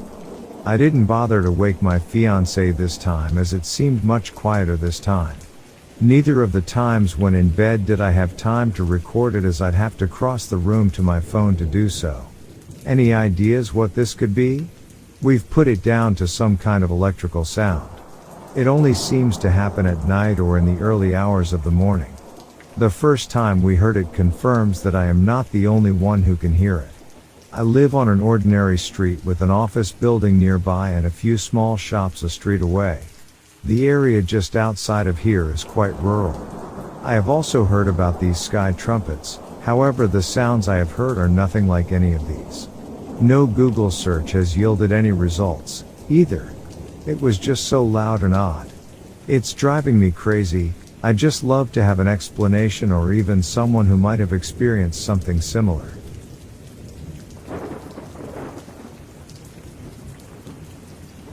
I paddled about 240 miles up a river in Canada a few years back.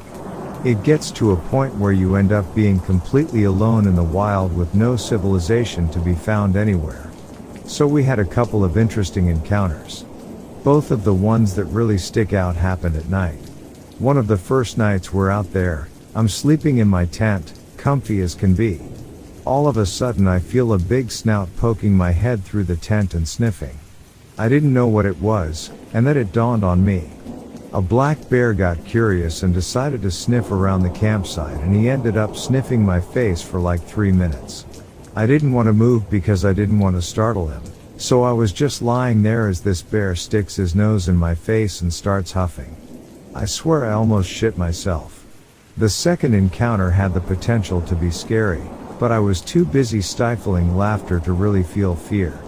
One of the last nights we were out there, we decided to set up camp on a little beach. It seemed like a good spot, but after we set up camp, I'm walking around and I notice some moose tracks in the sand. We had set up camp on a little moose watering hole. No big deal. I'm sleeping in my tent and I hear heavy footprints outside. Sick, a moose. Cool beans. I slowly open my tent zipper, as quiet as possible so I wouldn't scare the thing. I'm super excited to see my first moose, except I didn't see the moose. At least not the whole thing. All I saw was this bull's giant dick dangling down maybe 3 feet in front of my face.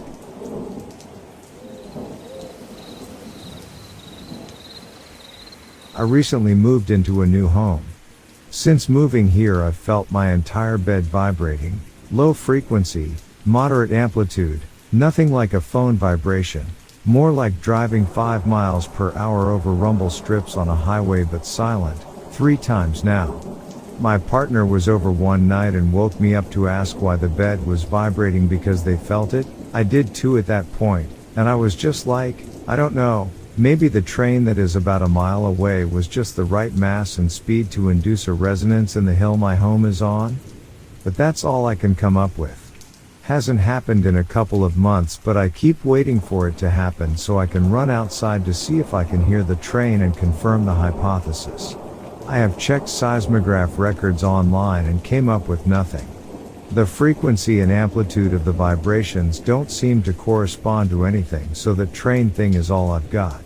The floor isn't vibrating when this is occurring, making it even more strange. There are no major roads and no construction for miles. No underground drainage here either since I'm in the county. I have an IKEA bed frame with the drawers under it, and no, there are no vibrating toys in them. Only clothing. Any ideas?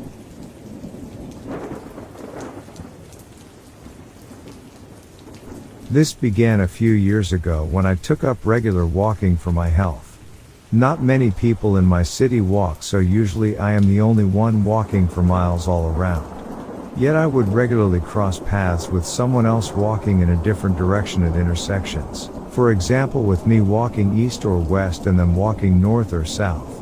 No one else around, and yet sometimes we would both have to slightly change our direction or pace to avoid bumping into each other.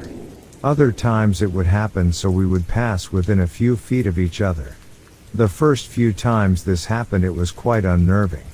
It seemed so bizarre. I would cross the road and look around.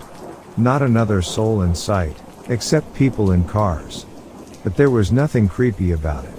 They were all just normal people, strangers, doing their own thing, perhaps on their way to work, or shopping, some just taking their dog for a stroll.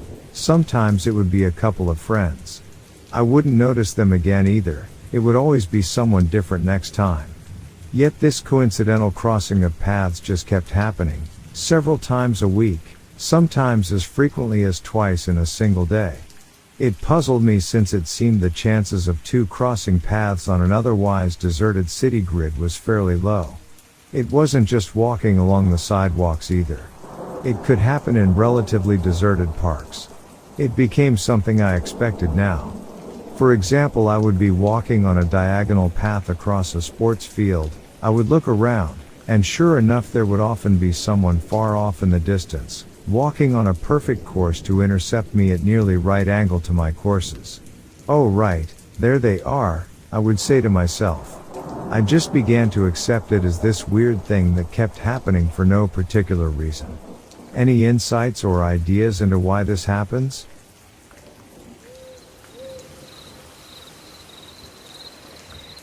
This is an account of an incident that happened in 1974 when I was 15 years old living in the city of Puebla, Mexico with my family. On this day my younger sister, Janet, she was 14, her best friend, Shay, also an American living in Puebla, and I were gathering in the afternoon so we could take a bus together to the city of Cholula to make clay for art class. While Janet and I were walking around the block to pick up Shay at her house, we saw an American man appearing to be in his mid to late 30s, walking in the opposite direction of us, on the other side of the street. He was carrying a large duffel bag over his shoulder. Janet and I started speaking loudly in English, hoping we would get his attention, but to no avail. When we arrived at Shay's house, we insisted that she hurry for the possibility of catching up with that guy. By the time she was finally ready, we were sure we would have missed him, but instead, he was in the same place where we saw him last. We already told Shay about this guy, and after seeing him now, and walking in the same direction, we all spoke up loudly in English, hoping again to get his attention. This time it worked. From across the street, he yelled to us, "Do you speak English?" He crossed the street to the side we were on and told us he was looking for a specific address, taking out a piece of paper where the address was written and showing it to us. We did not recognize the street name. It was a long Aztec name beginning with the letter T. Since we were on Tehuacan Street, he thought the street we were on was the same street, but it was not. We decided to walk him to the house number on Tehuacan Street that he had on his paper. While walking to that address, each of us would think different things, especially lots of questions, and he would look at each of us and answer our thoughts out loud. He was reading our minds. For instance, I thought to myself, I wonder what his name is, and he would look at me and reply, "Richard." Janet said she was wondering where he was from, and he turned to Janet and just said, "Santa Barbara, California." Of course, I didn't know why he looked at Janet and said that, but I was catching on quickly to understand that he read our minds, as none of us said a word, and he just answered our thought questions while facing the person who had the thought. At one point he looked directly at Shay and said that she shouldn't worry about Jamie, Shay's boyfriend, and that Jamie wouldn't be jealous. Later Shay said she was worried about what Jamie might think about the situation of joining this attractive guy. We arrived at the house that had that number he had on his paper. It was in the direction of where we were going to catch the bus to Cholula. Because he did not know any Spanish, we spoke with the maid who answered the door at that house. The maid said that this was not the house he was looking for, and the people who lived there were not the people Richard was looking for, and she closed the door. Richard continued addressing our thoughts, and after the door closed, I said out loud, "Hey, we probably have a map at our house." It was an apartment, and could find the address from there. As you might have gathered by now, we, Shay, Janet, and I, abandoned the journey to Cholula to make clay. Everyone agreed that this was a good idea, so we turned back and walked to our apartment. Once there, Richard, Shay, and Janet were joined at the dining room table by my sister, Louise, the eldest of us three. Our maid, Anna, met Richard, as did my mother, and Anna and later my mother, pulled me aside and chastised me for bringing a stranger to our home. When my mother confronted me, I replied that she wasn't living her Christian values if she thought it was all right to put a person out who needed help. I sometimes was a sassy kid. It turned out we didn't have a map at our home, so I ran around the apartment building asking neighbors if they had one. No one did. I went to the ground floor beauty shop and asked the ladies in there, and no one had one, nor had they heard of the street. One beautician suggested we take a bus, and before getting on, asked the bus driver if they knew of the street, because, she said, bus drivers know the city and her streets best. All the time I was running around, Richard, both my sisters, Louise and Janet, Shay, and my mother were sitting around the round dining room table.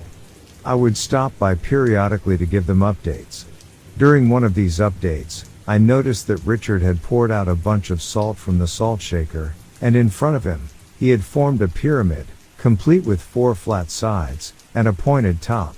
I remember looking at that and thinking it was odd, but was more focused on trying to find a map for Richard. Later Anna commented to me that he was rude to make such a mess on the table with the salt. Since no one in the building had a map, we took the advice of going to a bus stop and asking a bus driver about the address. We went to the bus stop that was around the corner, on the street where Shay lived and where we first found Richard. That bus stop was across the street from a park that normally was crowded with people but was totally empty when we got there. Richard, Shay, Janet, and I waited at that corner for the buses. Buses in a Mexican city are plentiful, and they would come by about every 5 minutes or so.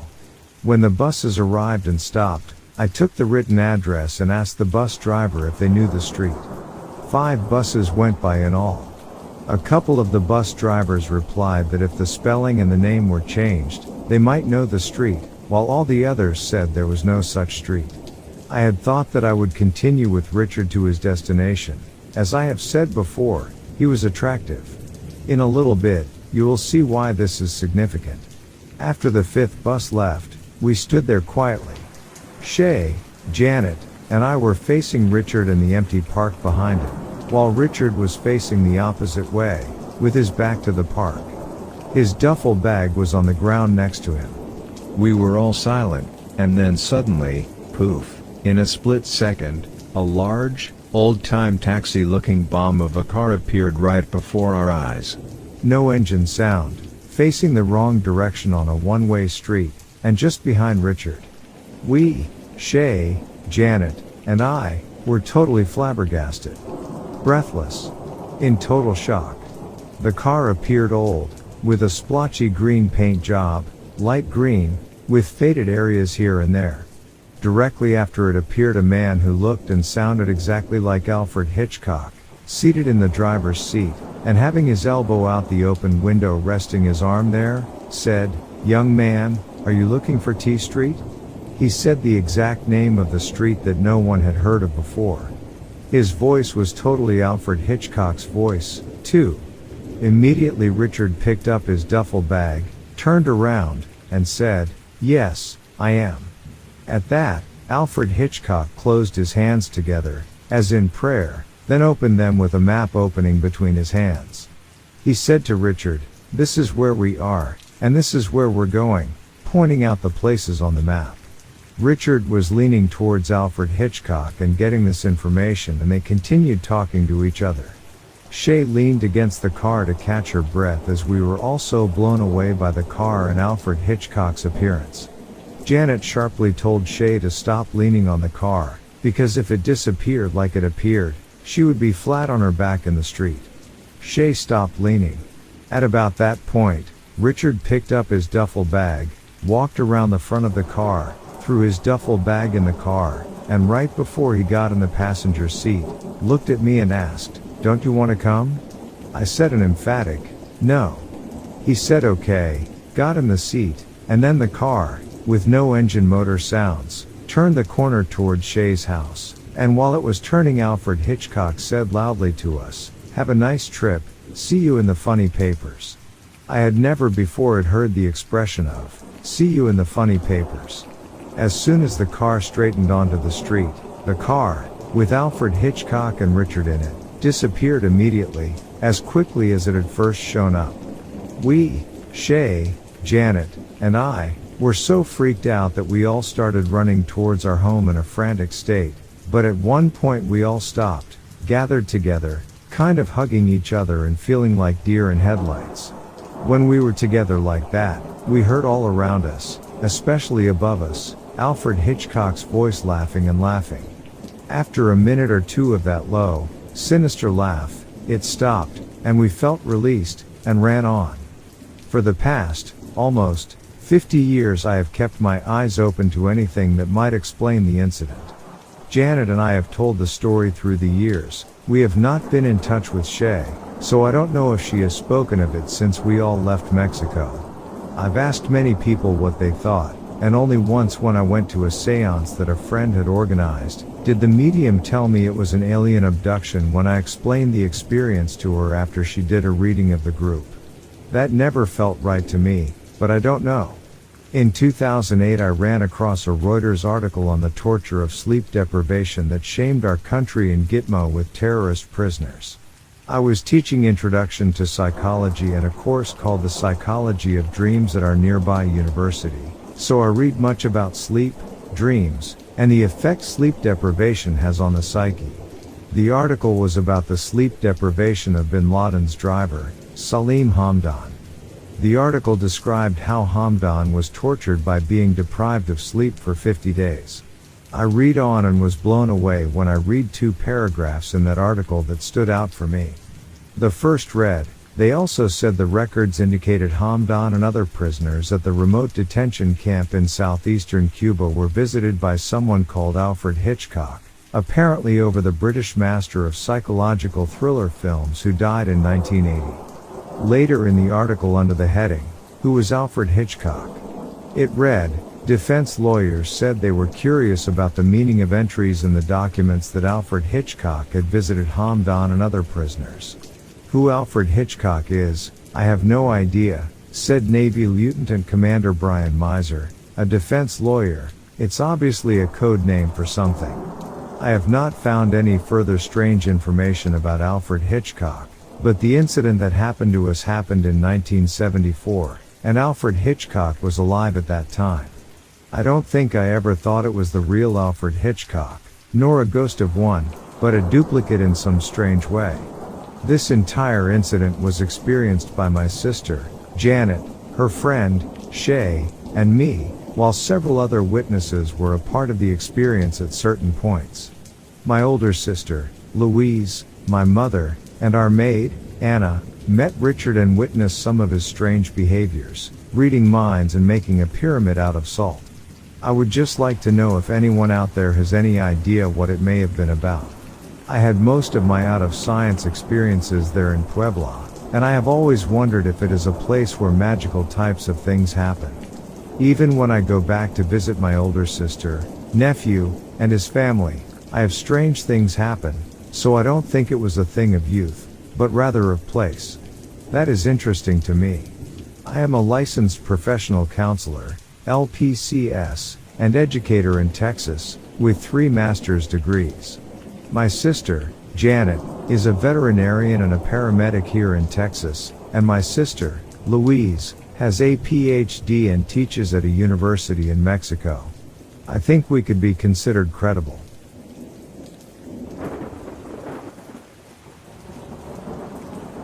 My name is Ataraxia and I'm in high school. Last year, I went through a bad episode of depression. I'm doing much better currently, and I was scrolling on TikTok and found a video of a girl who claimed she shifted into another reality in her sleep. At that point in my life, going to another reality even just for a few hours a day sounded great to me. Out of curiosity, I looked up tutorials and other info on YouTube and it soon became an obsession. For about 8 whole months, I dedicated my free time to learning how to shift. The shifting I am talking about is not the kind where people say they went to an anime or Hogwarts or whatever. My desired reality, as they call it, was just a normal world where some of my problems did not exist. Since there are infinite realities that are similar to ours, I hope to reach one with those qualifications. On February 8, 2023, I decided to try shifting. I wrote down the date of when I went to sleep and the details of my desired reality. I tried my best to hold my vision of me waking up in that desired reality for as long as I could, but I fell asleep and had a dream of my previous day at school. I don't think the dream had to do with anything, just adding it. I woke up disappointed and grabbed my phone to turn off my alarm and I saw that my wallpaper was different. I thought it was weird, but I thought maybe I changed it accidentally somehow because the new wallpaper was an old one I had not too long again. Then things started to get strange as I got ready for school. Things were very slightly different. The pink pot on my desk no longer had the Kirby face I painted on it. My shoes were in a different cubby than I placed them in.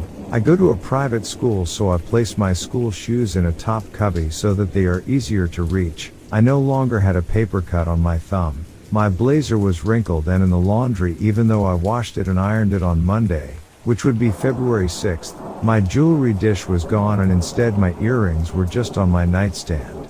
Those are just a few of the differences I can remember right now. I instantly thought about the shifting thing I tried last night and assumed the worst, which is I am in another reality. I continued on with my day and I found out that no, my problems were not gone, so this was not my desired reality. School was different too. The road lines were much more worn out than usual on the way. Someone who I didn't know personally waved at me at school. I hit my hip really hard on a bench that I have never seen while turning my usual corner pretty fast to get to bio class. Our school banner in the courtyard was different. My assigned seat for religion class was different. My apps on my laptop were arranged differently. A character I had recently gotten in a gacha game was no longer on my account and the currency count was different. Game was Honkai Impact 3rd and the character missing was Hersher of Truth, and a bunch of other small changes that I don't distinctly remember. All I could think about all day was the fact that I was somewhere different and I was not home. I have never been one to be overly stressed and have panic attacks, but the stress was overwhelming and crushing. My head and eyes were hurting by the time I got home. When I got home, I went to bed and tried to shift back. I wrote on a piece of paper home over and over again and put it under my pillow, shifting method, and said it in my head and imagined myself waking up at home again. I fell asleep and woke up. I started crying from relief when I saw my Kirby pot with a face again. The experience felt surreal to me, almost like a really vivid dream, and I was very willing to peg it off as one. That's when I checked the date on my phone. It was Friday, February 10th. This meant I spent a day somewhere else. My friend that I didn't recall being with much yesterday, as I spent my 2 breaks in the bathroom panicking, at school even asked me if I was alright and that she was worried about me last night since I had been acting different and was very stressed out yesterday. She knows that I am struggling with depression. I said it was nothing and that I was perfectly fine. Does this mean that I switched consciousnesses with another me? And if that was the case, did we both try to shift that same night or was it just me? Did I shift? Was this a dream? Was it something else? Either way, I took this as a sign to never try shifting ever again.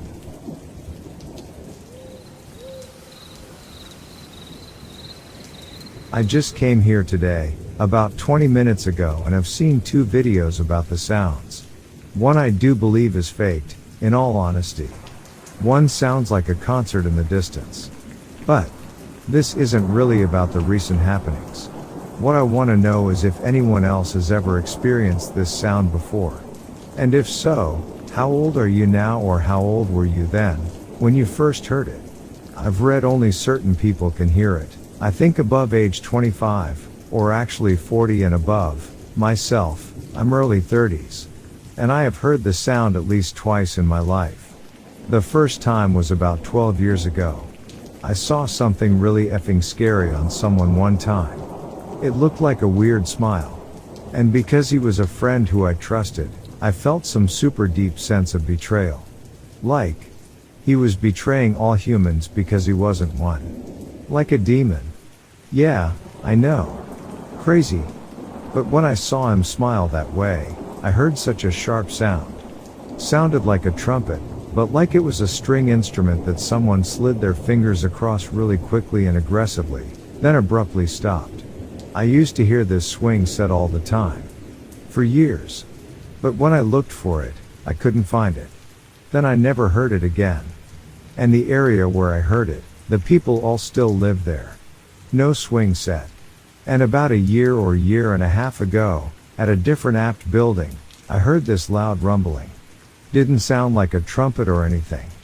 Just sounded like, I don't know, deep underground construction. But there was none. And it had come in waves each day I heard it. It'd last like 40 minutes, and there'd be like 7 or so waves. It'd crescendo, then descends in a slow-ass way, then it'd come back. Because of that, I googled the hum and looked up some vids about it. One vid tried to debunk it by saying it sounds like dry ice on a sheet of steel. Which does. But it's super loud, just a low bass rumble. And one dude said it's 18-wheelers slamming on their brakes. Where I live, no big trucks would really come through like that. Maybe like 3 a day. I can hear the traffic from where I live. I rarely heard big trucks come through, at least not slamming on the brakes. After I watched that video, for about a week, I'd hear like at least 15 a day. Then after that week, it all stopped. No more big tricks slamming the brakes. And I noticed it then and there, and have paid attention to it since. Rarely do they slam on their brakes. And 15 trucks doing that every day for a week is very noticeable. Strange. And another thing I want to mention is how my smaller city didn't have too many police chases. But in the last 3 months, I hear them like at least 3 or 4 times a week. And a neighbor is a cop, and I asked if those are actually police chases and not just cops rushing to a crime scene, and he confirmed there's police chases happening. And I've lived in this building, for a second time now, for at least 2 years, and some odd months. And another thing I want to mention is locusts. They've been appearing every year for about 2 months at a time right before hurricane season. For about 6 years? Maybe 7. Again, I will mention that though I do believe in a supreme being, I'm not religious. I was raised Christian, sure, but I'm not a religious person. Not anymore. And the reason I say this is because I've noticed the religious concepts in this I'm writing right now. Anywho, what do y'all think? Have y'all noticed this stuff? And what do you think of it? Just a coincidence and I'm being superstitious?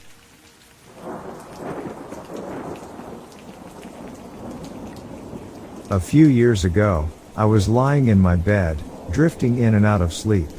My eyes were closed, and my mind was on the verge of entering dreamland when I suddenly heard a strange noise coming from my doorway. It was a peculiar sound, like a faint whisper or a soft hum. Curiosity got the better of me, and I slowly opened my eyes, allowing them to adjust to the darkness of my room. And what I saw sent a shiver down my spine. There, right in front of me, was a 6-foot spherical light, surrounded by a mysterious gray mist.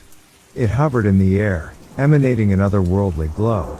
I watched in awe and disbelief as the ethereal light moved slowly from my doorway towards my window. It seemed to glide effortlessly, almost as if it were dancing through the air. My heart raced, and I couldn't tear my eyes away from the mesmerizing sight. Then, without warning, the luminous sphere faded right through the solid bedroom wall. It vanished into thin air, leaving behind a lingering sense of wonder and uncertainty. I was left in complete awe, struggling to comprehend what I had just witnessed. The next day, my little brother approached me, excitement and curiosity etched across his face. He asked if I had seen something strange in our shared experience. It turned out that he, too, had witnessed the same enigmatic phenomenon. He described how he saw it materialize in his room, passing through the very same wall that I had observed it fade next to. Our minds were filled with questions and a shared sense of wonder. What was that strange spherical light? Where did it come from, and where did it go? We couldn't find any logical explanation to make sense of it all. That extraordinary encounter stayed with us, becoming a cherished memory that bound us together. It was an unexplainable event that sparked our imaginations and instilled a deep curiosity about the mysteries of the universe. To this day, we still recount that night when the spherical light, shrouded in gray mist, captivated our senses. It serves as a reminder that there are realms beyond our understanding, hidden just beyond the confines of our ordinary lives. And perhaps, one day, we will uncover the secrets behind that ethereal visitor and the magical journey it took through our bedroom walls.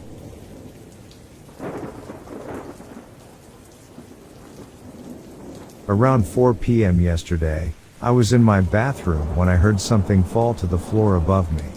I kind of shrugged it off at the time. Fast forward to about 2 a.m., I was in my living room. My grandma was sleeping on the couch, and my uncle was sleeping in his room. Suddenly, right above me, I heard loud, heavy footsteps walking across the attic. My cat heard it too because she bolted up the cat tree and looked directly up at the ceiling in the same spot. So, I know I'm not crazy. I'm scared to death. I haven't slept yet, and my family is telling me not to call the police. My uncle is going to check when he gets home from work. I don't know if it's an alien, ghost, or an actual human up there. I just don't see how anyone could have gotten up there considering it's inaccessible. My uncle is trying to shrug it off as a bird or squirrels, but no way would a squirrel walk or sound like that. Update, my uncle and I went up there, and there were no signs of anything ever being up there. The part of the house where I heard the heavy footsteps is sealed off from the rest of the attic. There is absolutely no access to it. So, this definitely turned a lot more paranormal. Honestly, I don't know how much I believe in cryptids, but my mother once told me a story. It involves my great-great-grandmother and her neighbor, essentially her boyfriend. Later in life after her husband passed away. The story was shared with my mother by this neighbor when he was still young. According to the neighbor, he and his friends were playing a game of hide and seek one day. It was a typical day in the 1910s. As he found a hiding spot, nestled away from his seeking friends, something strange caught his eye. From the corner of his hiding spot, he saw a sight that would forever be etched into his memory. A long, white creature emerged from a sewer drain, moving on all fours with an uncanny grace. Its form was unlike anything he had ever seen before. It seemed to possess a certain alien quality. Curiosity overwhelmed him as he watched the creature intently. It crawled with an eerie precision, almost as if it knew it was being observed. Without warning, it disappeared into another nearby sewer drain, leaving the young boy in a state of both awe and confusion. As my mother relayed this story to me, I couldn't help but be intrigued. The image of this mysterious creature crawling through the sewers lingered in my mind. What do you all think? And before you start, Mother would never lie to me.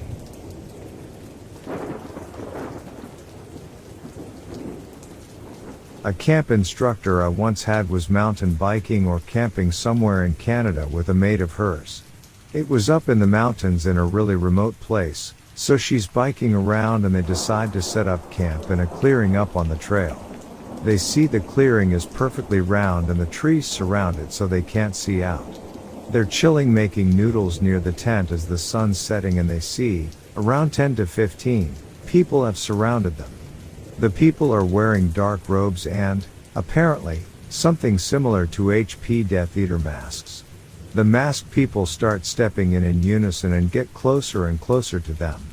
They start freaking the F out and screaming at them to stop, then get on their bikes and kick some of the people away and ride down the mountain as fast as they can. They come across a cabin and start banging on the door and a dude, a hunter of some sort, comes out. They explain the situation and he radios his buddies to go check it out with him. Turns out that place is a high-action cult area and there has been missing persons and people taken by cults. Oh, and when the hunter got there all the tent and stuff was taken.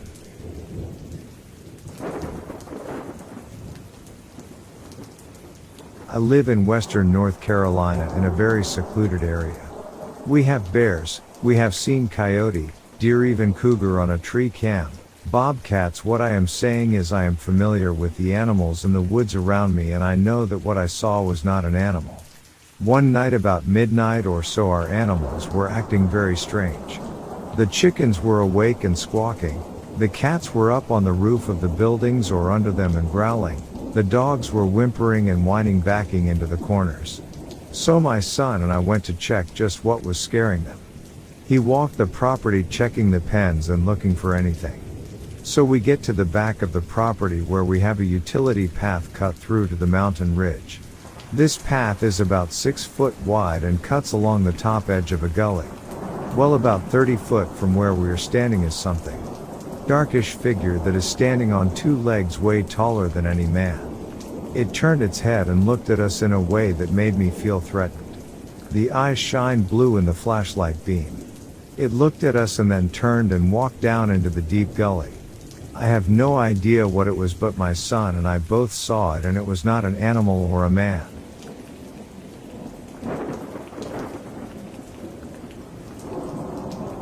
I swear to you, what I'm about to share is a true story. I work at NASA, and for obvious reasons, I need to remain anonymous. Let's just call me Randy, after the legendary guitarist Randy Rhoads. I've always been drawn to the mysteries of the universe, and little did I know that one fateful day, my life would take a mind-boggling turn. It was during a routine space mission, monitoring the vastness of space from the control room, when something extraordinary happened. As I gazed at the screens displaying data from distant planets, my eyes widened in disbelief. There, amidst the black void, appeared an object that defied explanation. At first, I thought it was a computer glitch. But curiosity got the better of me, and I couldn't resist investigating further. As I zoomed in on the object using the cameras, my heart skipped a beat. It was no trick of the light or fabrication. Right before my eyes, the object revealed itself to be a highly advanced extraterrestrial spacecraft. Words fail me as I attempt to describe its appearance. The craft had a sleek, metallic exterior, with a silvery sheen that seemed to shimmer in the distant starlight. Its shape was unlike anything I had ever seen, a combination of smooth curves and sharp angles that defied conventional aerodynamics. Mysterious symbols adorned its surface, symbols that were alien to any known language. Fighting the urge to panic, I knew I had to document this unprecedented encounter. I grabbed my camera and snapped as many photographs of the UFO as I could. Every detail was essential. I watched in awe as the craft maneuvered effortlessly through the cosmos, defying our understanding of propulsion systems. There were no visible rockets, no conventional means of propulsion. It simply glided through space, defying the laws of physics. Just as I thought the encounter couldn't get any more bewildering, the unimaginable happened. In an instant, the craft vanished before my eyes, as if it had never been there. I was left dumbfounded, my mind racing to comprehend the enormity of what I had witnessed. Filled with a mix of awe, disbelief, and a hint of fear, I immediately contacted my supervisor. Trembling, I recounted the entire encounter, from the initial sighting to the abrupt disappearance of the UFO. The gravity of the situation was palpable as my supervisor arrived, his expression a mixture of concern and secrecy. As he examined the photographs I had taken, he urged me to keep this encounter strictly confidential. He emphasized the potential impact on the public, the fear and chaos it could incite. I was instructed not to share my experience with anyone, not even my closest colleagues. My discovery was to remain hidden from the world. Still reeling from the surreal events of the day, I returned home, my mind swirling with questions and uncertainties. I couldn't shake the feeling that the truth needed to be revealed, that humanity deserved to know. Fueled by a sense of responsibility, I decided to take matters into my own hands. And that's why I'm here, sharing my account with you, Horror Den. Anonymity provides a shield of protection, allowing me to reveal the truth without risking my career or the stability of society. This story must be told, and it's up to those who hear it to decide what to make of it. Remember, this is not fiction. This is my first-hand experience, and it has forever changed my perception of the cosmos.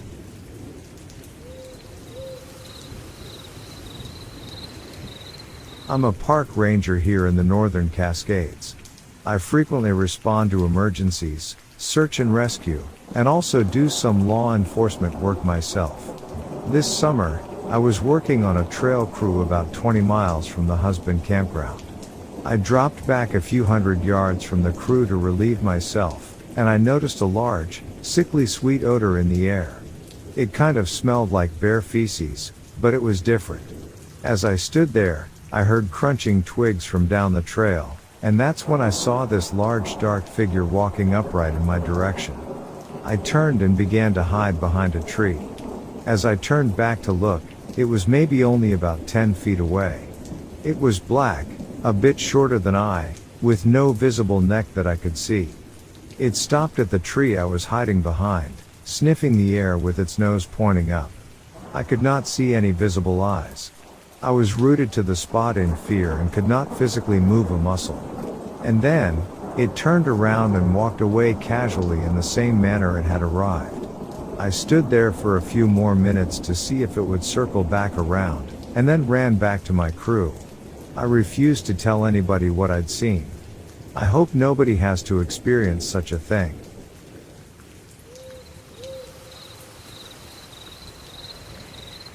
Greetings, I hate to be a bother, but I have a story to tell.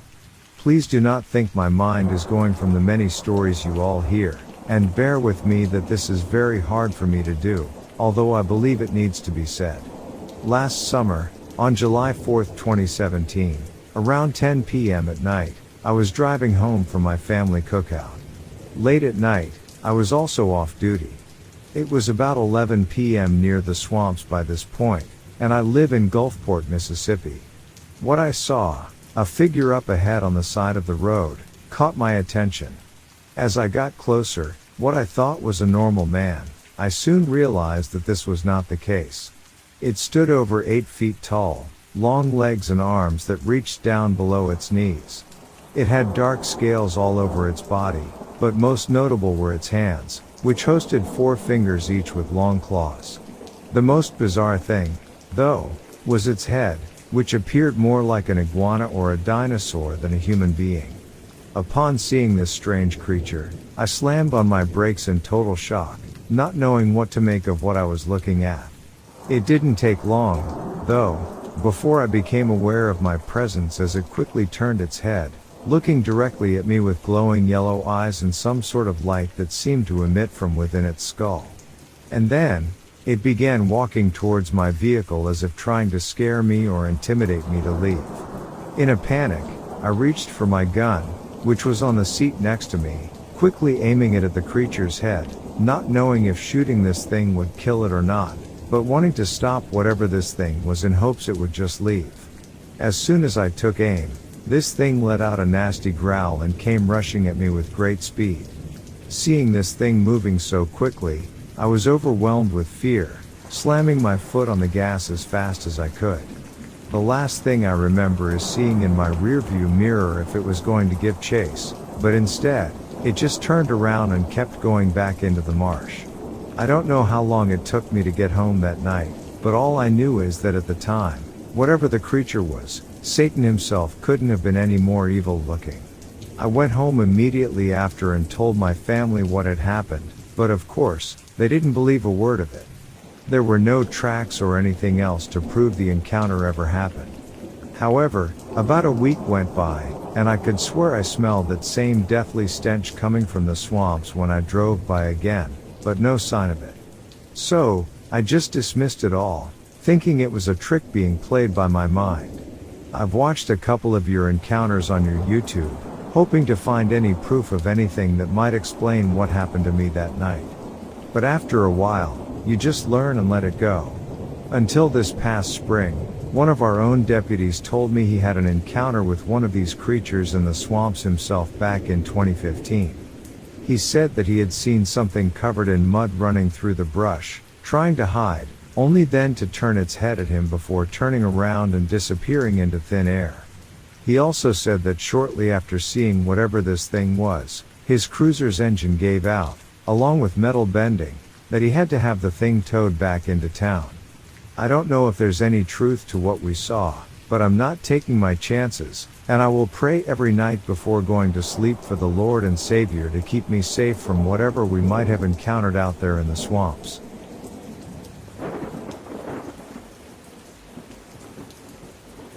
Last year, in June 2022, 17 cats went missing from my ranch.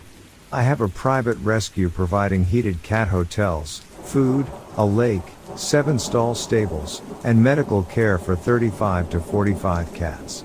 We have bears and mountain lions, and deer too, all wild. This is on the Kentucky or Tennessee state line. One morning, last August, my German Shepherd and I started our morning walk when a vomit-inducing stench crossed trail winds. It was a horrid smell of urine, dead rotting flesh, and feces. My dog started growling as we approached the end of our 29-foot camper in the driveway. Then he went nuts, charging against his leash, barking, jumping 4 to 5 feet in the air, in front of us. Then he pinned his shoulder to my knee and pulled me to the left, then back to center, then back to right, back to center, the whole time staring up at a 45-degree angle. The hair on my neck raised up and I pulled my .45 caliber pistol for a possible shot from the hip. I practice hip shooting a lot. I noticed with the barrel pointed out it was level with the ground, but when I pointed it to where the dog's nose was pointed and it was 8 to 9 feet above the ground. I have trained most of my life to remain calm during a crisis. Noting how high the muzzle was pointed, the stench, my dog's behavior, and my location, I thought I may be looking at a cloaked Bigfoot, invisible to humans but not to dogs. I began talking to it in a calm, slow baritone command voice. I told it I was tired of it killing my cats.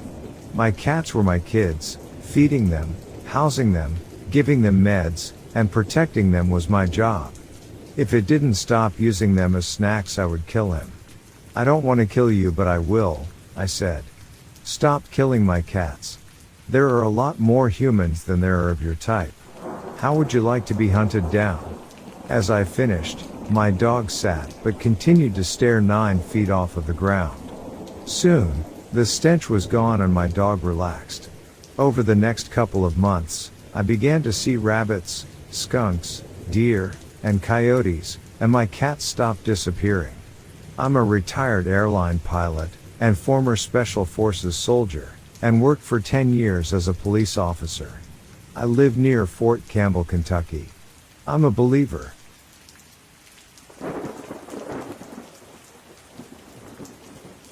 I'm very late to this post, but I thought I'd share anyways. I am in the Navy and, at the time of this anecdote, I was part of a security detachment for a freighter off the coast of Iran.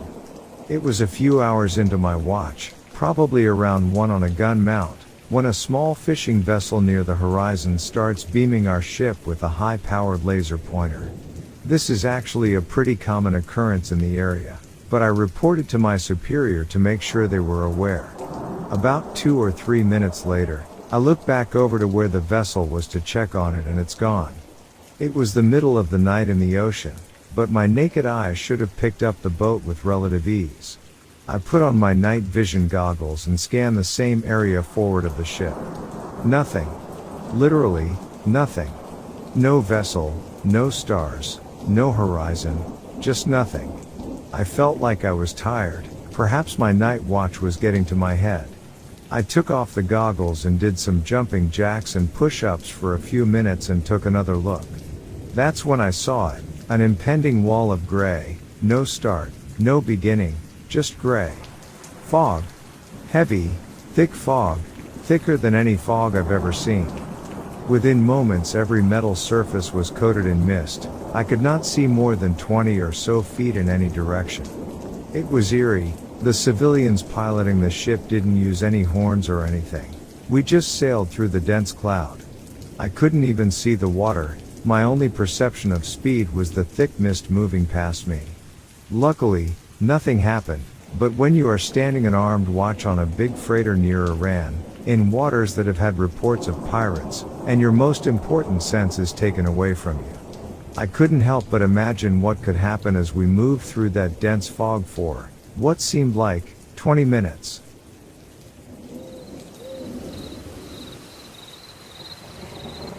A friend of mine and I have been experiencing strange things as of late, the past week or so.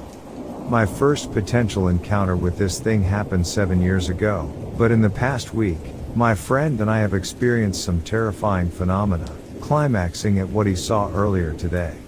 The story is pretty long, so I'll hurry this up. It starts around 7 years ago. I was camping with my family in northern Michigan. The campsite was near a large lake, so we went swimming often. I looked across the lake and saw a large white figure moving on the other side. It was around 8 feet tall, had no fur, walked upright, and had no visible facial features. The moment I saw it, it ran into the woods. This was my first encounter. The story picks up around a week ago when my friend was in his house home alone with his dog. It was around 11 p.m. He was in his bedroom when he heard his mother's voice speaking to his recently deceased dog. His other living dog appeared to hear the voice as well. His mother was at work, so it could not have been her, and the dog to whom the voice was referring had died around 4 weeks beforehand. After this comes my second experience. I was reading in my room when my mother's voice called for me to come to the living room. The sound was accompanied by what sounded like someone walking in my living room. The only people home at the time were me and my brothers, who were asleep in their room, so I panicked and locked my door. Nothing happened for the rest of the night. The next day, my mother came into my room, asking me what I wanted. I was confused as I did not call her name. After I explained this, she appeared shocked, nearly certain that my voice had come from my bedroom. And finally, earlier today, my friend was walking his dog, when he heard a rustling noise in a nearby sewer. Thinking that it was a raccoon, he walked over and looked into the drain. What was staring back up at him was a creature that he described as completely white, bald, thin, humanoid, and had no facial features, no eyes, anything. It looked around 9 feet tall, but it was hard to tell due to its crouched position. After a few seconds, the creature dashed away into the sewer at an incredibly high speed. My friend then immediately called me and explained the situation, which led us to write this post. We would like to know if we are in any danger from this creature, and if so, how to protect ourselves from it, as well as what this creature may be.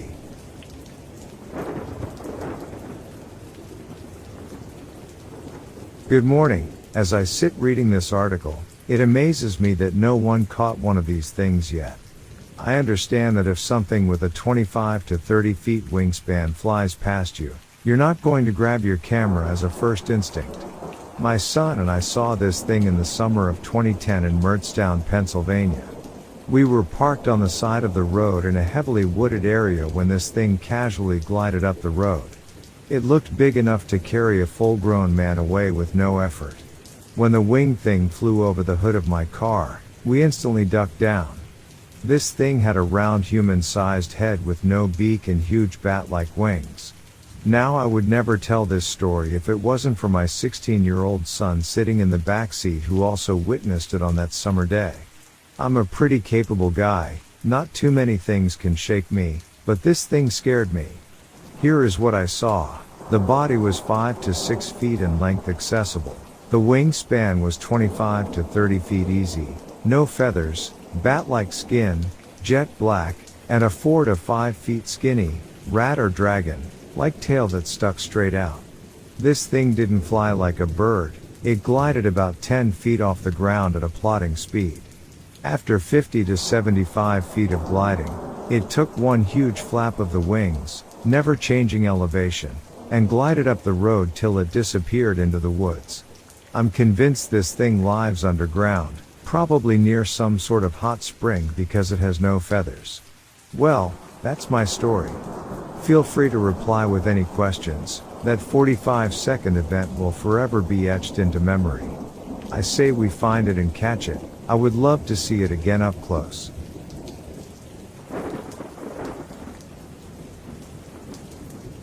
So this is something that I'm still experiencing to this day. Like, literally as I'm typing this. I'm just gonna start at the beginning. I live in a rural area surrounded by woods and that's about it. A few years after moving here, me and my father started hearing things in the woods at night. It started off just sounding like an animal until we both heard what sounded like a little girl saying hello. When looking around with my father, no one was found. This continued for years, but never to this extent. A few months ago I was walking home from taking up the trash. It was around 9 p.m. and dark.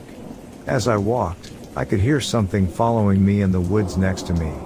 I assumed it was just a squirrel or something until I heard laughing directly in my ear. Loud.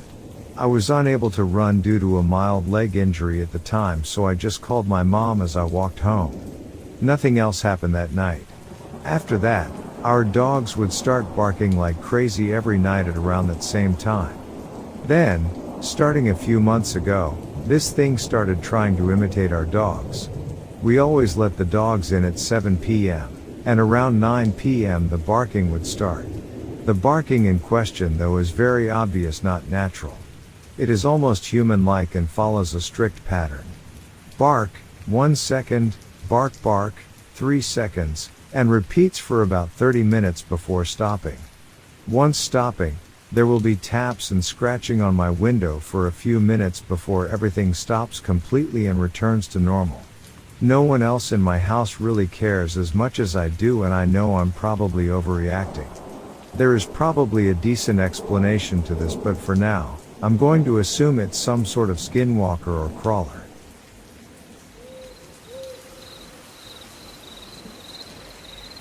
I'm an ecologist, used to work as an environmental monitor for some pretty remote mining operations here in Australia. Long backcountry driving, taking water samples upstream and downstream of the mine. That sort of thing. Most field days you're looking at about a 12-14 hour day, and you're unlikely to see another human being the entire time. During the shorter daylight months, I'd often be starting and finishing work in the dark. About a month into the job, I noticed when driving down the roads through the scrub after sunset, there were all these little glimmering reflections on the road and in the grass. As if there were lots of little specks of broken glass reflecting back my vehicle spotlights. After seeing this every evening for a couple of months, I decided to find out what it was, got out of the truck, walked over to one and realized it was the reflecting eyes of a spider, coming out begin their night's hunt. I must have passed millions of them before finding out what they were.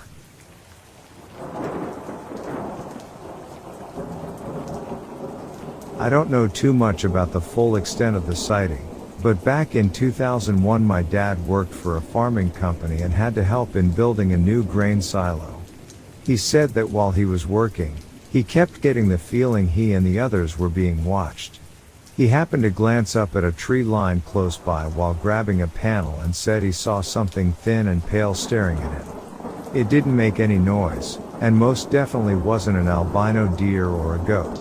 He kept eye contact with it for about 30 seconds before it backed away and disappeared. He didn't talk about it, but when he and the others went to lunch, one of them brought up that alien-looking F, and my dad said he'd been so bewildered by it that he didn't know what to call it.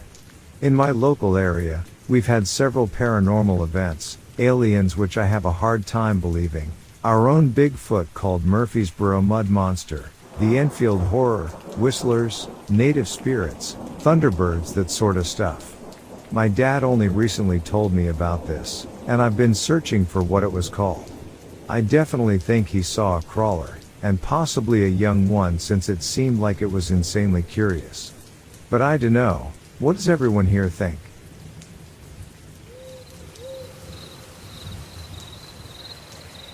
My daughter, who was 11 years old at the time, was visiting my parents for the weekend during the summer. They own 55 acres in the woods in northern Michigan. Most of the property near the home is cleared, roughly about 7 acres. The rest has sporadic trees here and there until you get to the back 8 acres. Before it gets dark, they like to sit out on their screened-in porch and watch the deer come out to eat, which was done this night. The plan was to wait till the sun went down so she could practice riding her CT200 Coleman bike. It is a small bike that only went 20 miles per hour, and it had a decent headlight on it, so it was good for the cleared trails on the property. While her and my dad were sitting on the porch, just before sunset, my daughter was watching the open field for deer. But instead, she seen something that looked like a white dog moving very slowly. It was roughly 200 yards away from them, and she said, "Grandpa, what is that?" He looked very confused. My dad is a man who has grown up in the woods. He knows every animal and everything possible about where they live. He told her it looked like it could have been a white coyote. It had a similar size, but it didn't look like any coyote he had seen. The body of the creature was very thin, almost bone skinny, and didn't have a tail. He went and quickly grabbed the binoculars from inside the house. He looked and he said it looks really deformed, like a deformed pit bull. It's facing away, so I can't really see its face. It left view and they continued sitting there waiting for dark. When the sun set, my dad made sure to tell her not to go fast, because riding at night was something new. He knew that she knew the lay of the land well, but was worried since it was her first time doing laps night riding.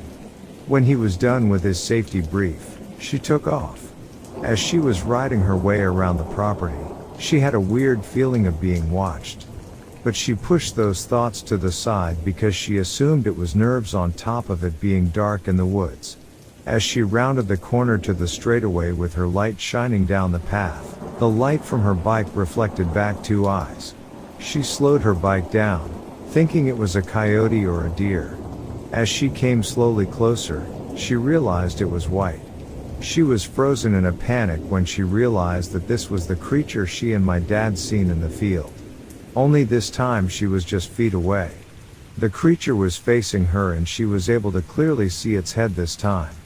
It was crouching with its long skinny arms hanging down against its side. It had the head of a human dying of malnutrition. It had a huge chest and its rib cage was very prominent. What she thought was white fur was skin. It had white skin with gray undertones. It looked like death. Its eyes were half the size of its head and completely reflected the light from her bike. She was still riding towards it, unable to react due to being frozen in fear. The creature's mouth then became clear. It was really big and unnatural. As she got closer, she started to realize that this creature was very tall like my dad, who is 6'3". She said the long skinny arms that hung down to its sides had human-like hands. She started to feel sick and woozy. Then, she snapped out of it, turned the bike around and headed back to the house as fast as the bike went.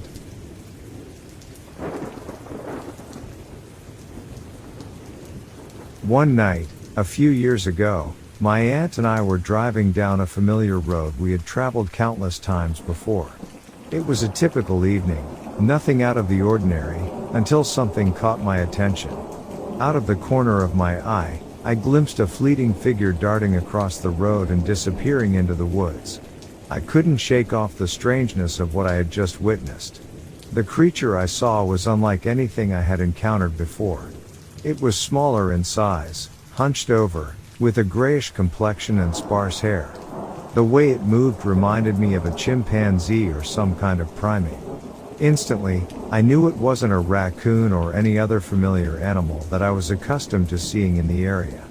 Living on the East Coast, I was accustomed to the local wildlife and had seen my fair share of creatures in the region. However, this sighting was completely out of the ordinary. The image of that peculiar creature lingered in my mind, and I couldn't help but wonder what it could have been. I immediately shared my observation with my aunt, expressing my bewilderment at the sight we had just witnessed. She, too, was taken aback by the strangeness of the encounter. It was clear that this was no ordinary animal crossing our path that night. In the years that followed, I kept an eye out during my travels, hoping to catch another glimpse of that mysterious creature. However, it seemed that the sighting was a singular event, a fleeting encounter with an enigmatic being. Despite my curiosity, I never came across anything similar again. To this day, the memory of that night remains etched in my mind. I often find myself pondering the nature of the creature I saw and the mystery surrounding its existence. Was it a rare and elusive species that had managed to remain hidden from human eyes? Or perhaps it was a creature from folklore, venturing into our world for a brief moment.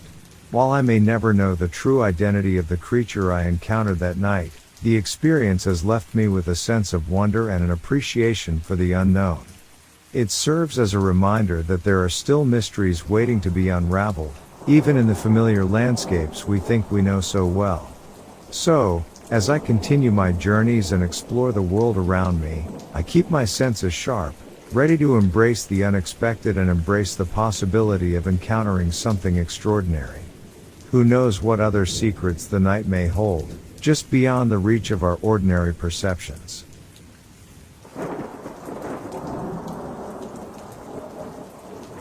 In the summer of 2009, my girlfriend and I were on our yearly camping trip with her mom, dad, and her brother and his wife. That year the six of us had traveled north from where we lived near Albany, New York to a campground in the Adirondack Mountains. It was a small campground, but they did have full cabins there as well as sites for both our versus and tents. My girlfriend's parents rented one of the cabins for a week and we planned to set up a tent for ourselves just outside of the cabin. We had left after work on a Friday. We ate dinner when we got there and hung out by the fire pit. The six of us talked about all sorts of things. It was a great first night. We were all tired though, so we headed to bed at about 9:30. We'd been up since 5 a.m. that morning having worked a full day, so we were all pretty tired. The moon was full, so there was plenty of light around, but not enough to see details beyond 20 feet or so. I pitched our tent relatively close to the cabin. My girlfriend's brother and his wife pitched their tent on the far side of the cabin about 50 feet away. About an hour later, after falling asleep, I was awoken by my girlfriend, who had said she heard something outside our tent but couldn't see anything out the mesh window. She thought it sounded like heavy footsteps walking through leaves and twigs as it moved around our site. We were near the center of the campground where there weren't too many trees. I listened a bit but could barely lift my head since I was so tired. I didn't hear anything, so I told her not to worry and that whatever it was would probably move on soon. It was probably just some forest animal checking out our scent. I instantly went back to sleep, but I woke up again when she nudged me awake a few minutes later, saying that whatever it was had moved closer. She said that she could hear breathing outside the tent and felt like something was looking at her through the mesh window. I reluctantly gave in and woke myself up to check out what might be going on. I told her not to move as I slowly unzipped the flap of our tent. As soon as I did, my girlfriend let out a scream because something jumped from the area right outside our tent and jumped into the trees right across from us. We both saw it at the same time before it darted behind the trees. It then stopped and looked back at us. It was about 7 feet tall, muscular, and had a large head with long hair. The creature didn't seem aggressive, but instead seemed curious as it stood there staring at us for what felt like a long time. It had yellow eyes that almost glowed in the dark, and I feel I saw a mouth with sharp teeth. After standing there for a few seconds, it turned and slowly walked away into the woods on the other side of the campground. I unzipped the tent flap all the way and stepped outside very cautiously. I looked in the direction that it had gone, but I couldn't see anything in the dark. I stood there for a bit listening before I went back inside the tent and zipped it up. I was now doubting if we had really seen anything at all, but at the same time, we both just laid there in our sleeping bags for several minutes, not saying anything and barely breathing. We were both in shock at what had just happened. We stayed awake for probably the next 2 hours, and we did both hear distant screaming noises a few times that night, but somehow we both finally fell asleep, although I have to admit I had dreams of being chased and running for my life through the forest. The next day, when we all got up and were making breakfast, I told my girlfriend's brother about what happened. I asked him if he had heard or seen anything at all. But he said he hadn't, so it was looking as if only my girlfriend and I had experienced it. But later that day, after a morning hike, we were sitting in the cabin with her mom and dad when one of the campground managers came by with his dog. The dog looked like a German Shepherd mix. The dog was acting very strangely, as if he had spotted or smelled something unusual in the area and was trying to pull his owner towards it. The manager passed the time a bit talking to us and checking in on us before finally asking if we had seen anything like a bear around recently, saying that his dog seemed to be very interested in our area specifically. He was wondering what could possibly be up when we told him no. He seemed relieved, but said that he had received a report from other campers that they had seen a large black bear in the area and that it was smart enough to have learned how to open up their locked food storage containers. I don't know if what we saw was a bear or not, but I do know that bears don't usually stand 7 feet tall or walk on their back legs. I'm pretty sure bears are nocturnal, so there's that. What exactly did we see that night? I'm not sure, but it was definitely something very strange and out of the ordinary. My girlfriend and I are confident that it wasn't just a black bear but something much more, and the fact that other campers had reported seeing something similar in the area lends credibility to our story.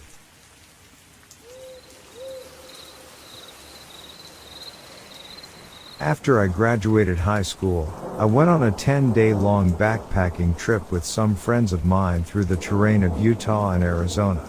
One leg of this journey involved trekking for a couple days through the Paria Canyon or Buckskin Gulch system of slot canyons in southern Utah. The hike initially began without a hitch. It was really hot, so getting deep into the canyons was a welcome respite from the heat. This particular season had been extremely dry. Normally, when you're trekking through this system of canyons, you can expect to go through sections that have water. Some of these flooded sections of canyons are so prevalent that they are named features, like the cesspool. When we went through, it was bone dry. We didn't even need to get our water shoes out.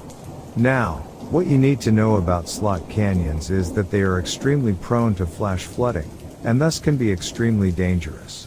Storms well over 50 miles away can send water cascading down these narrow, 2-foot wide in places canyons and giant walls over 100 feet high. Not a lot of wiggle room for torrents of water, or for a hiker trying to feebly run away from the wall of death behind them. A morbid reminder is the presence of these giant logs wedged between the canyon walls, dozens of feet above you, indicating the height to which flood levels rise. This also means you can't set up camp just anywhere.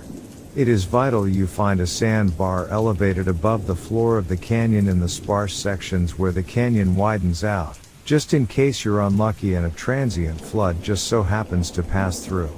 You can tell it to be safe by the presence of vegetation growing on the tops, unable to be washed away by floods.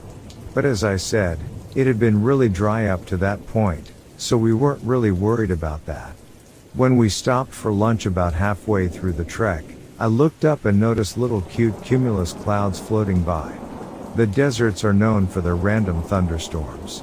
As we continued walking, the sky began becoming less and less blue percentage-wise, instead filling up with more and more gray. As it became overcast, there was a true sense of despair rising up within me. Total helplessness. In this sort of situation you have no control, there is nowhere to go, nowhere to run. I felt this vividly sad sense of acceptance, like as if a judge had sentenced me to death to be carried out that day, with no chance to tie up any loose ends in my life. This whole time my friends were oblivious to the dangers, and were joking, which made me feel worse due to the extreme juxtaposition of the situation, but I didn't really want to ruin their fun. And then it started drizzling. You know when people jokingly say they were so scared they shit their pants? As soon as I felt the drops on my cheeks, my bowels were seriously coming loose. That feeling of first date nervousness times 1000. I actually had to stop walking to regain composure and control of the muscles responsible for that function. At this point I pointed it out to my friends and the march down the canyon became a lot more serious. The drizzle continued for 20 minutes and this whole time I was listening intently to either ends of the canyon for the inevitable roar signaling our doom, fervently looking for little, green islands of safety. Thankfully, the drizzle abated, and the task at hand was to find a place to rest our poor bodies. But finally, after a physically exhausting trek of 22 miles in the sand, made mentally exhausting by failed pack winching up rock falls, resulting in major loss of water, and most of all the surreal drizzle scare, we finally reached a section of land that could accommodate all of us, about 10-ish. Too happy to put the trials of the day behind us, we wasted no time in getting dinner prepared and getting ready to turn in for the night. Little did we know. This was the start of the most bone-chilling experience I have ever had.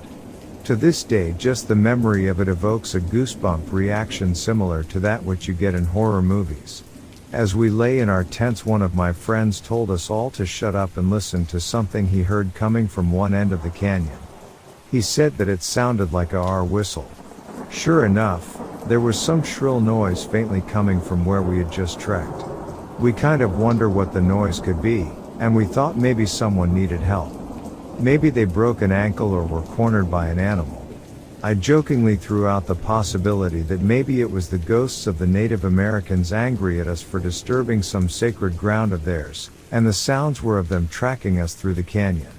Then a friend suggested maybe due to the shrill nature of the noise it was a banshee stalking us. As we were discussing the possibilities I heard something coming from the other end of the canyon. I pointed it out to the other guys and as we fell silent I could immediately tell it wasn't an echo due to the noise being in a completely different register, yet still very shrill. However, it was still rather faint. But then a third noise popped up, and a fourth. And all the while the noises were getting louder, and louder, and louder, and louder. As it got louder, it became far more human-like, but extremely angry. We were all scared shitless at this point, completely seriously referring to these noises as banshees. These sounds got so loud that eventually we couldn't hear ourselves talk, and the sound penetrated through our skulls into our thoughts. An endless barrage of extremely high-pitched screaming, yet with it all seemingly completely in harmony and slowly undulating, like the breath of the ocean. It took up all sensation and all feeling. The moonlit night flooded this canyon with light, revealing the patterns created by dark streaks on the sandstone walls. After a while the fear subsided, and the noise, with its extremely pervasive quality, along with the scenery, completely freed me from my mind's stream of conscious thought that was the source of all worry. It was hauntingly beautiful the way I remember it, and this otherworldly sound we experienced in nature is what brings back the chills every time I think of it. As weird as it sounds, I am so thankful to have had experienced them. I will remember them as long as I live. If anyone is able to find sources of this sound, I will be forever grateful. My friend recorded it but lost his phone a couple months after the trip, and everyone I have asked since can't identify what may have caused this sound. I want to hear them again and relive that experience.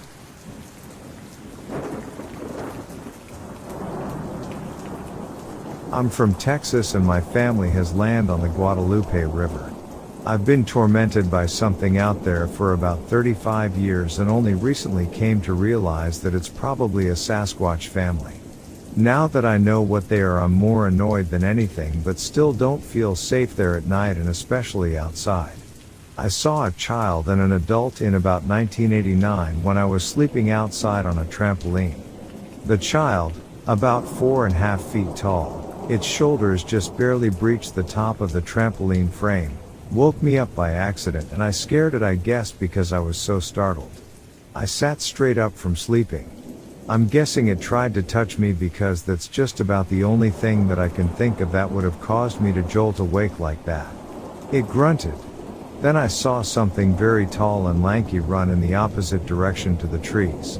I then heard a loud humming noise that seemed to come from all directions and passed out.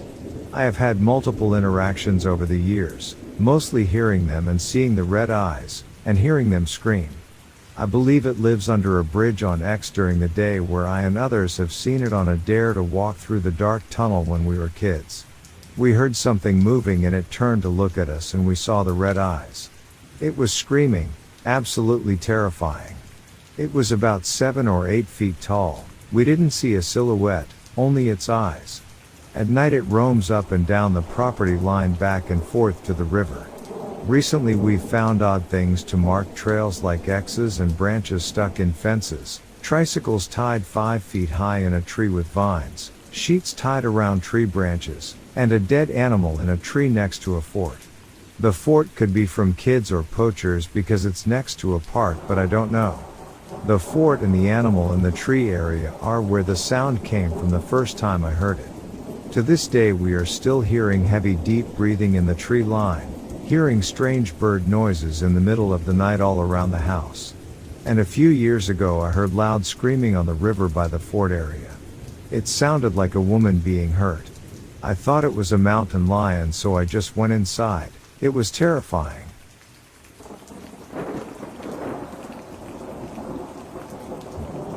I had been working as a park ranger at Little Buffalo State Park in central Pennsylvania for about 6 months when I had my encounter. It was August of 2006. My partner and I were driving around the park at night to do a final check of the area for the evening. We were about halfway through our section of the park when we got a call from dispatch saying that there was a camper who wanted us to come out and take a look at his RV because he thought it had been vandalized or broken into. I told dispatch that we would be there shortly. We turned our vehicle around and we arrived at this campsite within 5 minutes or so. We found a gentleman in his mid-60s standing outside his RV and looking very nervous. He walked up to our truck and I asked him if we could please take a look at his camper. His behavior was very unusual, and so he cautiously agreed and walked over to the camper with us following closely behind. He was very nervous and he kept looking around the entire time, almost like he was expecting something to jump out. We took a quick look inside the camper and found nothing that appeared to be out of place or missing. I asked him if anything had been taken from inside and he said no, but that there were some things that he thought were moved around during the short time he was gone. I looked around for another minute or so before telling him that we didn't see anything wrong. We thanked him for calling us and then we started walking back towards the truck. That's when my partner, who is an avid hunter, said to me, "Do you smell that?" I stopped walking for a second because I honestly didn't notice any kind of odor other than the normal smell of a state park campground, mildew, pine needles, etc. My partner has spent many hours in the woods, so he knows his smells. He told me that it smelled like something was trying to cover up its own scent, and now that he said that, that's when I noticed it too. It was a very light odor, but definitely there. We looked around for another minute or so before my partner said, "I think we need to get out of here." We got into our truck and drove off towards the main area of the park, which is about 1 mile away from where we were at the campsite. We navigated our way up a path, and as soon as we got onto the main road that travels through the park, we both saw it. It looked like a 7 to 8 foot tall creature walking along the road. I was driving, so I didn't get a good look at it, but my partner saw it walk out onto the road in front of us. It then quickly crossed to the other side where there was more vegetation and trees. He said that he could only see the backside as it walked across the road, but that it had very wide shoulders, almost too wide for its body. He also said that he thought he could see long black hair covering its arms and shoulders, but he wasn't sure because it was dark. We drove around looking for this thing for about an hour. We had no luck finding anything else unusual, so we eventually gave up and returned to the office. The next day I couldn't stop thinking about it, so I went back to the site by myself in hopes of finding any evidence of what we saw or smelled there. But we found nothing out of place or unusual in any way. I decided to just move on and not focus on it since no concrete evidence could be found. I've heard of other encounters in this area as well, which makes me believe that there is something going on out here for sure. Also, there have been sightings reported from this area all the way over to Harrisburg. Anyway, that's my story. I'm not here to convince anybody that what I saw was real, but I know that what I saw and smelled was real. Also, there have been several reports of dead deer in the area, deer that are torn apart but not eaten. Now that's very unusual, to say the least, so I'm wondering if this is all connected somehow. The most common theory among hunters around here is that something is killing deer just for sport and then covering up its tracks or scent with another odor to mask its own. I can't quite figure out how that would work, but that's what some people are saying. In the end, I'm not sure exactly what I think is going on.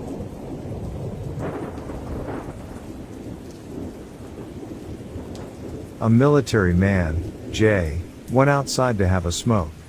He lives in the hills surrounding Deadwood, South Dakota. He spotted 2 kids walking up a hill. They stopped and looked at Jay, which spooked him. They were wearing dark hoodies and looked very strange. They turned and started to walk in Jay's direction. As they approached, Jay could plainly see that their eyes were completely black. They started to cross the street walking directly towards Jay, who introduced himself to them. They continued to advance toward him without saying a word. Frightened, he retreated into the house. Inside, he asked his wife if she heard him talking to the kids. She never heard anything. They soon went to bed. Jay then noticed one of the boys outside his window. He rushed to bolt the front door, as one of them was there too. He never made it to the door. For whatever reason, he turned around and went back to the bedroom, where he saw the boy standing outside his window. He went to grab his pistol. He wanted to scare them off. He assumed they were wearing masks. One was at the window and another was at the door. He was extremely scared now. The next thing he remembered was waking up in bed. His wife informed him that he had been gone for an hour and a half. "I did hear the door open and close. You weren't there," she told him. Jay had left the house at 4 a.m. and didn't return home until around 5:30 a.m. He rose out of bed and looked at his slippers on the floor beside him. The slippers were wet and a bit muddy. There were wet spots on the hallway and bedroom floor as well. He didn't remember anything other than seeing the black-eyed kid at the window, then waking in his bed later. Was Jay abducted by these black-eyed kids? What did they want?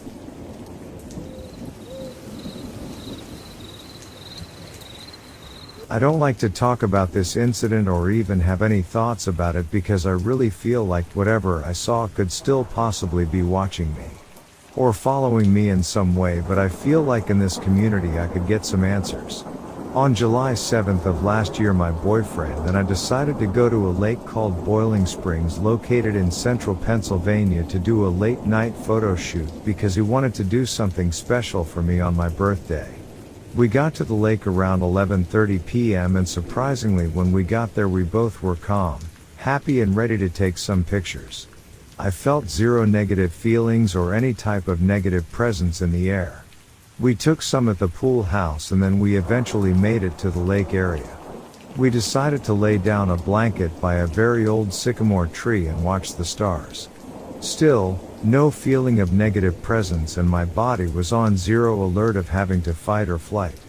To the left of us and more so behind us there was a gathering of brush and trees where it was completely dark and you couldn't see in.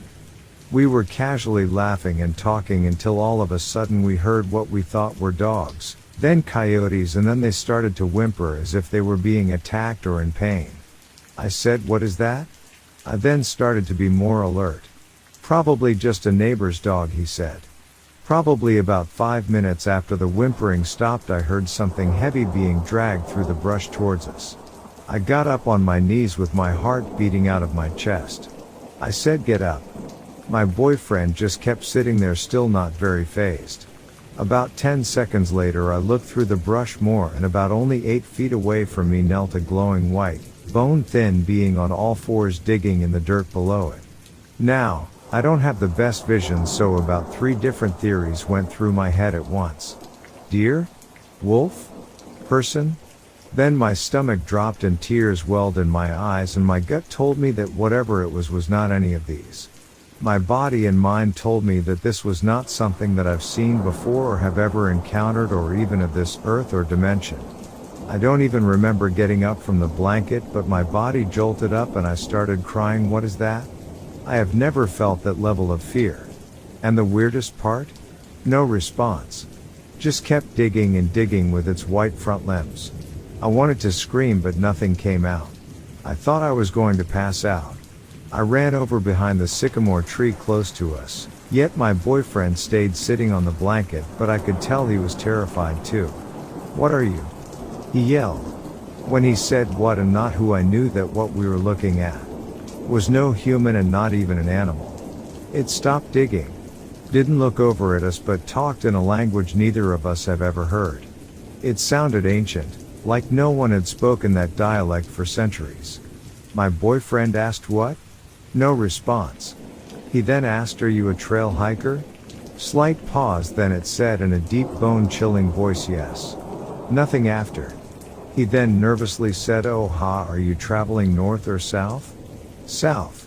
Still no more exchange of words until my boyfriend finally knew this wasn't right and stood up fast and said, "Well, sorry, my girlfriend and I were in your space. We're leaving now." At this point I had tears streaming down my face, my heart was vibrating my entire body and I could barely even move normally because of how much fear had taken over my body. Somehow we still managed to gather our things and run back to our car. We didn't say a word to each other until we got to the car. I honestly don't even remember the drive home, but I do remember I couldn't stop laughing from disbelief. It was almost like I disassociated on the ride home. The next day was my birthday and I was home alone in the morning. It was a sunny day, no clouds in the sky, but still I was alone and I felt like I was being watched. I went out and did errands before my birthday celebration and went to my salon just to be in public and around people. An old coworker of mine was someone I confided in about it, and she actually grew up in Boiling Springs, Pennsylvania. She told me that she remembers there were random reports of cattle being mutilated and even UFO sightings as well. She told me to never go back there at night. Check the pictures you took that night. I've been told many times. I've checked and there's nothing odd about any of them and no sighting of the creature. This was a life-changing event for me. It's something that will never leave my mind.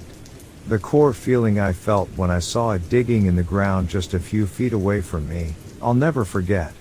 I think the most sickening aspect about this whole situation is that it was the eve of my birthday. That's just too personal and too ironic since we used to go there for months before that incident at night. Please everyone comment your thoughts. I would love to hear feedback from people who have had encounters as well. Other incidents have happened since then, nothing that raw or unsettling but more evidence that I have been marked. Everyone be safe and thank you for giving your time to read about my encounter.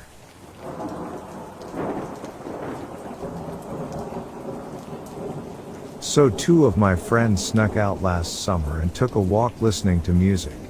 Decided to sit down on the road and talked a bit, and they both heard a distant scream that sounded pretty similar to an elk screech but for like 1 second in duration. So they turned off the music and saw a huge humanoid horse-looking thing sprint out of this forest into a field. And they said it was running really fast, like 40 miles per hour.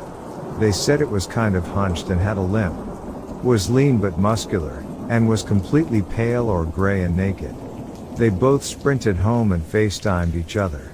When they got home and told me and a few others about it the next day, I was in disbelief, so I snuck out on my bike the next night with my other friend and met up with the two original people along with some others and went looking for it. We heard the noises they described and me and my one friend saw a pale Bigfoot-looking creature walk in front of someone's barn. Light like 300 yards away, but we're not sure.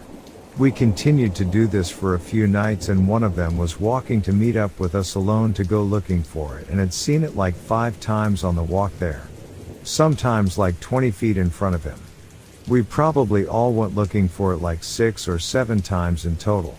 The last time we went looking we all saw it and it was super tall, like 8 to 10 feet. Super fast, and had these glowing eyes you could see from a mile away. I'm pretty sure I also saw it have these long greasy locks or strands of hair about shoulder length. Looked like a mix between a crawler, Eren Yeager Titan form, and Jeff the Killer. It was creepy. And when it was on pavement you could hear clopping noises like it had hooves or something. Aside from this, I was on a late night gas station walk later that summer with 2 of my friends at 3 in the morning. And on our way back we saw something run or hobble across the road about 70 yards in front of us and it looked pretty similar. However, it was much smaller, maybe 5 feet tall, but I could see it being maybe 7 feet if it was standing fully upright. Does anybody have an idea of what this massive thing could be? This was in rural Northeast Ohio. Edit. Was reading this over and forgot to add. We were walking on the way back to my friend's house one of the nights and behind somebody's house we heard the noise of a baby crying in the woods. Couldn't have been mistaken for anything else but a baby.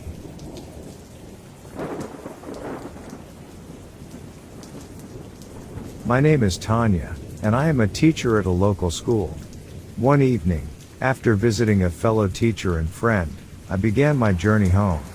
To reach the bus stop, I had to traverse a forest track. Little did I know that this ordinary walk would soon become an extraordinary experience.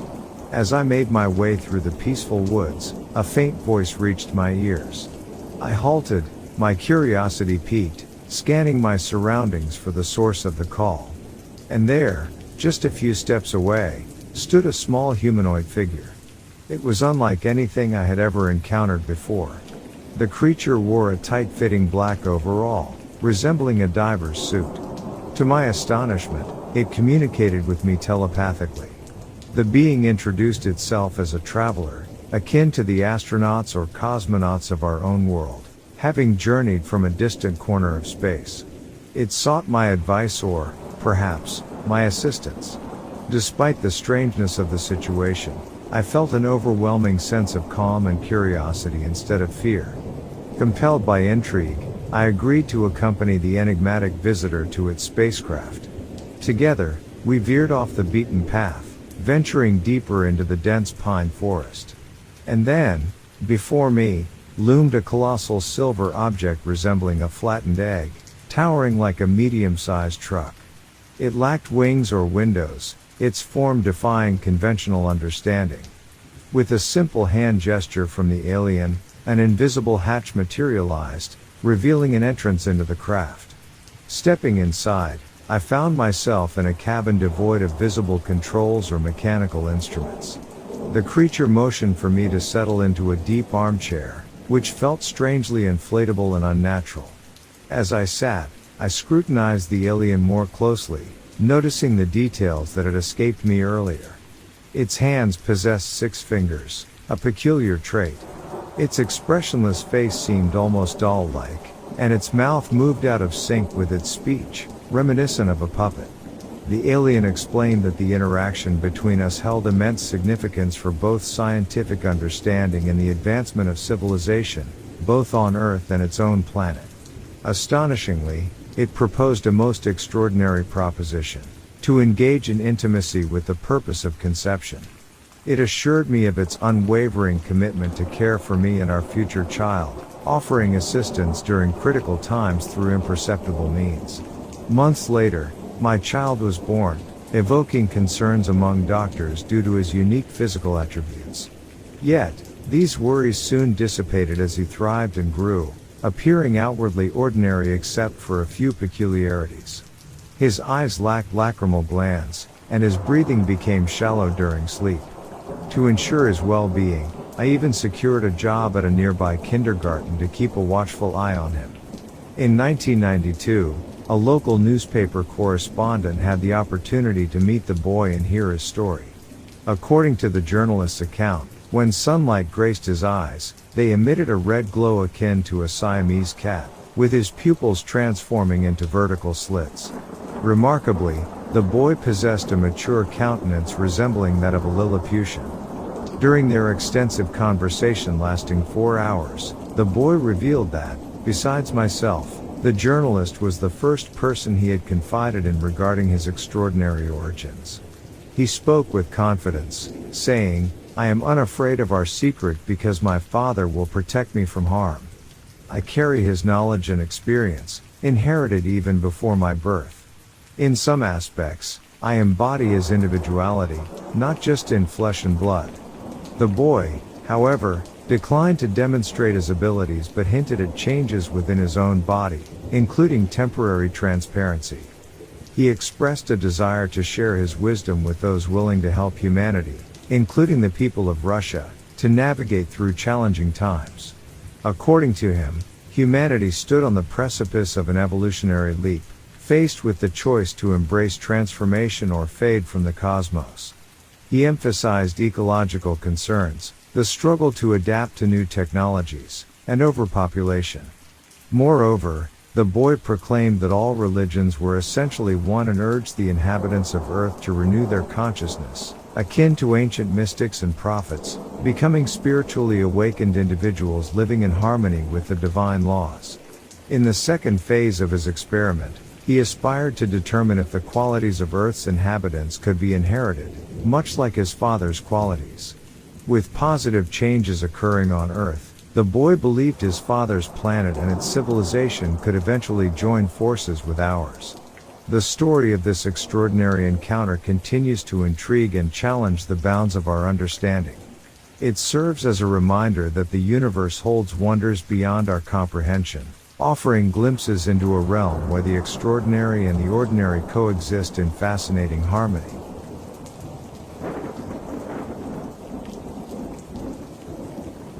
I did my undergrad at this tiny little college in the middle of a mountain range. Literally miles and miles of woods on every side. I think about 100 acres was technically the school's property, but except for the weird high security facility a few miles to the east, none of the neighbors cared if kids went hiking onto their property as long as they weren't destructive, and wore bright colors during hunting season. Had a kid the year above me get a calf full of birdshot after running into their property with a turkey call.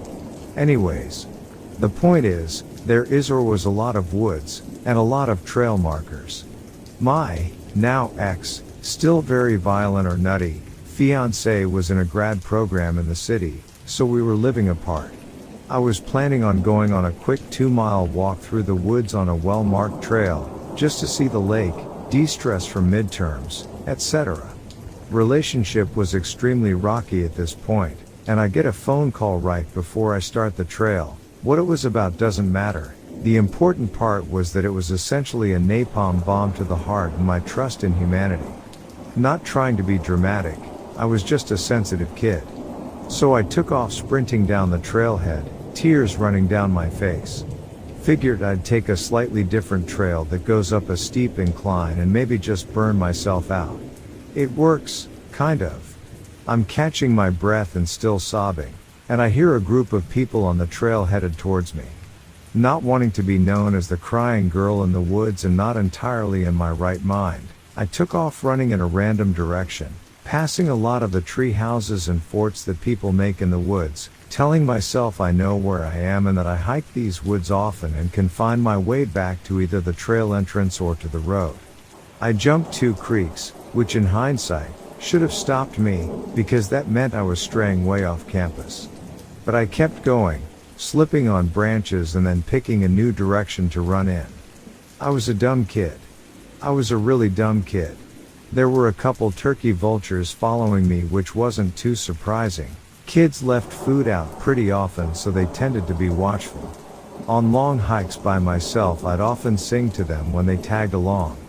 I started getting tired and slowed down to a walk, heading towards a small clearing with some toppled birch trees to sit on. My face was all messed up and my hair had little sticks and leaves in it, but I wasn't crying anymore.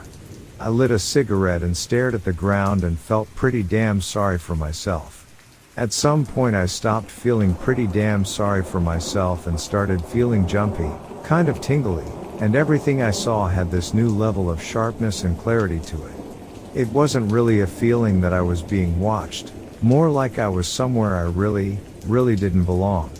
It was starting to get dark. I had no cell service. The only thing I had on me besides my phone was a lighter, pack of cigarettes, and small pocket knife. Shorts, t-shirt, light windbreaker.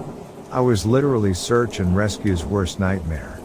Trying to calm myself down, I tried to find any trail markers. None. Didn't recognize anything around me, couldn't hear any running water, and was too turned around to know where the road was. It was getting pretty chilly, and the woods were starting to make that sound that I can only describe as teeming.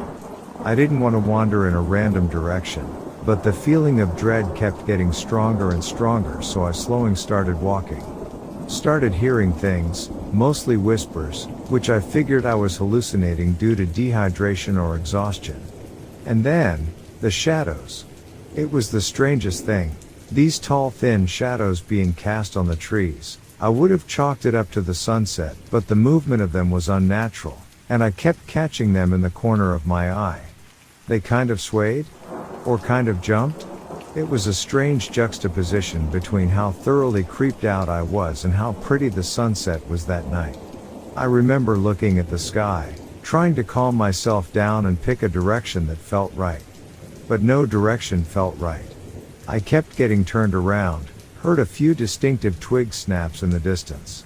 A wicked chill ran down my spine, and at this point I wasn't thinking eldritch forest elves, I was thinking bobcat or black bear. Started sniffling and crying silently again because I knew I had messed up. I was 50 shades of paranoid, dehydrated, and I pray to God hallucinating. And then I heard a rustle of wings that just about scared the shit out of me, and I looked up and there was the vulture. Just looking at me. I was so out of it that I think I asked it for help. It stared at me for a few more seconds and then took off. It landed on a branch a few meters away and stared at me, doing the angry feather fluff thing that they do. Walked up to the tree it was perched in, and it took off again and landed on another branch a ways away. So I did what any sane person would do in that situation and follow the vulture. The feeling of dread slowly wore away and I started feeling okay. It was such a polite vulture, waiting for me to catch up and then flying off again. I don't remember how long I followed it, just that it was a while, and even when it was getting really twilight dusky out I still felt safe. I started recognizing landmarks, glacial boulders, the tree forts, and could hear voices up ahead. The vulture led me a few more meters, right onto the main trail, and then stayed put. I thanked it, apologized, and made my way towards the group of people camped out. I knew a bunch of the kids. They freaked out. I was promptly handed hot tea and French fries. They asked how the hell I made my way out there, and I just shrugged. I didn't feel like sharing about the vulture, and when I tried to spot him again, he'd flown off. Here's the real scary part of the story though. No one realized I was gone. I lived alone, and my friends had assumed that I wasn't answering texts because I was studying. It was also a Friday, meaning that no one would have even thought it strange I was gone, as I often left to the city without telling anyone for the weekend. Essentially, no one would have even started looking until Monday, at which point I might have been either bobcat food or a sacrifice to the dear God. So thank you, my kind vulture friend. Vultures are hands down my favorite animals now.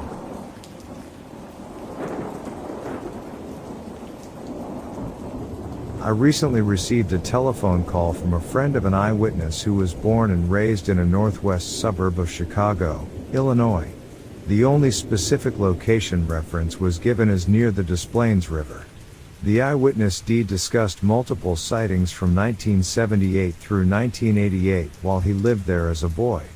The sightings would usually occur at dusk and would continue throughout the night, and there were at least 2 winged creatures always seen flying in a wide circle at an altitude of 500 to 600 feet. The creatures were silhouetted against the clouds that were backlit by the city lights.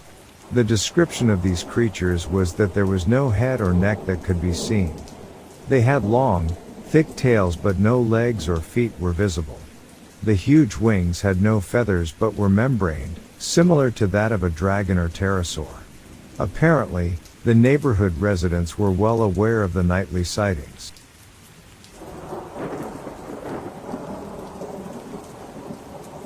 When I was 18, my then boyfriend and I were outside and we heard footsteps, so we got scared and ran inside. When we finally worked up the nerve to go back out so he could leave, I reached for the doorknob and the doorknob started shaking and there was a simultaneous loud knocking on the door.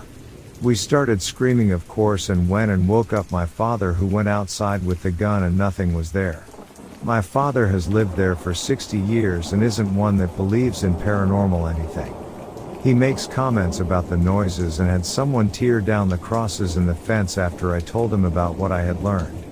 He would never admit it, but I'm sure he's probably seen things too. This story may sound crazy, but hey, being overseas can do that to your brain. This is something I saw, and I can confirm it's true.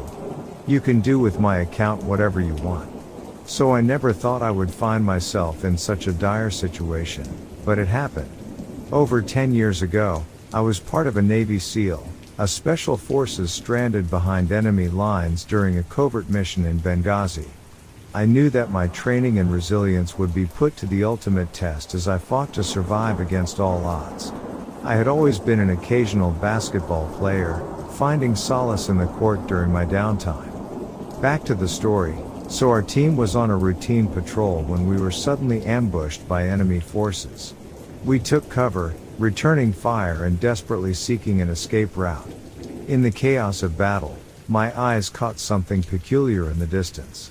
Amidst the dust and sand, there stood a creature unlike anything I had ever seen before.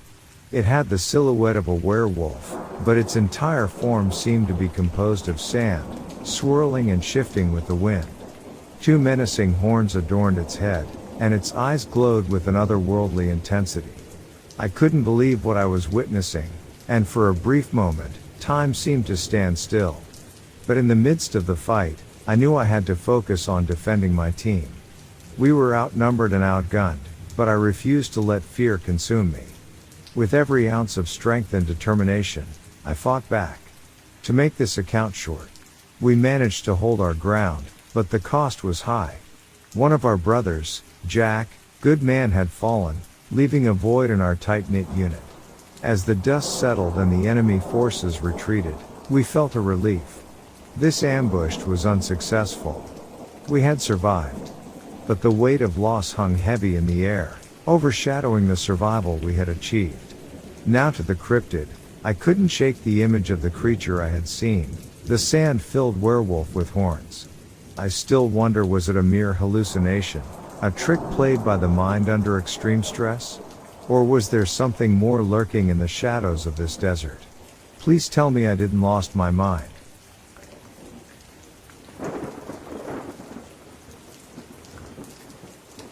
Was spending a summer with my grandmother, who lives in southern coastal Oregon.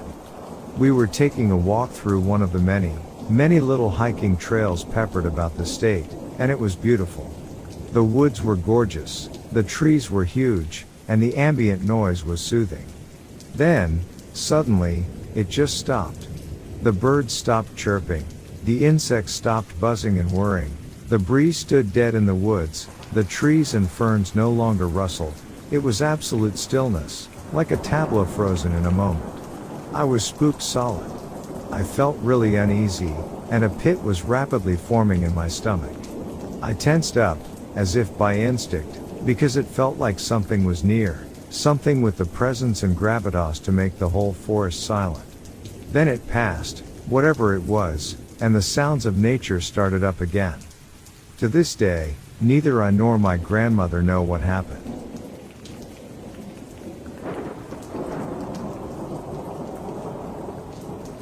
I was doing a day hike with my girlfriend in a national park in Canada. About 6 hours up, 3 hours down, so we were pretty tired and trying to make time before the sun set on the mountains. As we are descending the mountain, I spot 3 men coming up the trail, still very far off, and something just felt off. I can't tell you why I had the initial feeling. After thinking about it, we had started up the mountain a little later than we had planned, and there was no one parked at the trailhead, so we absolutely didn't expect people coming up after us, especially since most of the trail is in dense tree cover until you get about 4 hours up, so there is no point unless you are doing the whole trail. Trying not to freak her out, we stop and I try and get a better view up above us on a little ridge. I see them as they walk through a little clearing in the path, and I notice none of them have packs on. And all 3 are carrying what I thought might have been rifles, but no packs for sure. Jeans, windbreakers or sweaters, and the fact that we were in the very middle of one of the most highly patrolled and enforced national parks in Canada means these guys were not hunting, and again, I couldn't really tell what they were holding, but I just had a bad feeling. I told my girlfriend I didn't want to meet these guys on the trail as I had a bad feeling, and we pulled a Frodo under a tree stump like 30 feet off the trail. We waited for like 30 minutes-ish and hear them come up the trail almost on top of us. They were speaking lower, and I didn't really want to go for a closer look at them, but it sounded like they were arguing as we only caught a couple raised words. As they were passing almost the spot we left the trail, they suddenly stopped on the trail, and went quiet for a couple seconds. I held my breath, squeezing her hand. A few seconds passed more, and I can feel my muscles tense. I had my 4-inch blade trail knife and a Leatherman, but even if the things they were carrying were just sticks, I couldn't fight them if they saw us. I'm 6 foot and 160 pounds, I'm not much of a fighter. Suddenly they started arguing for a while longer and headed back down the trail. We waited 10 more minutes and headed down the trail after them, going cautiously. At this point we were both pretty significantly freaked out. When we neared the trailhead, I stopped her and headed out around the side of the parking lot, and saw the 3 guys more clearly. They had a big old red truck, and absolutely had rifles. They waited around in the parking lot, taking turns peeking in my car, looking up the trailhead, and after 45 minutes of waiting them out, the sun came down, they piled in and took off. I didn't get a license plate off the truck because it was facing the wrong way, but I stopped at the ranger station on the way out of the mountains and let them know, but never heard back. I have no idea what might have happened if I didn't stop. We pass plenty of people on most of the hikes we do, but seriously, that was just too spooky for me.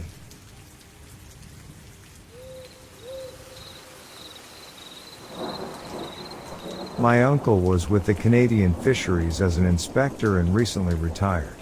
He told me the story of being in one of the Coast Guard ships, and he was to board a Chinese or Japanese ship, don't remember which, was fishing close to the international water. They often do this so that if they have to hightail it because of something illegal, they can escape. As they were getting there, they noticed the ship being lifted from the water slightly and tilted to the side before settling back in the water and rocking hard from side to side, as if something huge rocked them. They thought it was a whale, but the Asian ship wasn't exactly small and whales don't do that anyway. The best they could make out from the broken English, they thought they saw a submarine rise underneath them only to go back down super quickly. Turns out it wasn't a US submarine either. Could have been Russian.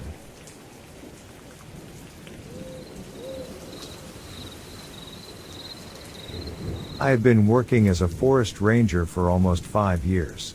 A ranger's day could consist of anything from collecting firewood to tracking down missing hikers. And my day began like most.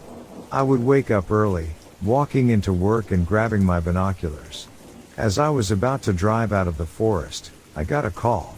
That day, I was given a new assignment. I met up with another colleague, a fellow ranger, and we went to the center of this area where somebody had been reporting hearing strange screaming coming from around a cave system nearby. My partner and I decided that I would be able to handle it by myself. He had other things to do, and this was just another run-of-the-mill investigation for me. After he left, I headed towards that area where there had been several unreported mounds to this cave system. Now, let me give you some information. This cave system runs pretty deep, and there are guided tours. But I also know that this cave system is very expansive and also having a lot of unidentified entrances and holes that can lean deeper into the system. These are also off trail, so myself, I've never actually experienced finding more of these, although I know hikers have reported finding many and even leaving makeshift markers to let other hikers know this was an entrance. The parts of the ground here were also dangerous, meaning if you step on the wrong part, the ground below you could collapse, falling into a tunnel. So, I had to be very careful about how I approached this entire search. The good news is I wasn't hearing any screaming, so that could be good or bad news. The bad news meaning the hiker, whoever was stuck there, could have been deceased or what. But the good news being that maybe the hiker had gotten themselves out. Anyway, my heart was pounding just by the sheer adrenaline of it. I didn't know why, but something told me to run. It was this feeling in the pit of my gut. As soon as I got there, right around the cavern system, the wind picked up, and everything seemed colder than it already was. A gust. Now, I could have begun my investigation in the main entrance, but as I was planning, I heard the scream. It sounded like a person, but they were maybe a couple 100 feet away, north. So, I marched through the trees, looking, following the source of the screaming, yelling out, "Can you hear me? Can you respond?" And the screaming ceased. I followed along the rock wall and found this crude hole in the ground, maybe no larger than 5 feet. It was right by a rotted tree stump with only one branch on it. This, I knew, probably went down into one of the cave systems. This, by the way, was probably no more than 200 feet away from the main entrance. After crouching down, I was able to slide down at a 45-degree angle into this cave system, landing in a small chamber that I think connected to the others. I always carry a flashlight with me, so I took it out and turned it on. As soon as I did that, the caves plunged into darkness as my battery instantly died. That's when I heard a loud crash.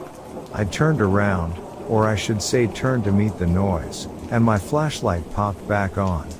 There, like out of some sort of sick Stephen King novel, was this grotesque figure. Large black eyes covering its entire body, stretching its arms out and moving toward me. And terrified, I wanted to turn and run, but didn't have time as there was another one of these beings coming from the opposite side of the cave, approaching. I turned as fast as I could and fled up the 45-degree incline about the cave. Just as I was turning to climb up, I could hear a third one approaching from directly behind me. Now, I had one coming from my left, my right, and behind me. This one, as I turned and looked, was larger than the other two. Completely terrified out of my mind, and the sounds of screaming were now apparent, coming deeper in the cavern. I don't know if it was an injured hiker or if these things were making the noise, luring anybody into this tiny crevice, this chamber into the earth. Like I said, the opening to this cavern wasn't large, but I never in a million years would have expected to find things like this. This was horror movie status. I didn't tell anybody else about what I found and kept it to myself. After climbing out of that hole, I ran and I ran and I ran some more, getting back to the station later on. I didn't say a word, and I knew the other rangers wouldn't believe me. And what would I tell them? That I found a cave full of half arachnids, half creatures? I mean, they'd probably think I was crazy. Now, I've kept this sacred for a while, but how long can I keep it from the rest of the world? Will my story ever be told to other people, or should I just stay quiet about what had happened? Let me just apologize and say I'm sorry for the formatting of the story. I'm a terrible writer and I am not a storyteller, so I apologize in advance. But these creatures that I saw were unlike anything I've ever seen. They really reminded me if you crossed a tarantula with a human. I mean, these were gross. They made this hissing, clicking noise too. I know it sounds phony through email, but it's really hard for me to convey emotion properly, at least through written communication. With all the information coming out anymore about missing hikers and seeing strange figures and shapes in the woods, and all the other bizarre happenings of 2020, I figured, hey, maybe now is an okay time to be open about my experiences and hopefully not experience backlash.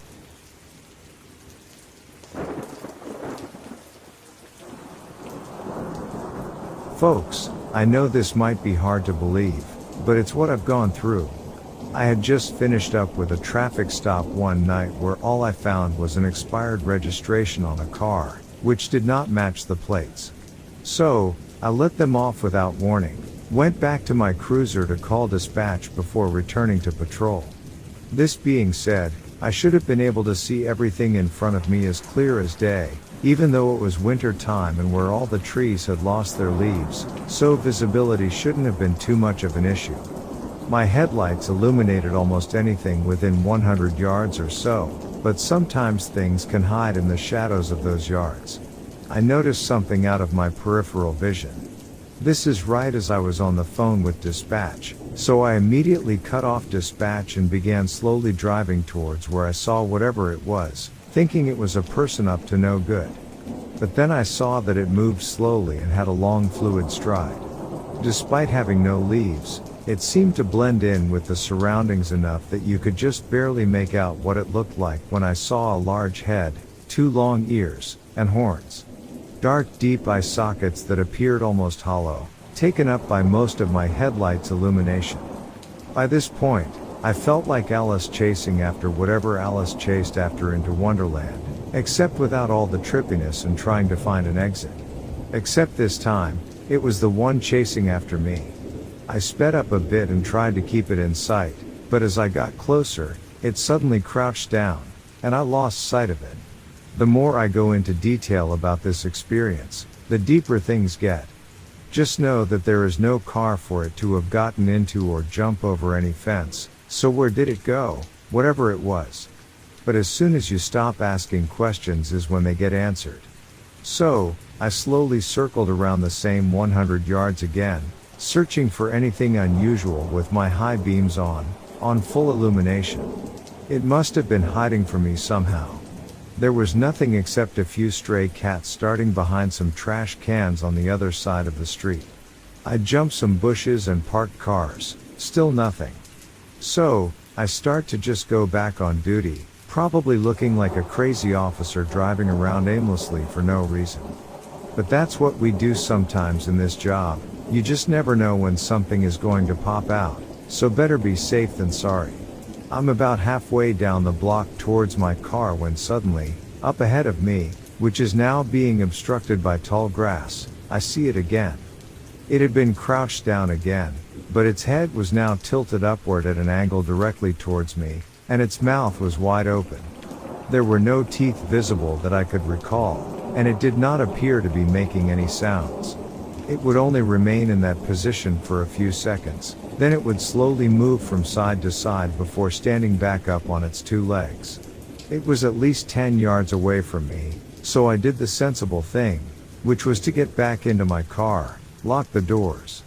But it just stood there, looking at me for a few seconds, until going back behind some other parked cars, trying to keep out of sight. I don't know what it wanted with me, but if you have watched any cop show or horror movie ever, you probably could have guessed what happened next. I got out of my vehicle, drew my firearm. I'm smart enough to realize that shooting them never works anyway, but as I was about to approach the spot where it had been standing, it suddenly appeared in front of me, stopped and stared at me. And dang it, this thing was fast. It did not make any noise, but its wide open gaping mouth, which now I can see contained what looked like rows of jagged teeth glistening with drool. Then it runs away from me again. I followed right behind it. At this point, I just really wanted to know what this thing was. So, forget being scared. I probably should have just gone back into my car for that hour or two remaining of my shift. But there's a reason why they called it being stupid anyway. So, I'm chasing after whatever it was, and I'm running pretty fast, but not jumping over anything. This thing was fast, like Usain Bolt fast. It did not even run in a straight line.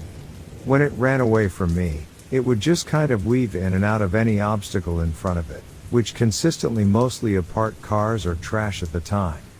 But when you move so much while trying to evade capture, eventually you're gonna fall down. Your legs can only take you so far before they get tired.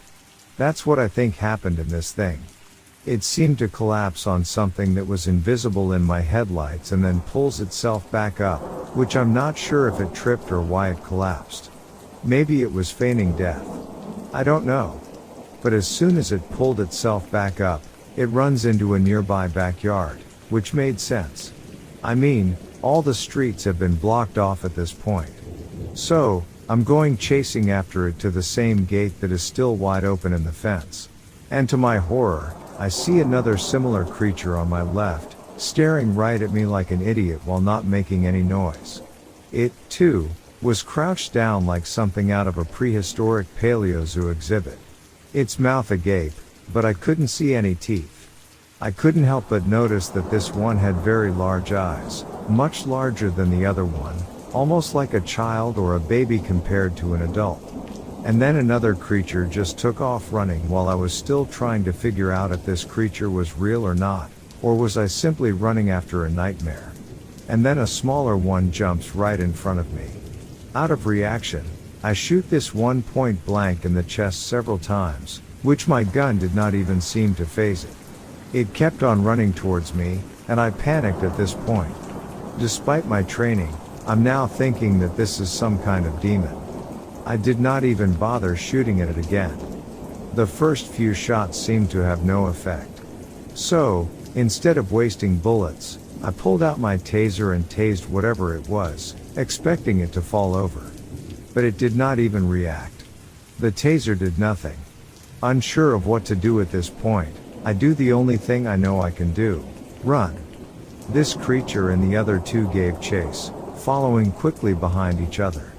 I made it back to my cruiser and flew out of there. And since this night, I have never seen or dealt with such a creature.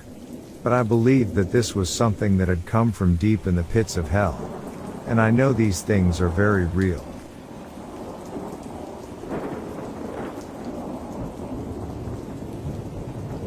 I've thought about this incident nearly every day for the past 20 years and still don't know exactly what happened. I believe I experienced a rip in the space-time continuum or some other less cliché version of that. All I know is that one moment the sky was blue and the next second it was night. We were staying at my grandmother's house in rural Lancaster County, Pennsylvania during the summer. When I was a kid, I loved going to my grandma's because it was so different from my life in Philadelphia. So, we'd been there for over a week at this point. I just needed to get out of the house. There was a small creek that divided the woods from the property, and there was a thick tree branch that stretched across the brook, so I could use that to hop over the water, and then also used some big rocks as additional stepping stones. I got over the stream and into the woods. I just meandered about. Many years previous, my brother and I had built a tree house, so I decided I would go and try to find it to see if it was still standing. I walked about 5 minutes into the woods and reached the large oak that once held our makeshift treehouse. Not surprisingly, it was a total wreck, and I decided that I'd be foolish to climb up there. So, instead, I just started to turn around and walk back to the house. When I reached the creek, this time there was this faint white glow coming from the water. I thought it was weird looking back on it, but just figured that it was probably the angle of the sun or something. I mean, the water looked normal except for the edges, and the ripples almost shined and sparkled in the light. It's sort of hard to explain. Also, the stream was moving more quickly than usual, but not flooding or anything, so I had no clue why something like this would be happening. I just started to hop my way over the rocks and onto the branch bridge, but when my foot touched the far bank, I felt a flash of light overtake my vision and I fell flat on the ground. When I opened my eyes again, I thought I'd gone blind. I honestly wondered if I had hurt my eyes somehow. The world had fallen into complete darkness, even though it couldn't have been even 2:30 in the afternoon. I managed to get myself back on my feet and made my way back to the house. Luckily, I knew the property well and I made it there without incident. I flung open the door and there stood my mother and my grandmother in the kitchen. The looks on their faces were frightening. I'd never seen them with such serious expressions. My grandmother was on the phone with the police and my brother was sitting quietly on the couch. His head spun as soon as I opened the door. I could tell by looking at everybody's faces that they had all been crying. Their cheeks were streaked and their eyes were red. My mom then asked me where I had been and said I knew I wasn't allowed to be gone that long. Apparently, I'd been gone for hours. I watched as her face moved between anger and being relieved to see me alive. I couldn't understand it at first because I'd only just walked 5 minutes into the woods. But they said they had searched and called my name and went down to the creek. But they never saw any signs of me. Nothing. I still don't know what happened, but I do believe that I somehow was caught in a time warp. There's no other explanation that's reasonable for what happened except for something supernatural. I couldn't have fallen or gotten lost because my family searched the area. They would have seen me. I didn't go far. They would have literally had to step over my body if they were in the area of that creek. It's just impossible that I was near where they were looking and not in some otherworldly place. Still, none of them believed me, and my mom was always very adamant that I do not share my story with teachers and friends.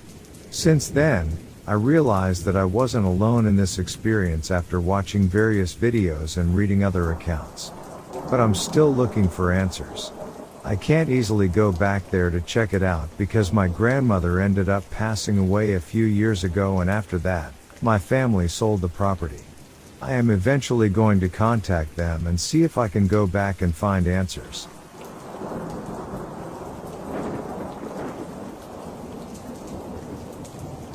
When I was a little kid, my mom was out of town and I was with my dad at our house. Our house was on a remote Indian reserve in Canada, and about 3 miles away was my grandparents' house. Our houses were separated by 3 large wheat fields, surrounded by forest. I don't know why, but my dad got me ready at night time and we started walking on the gravel road to my grandparents' house. My mom had the vehicle with her. I was under the age of 5, and pretty small girl. I remember it was a clear autumn night, the wheat fields were a few weeks from being harvested, and there was a bright full moon. There wasn't a single vehicle running in miles. We started hearing something following us. It was in the ditch in the tall grass, and in the wheat field. My dad held my hand, as he grabbed some stones off the gravel road. He started hurling rocks into the ditch. It would run off and then start following us again. He grabbed more stones and put them in his pocket, then put me on his shoulders. I remember holding onto his forehead when I was sitting on his shoulders, and it was all sweaty. I wasn't scared, I was getting excited every time I spotted that thing. I could see a lot better from way up, and I could see the thing's back or shoulders moving through the grass. I'd point it out to my dad, and then he'd throw more stones at it. It kept on coming back.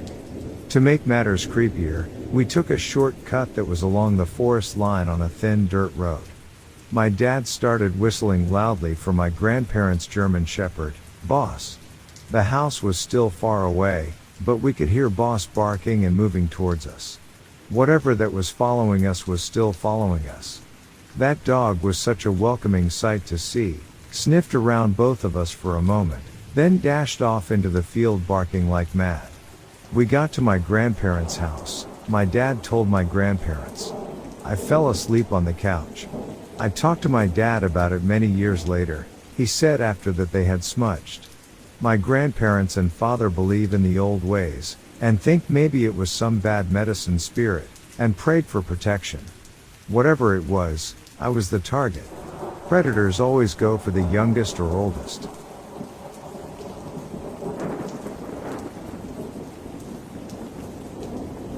I was RV camping with my Irish wolfhound, Marty, last summer. We were in an old camping ground outside of Naples, Florida. Marty wanted out around 10 p.m. that night. Not long after I let him out, I heard a loud yelping from the swamp. I immediately flooded the area with my handheld spotlight, calling out to Marty. That's when I saw an unusual creature, with eyes that glowed brilliant orange. The creature was yellowish brown, 2.5 feet tall, bipedal, with several foot-long spines on the back. It was hunched over Marty, sucking blood out of his neck. It screeched at me, and ran off. Marty's neck had 2 fang marks as he laid lifeless. I heard another scream nearby, so I picked up Marty's body and headed home to the 24-hour vet. The vet said he had never seen this before, and confirmed that Marty had been drained of blood. He mentioned El Chupacabras, from his home in Puerto Rico, but said he had never seen one and thought his was a myth.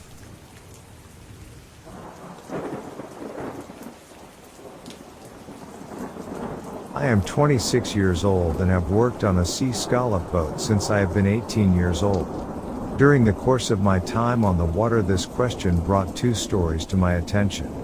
These are not in order of importance, and I apologize for any grammar mistakes in the future.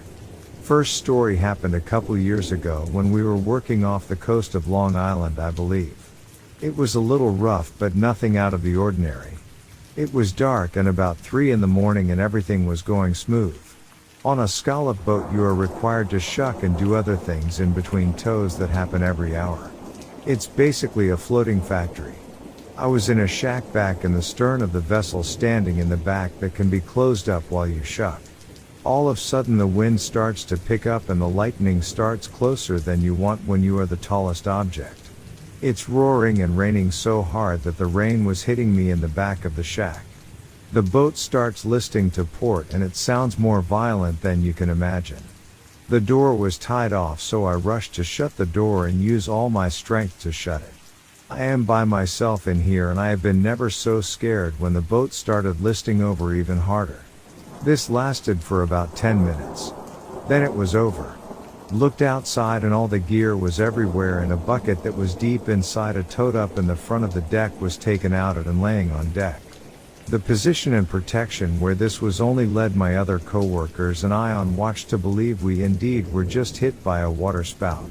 The second story was when the boat was fishing offshore sometime during March. It was shitty and cold out and you could barely stand up. We were fishing with our starboard facing the waves because we were on a tow and producing. As time goes by, it's going to sound weird, but you develop an intuition of when you are going to get hit by a wave when picking up scallops on deck. When working in the pile, you try to keep your scuppers closed. It's rough because you don't want to make it harder on yourself or get your gloves wet. It all becomes very instinctual, so this night it starts to get rougher progressively. Another guy and myself are working on the starboard side and doing fine. He was back aft and I was forward. I was directly next to the hatch for the fish hold. We are picking, then we feel this wave coming. Like I said earlier, you can tell the power somehow and guess what you're going to do. This is the East Coast, so the continental shelf drop-off isn't that substantial as the West, so typically rouge waves are few and far between. So my co-worker and I don't even try to duck or cover in anticipation. I just lift my gloves a little and assume this will be nothing special. Then the rest of it comes. We didn't have a chance. The power was forceful and slammed myself against the hatch, thankfully, because or else I think I would have been washed over the port side in full gear. The other guy was washed into the other rail, and by the time I got up I could see the fear in his eyes of what just happened to him. I was more confused due to the impact of the violent wave and the cold water. Got changed and worked for another couple hours before my watch was over. That was a shit night.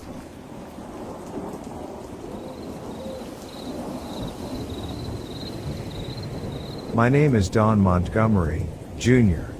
My father was stationed at our AF Bentwaters from 1977 to 1982.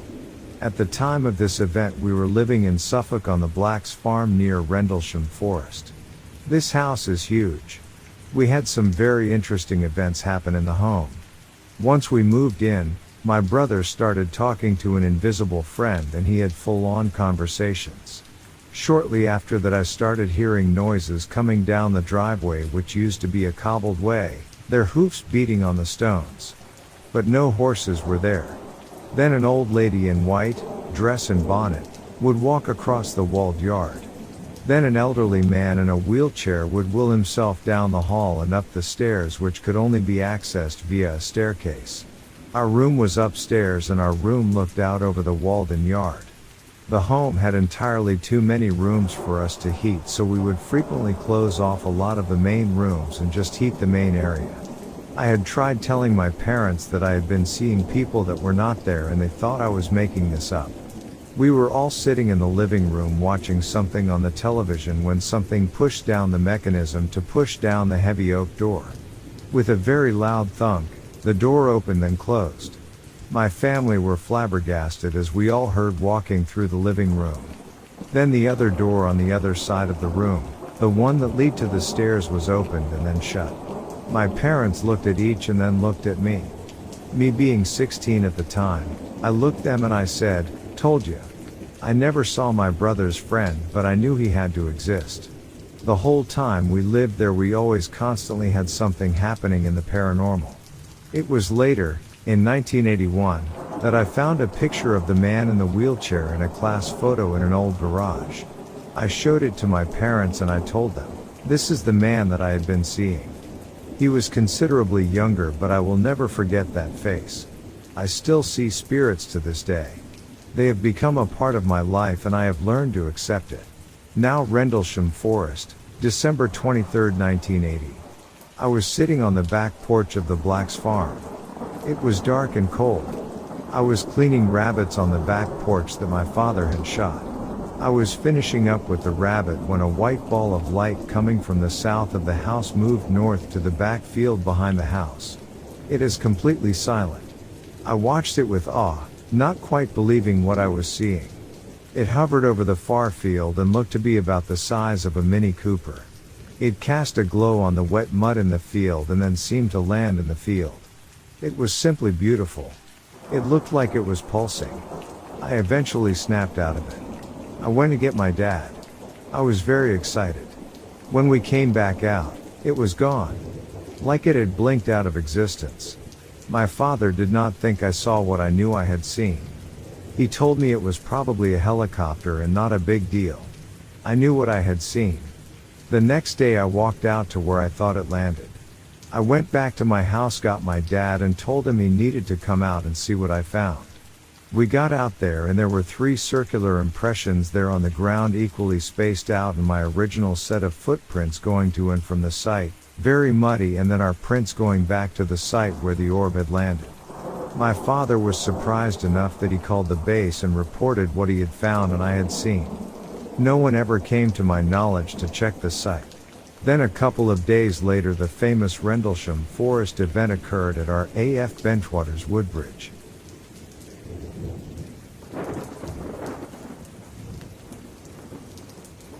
So as a kid I lived about 100 miles away from the nearest town at a house without electricity, running water, the works in the Colorado Rockies.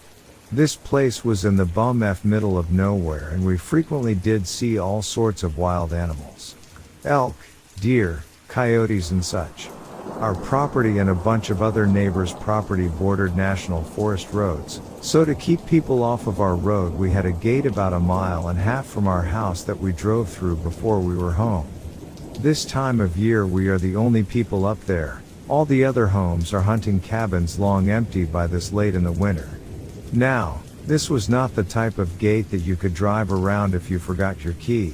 There were tons of trees all around it with barbed wire and ditches and such, so anyone wanting for off-road around it would have to basically build a new road around this gate. Well, one night my mom, brother, sister and I pull up to the gate and we cannot find the key. It's gone. So one of us has to hike to the house to get a spare, then walk back. Now it's recently snowed in January, and it is totally dark. Like can't see your hand in front of your face dark. And with the new snow you can't hear anything too. There are a few clouds in the sky on and off to let some starlight through every once in a while, but it's dark and of course there isn't a flashlight either. So off I go. First you walk through about 200 meters of trees, then it opens up into a huge meadow, which then narrows back down again to trees for another 200 meters, then opens up again into another huge meadow, which on the other side of is our house. So I set out and everything seems fine. I'm just irritated that I have to do this. I'm like 15-16 years old at this time and a little angsty teen that is peeved at an oldest kid chore, totally not thinking about my surroundings. But then I got that feeling of being watched as soon as I'm halfway through the first meadow. That deep creepy dread that something is right behind you that you can't see, which was made 1,000 times worse by the light and lack of being able to hear. My instinct was run, but I knew that if there was something that was just going to provoke it. So I kept going and then stopped to try and listen, and I heard a crunch just out of sight echo my footsteps. Holy shit, I was freaking the F out. This time I walk a little faster and I know there is something behind me, and it's probably a cat, so I just keep walking right into the second bunch of trees before it opens up into the meadow our house is in, and I can feel the pressure. At that point we were mind-melded predator and prey, and I could feel the breath on my shoes. So second clearing comes up and I know what the plan is, and I book it. Thankfully I'm familiar with what to do and I scream mother F at the top of my lungs, and I hear our dogs bark at the other side of the meadow and I know they know what's up. I stop and get big with my coat and I can hear it but still not see it, just outside my vision, and I hear the dogs hauling us towards me. When they get there they continue right past me into the woods. I hauled ass to the house, got the key and the 12 gauge and got in the 2955 tractor we used for work to head back to the gate. On my way back I saw the tracks. It had cut right across the first part of the meadow and was on me. From what I could guess, that pit of my stomach feeling hit right when it started across the meadow. Thankfully I got back to the gate and let the rest of my family in and told them the whole story. And while that's happening both the dogs show up, unhurt but obviously in the same state as me, not ready for a calm night of sleep. To this day I never go out into the woods without a weapon.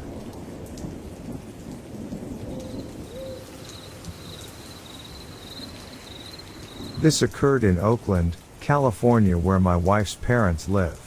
There have been several shootings in the area, more than normal, and the funeral home on International Drive has been getting a lot of business. A few weeks ago, my in-laws were driving through Oakland at around 2 a.m. in the morning. My mother-in-law works as a live and hospice nurse and only has a day or so off. She was coming back at 2 a.m. after having the evening off. While they were driving to her job, they saw a woman standing on the corner next to the funeral home with a dress on and very well dressed. They saw her at the corner while they were stopped at the intersection, and noticed that the woman smiled at them. They also noticed that her eyes were black. My in-laws were frightened and drove away as fast as they could. My father-in-law drops off my mother-in-law at her work and wonders if that ghost woman he saw at the corner will be there on the way back. He had to go through that same intersection. On his way back, she was still there at the corner, and this time he was stuck at the light at the intersection. She actually waved to him and he noticed again she had black eyes. It seemed like she was trying to get him to come over and pick her up. Naturally, when the light turned green, he sped out of that intersection to get home. No one seems to know who she is, but they all seem to agree that her funeral was probably through the funeral home there on that street. As to why she was on that street between 2 a.m. and 3 a.m., I think she was looking for victims.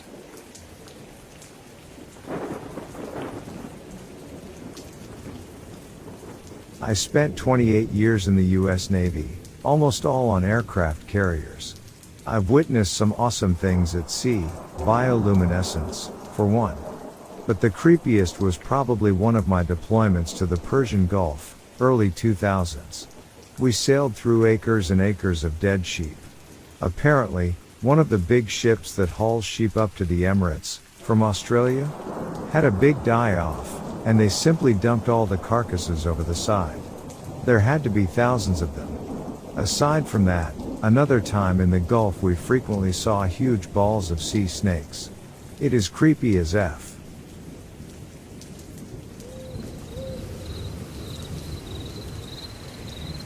I was fishing in a pond about 15 miles from town. It was late in the evening and it was brewing up a rainstorm. I was with my cousin who is a couple of years younger than I. I was under a tree near the lake and I kept seeing something shiny across the lake. If I tried very hard I could cast across the pond. I was aware of the lightning and thunder. It was a rough storm with plenty of lightning. I noticed that the shiny spots were large and an equal distance apart. I could see the beings better when the lightning made everything bright. I kept looking for a while until I realized what they were. There were more than I saw, I am sure, because they were all walking a path across from me. It is rather bushy on that side except for a trail that comes over the hill. We had parked about half-mile from the lake because of a fence. It was easier to walk than go around. After I noticed they were real, I called out to my cousin who had walked off a little ways. They kept looking at me then at him. Their eyes still shining. Their eyes were big and round and had slight oriental slant to them. They were short and skinny, long arms, big heads, but not long heads but large. I called to my cousin and told him what I was looking at. He came running and we picked up what we could and ran up to the truck. When we got to the truck we looked back and could see more of them, but we were too scared to look for long. We rushed off and decided not to tell anyone. Now that I am older I worry about my grandkids. This is a private lake and is used by few people. I have no pics. We did not carry cell phones at the time. Since they have been here for years I don't think they are destructive to us, but they could be.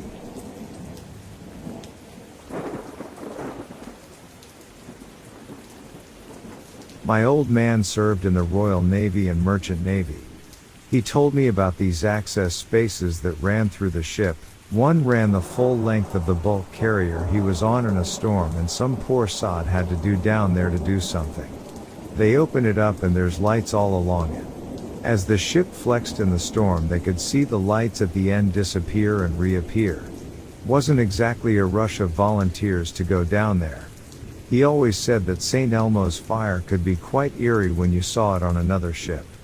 Worst he ever told me about was when they got a mayday call from another ship that was on fire. They were the nearest and responded, but were a good 48 hours away. The radios died before they got there. No one survived.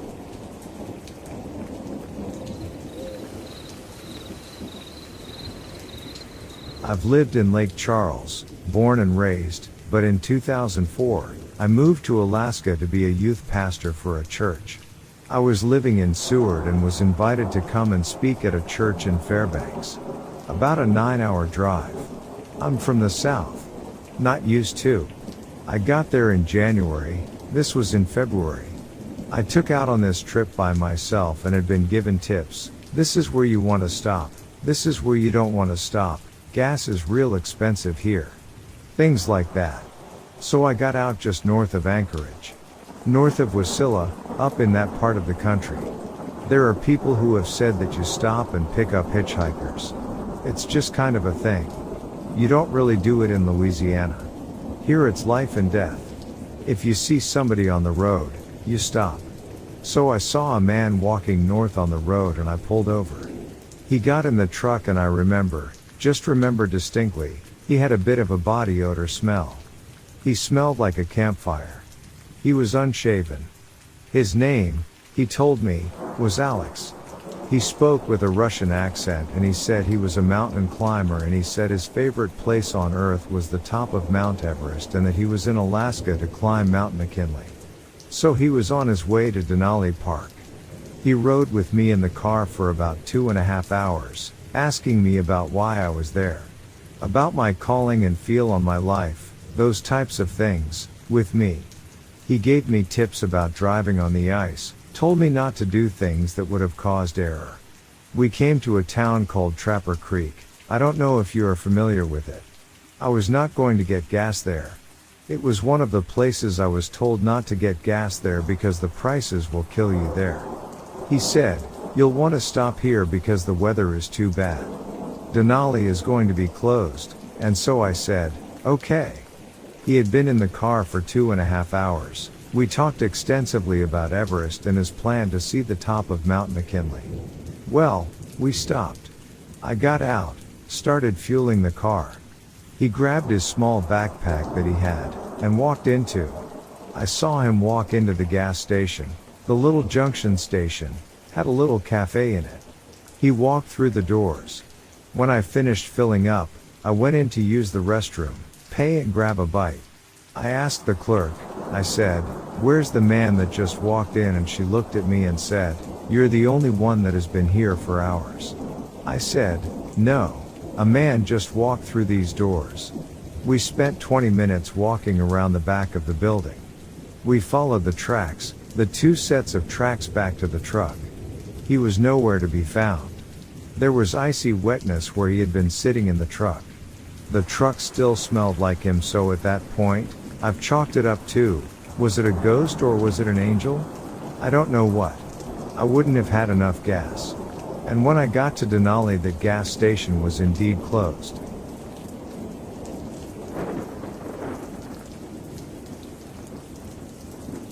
Well, I've spent many years on the ocean, sailed from SFCA to Sydney, Australia on a 30-foot sailboat. I've seen plenty of amazing and intense things, like storms, lightning hitting the water, supermassive pods of dolphins, giant whales surfacing next to and following the boat in the middle of the night, etc. But by far, the strangest, most perplexing thing I've seen is what I call the chessboard. Calm seas, middle of the night, I'm on watch looking out on the water, and I start to notice some flashing happening around the boat. Now, the water was very bioluminescent, and he was used to certain amount of organic type shapes, trails, etc., which can be spooky enough when a huge fish or mammal swims towards your tiny boat and swims under at the last second. Then turns around and does it again, but this was totally different. Different color of light, much wider and brighter. And the shapes were very square, geometrical. Seemed to be very near the surface. Anyhow, started off with 3 or 4 squares. Each square was, I'd say, 12 by 12. Then more and more appeared, forming into a chessboard type pattern. The chessboard stretched out as far as I could see in the night. They'd all come on for a while, then alternate lit squares. Change into random patterns, like they were communicating. This went on for 10 minutes, then everything went dark at the same time. I would so love to know what that was.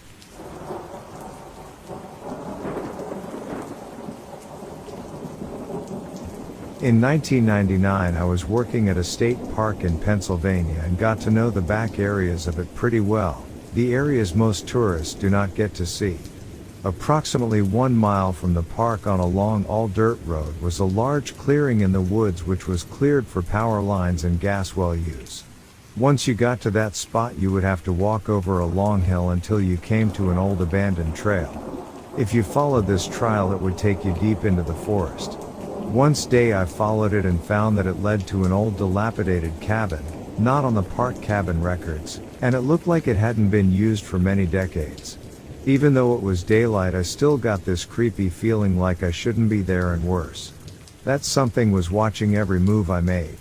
A few weeks later, while I was off duty, two of my friends and myself were just out driving around enjoying the summer night, and since I knew all the back roads, I was taking them on kind of a tour.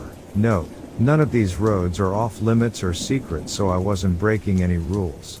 Other than that mysterious cabin, the park hasn't any secrets. About 11 p.m. I came to that familiar clearing and I mentioned something about the old cabin. Being a brave soul, I talked them into letting me show them the cabin, so I grabbed my flashlight and we took off down the hill and onto the path that led to the cabin. I took the lead and we walked halfway when all of a sudden my light flashed on something on the right side of the path. Almost immediately I stopped and said, "Did you just see that?" To which they responded, "See what?" As I panned the light back to the right side of the road, I said, "That." There, standing by a tree, was a creature only seen in sci-fi movies. It had a grayish olive color skin and very thin in its extremities. The calves and forearm muscles were very large, as well was the chest. The face was the strangest thing, since it had the typical alien gray head shape, but there was no mouth. It had a nose that was long and thin, but not longer than its chin. The eyes had a reddish gleam in the light, but not the size of most reported aliens. Very small even by human standard. I hate to make this reference for fear of questioning my sanity, but my best description was like what the goons looked like in the Popeye cartoon. It leaning oddly against the tree, like if you were leaning on an armchair by only one arm. To make another TV show reference, but like the Fonz would lean on the jukebox on Happy Days. Minus the legs being crossed. Immediately everyone wanted to leave, but as we turned, my flashlight went out. My friends told me to quit messing with them and turn the light back on, to which I informed them that I wasn't messing with them and to keep moving now that I was at the back of the group. I frantically continued to beat on my flashlight, trying to get it to work again. As soon as it came back on, I immediately swiveled back around to shine it behind us. The creature had moved up significantly and now was on the left side.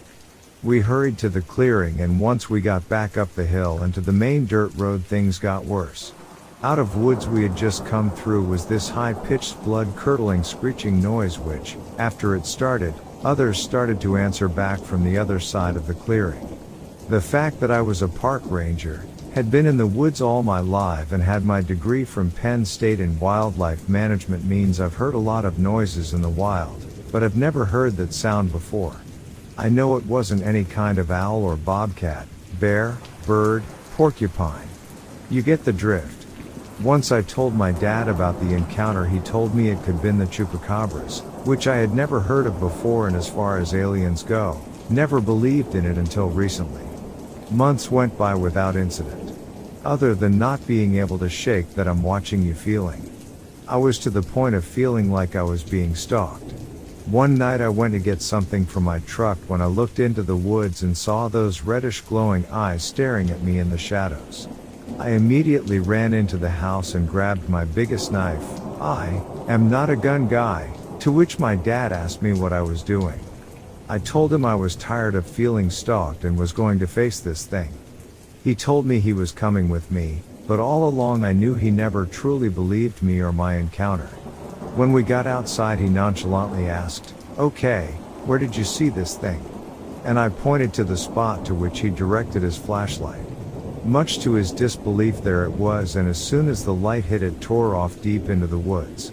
My dad, an ex-Marine who served proudly during Vietnam, yelled at me to get back into the house with fear. Fear in his voice. To this day it still creeps me out telling this encounter, and my hands shake even while typing while recalling it all. I am now in my 30s with a wife and kids, but even now, when I go outside at night, I still feel watched, to the point that when I get a real strong feeling, my wife won't let me leave the house without her. Just as a side note, for the first 5 years of our relationship she too would catch sight of this creature, but mostly as it was going into the shadows. As a further note, if anyone is questioning it, there were no drugs or alcohol or any other substance involved during this or any other encounter I have had.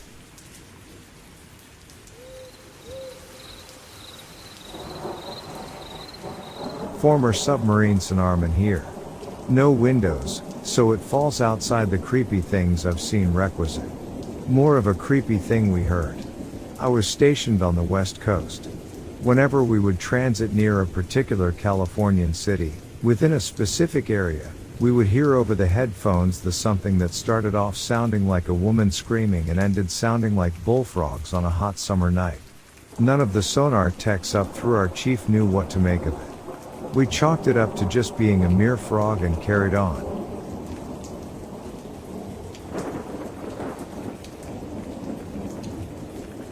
Did some sailing in the past with my family in the Caribbean, and one night we anchored by Norman Island, the island that is allegedly Treasure Island from the Robert Louis Stevenson tale. The typical anchoring area in deeper water was pretty full by that point, so we ended up going to a less sheltered area closer to the beach, but it wasn't a big deal as it was fairly calm. Anyway, as night fell, the water became luminescent. There were these jellyfish that would light themselves from inside in what looked like a glowing green clover, thousands of them. I'd never seen or heard of anything like it, and it was only happening near the shore where we were. It made us happy the deeper anchorage was full, as we never would have seen it. They died down after about a half hour when it was getting truly dark out, but before bed I dipped my foot in the water and the jellyfish nearest me started all lighting up again. One giant nope and my foot was out of the water before they got any ideas. Come to think of it, that was also the night of the 2003 US invasion of Iraq, so we spent it listening to the BBC report over the shortwave radio in the dark, watching these luminescent jellyfish all around us. What a surreal evening.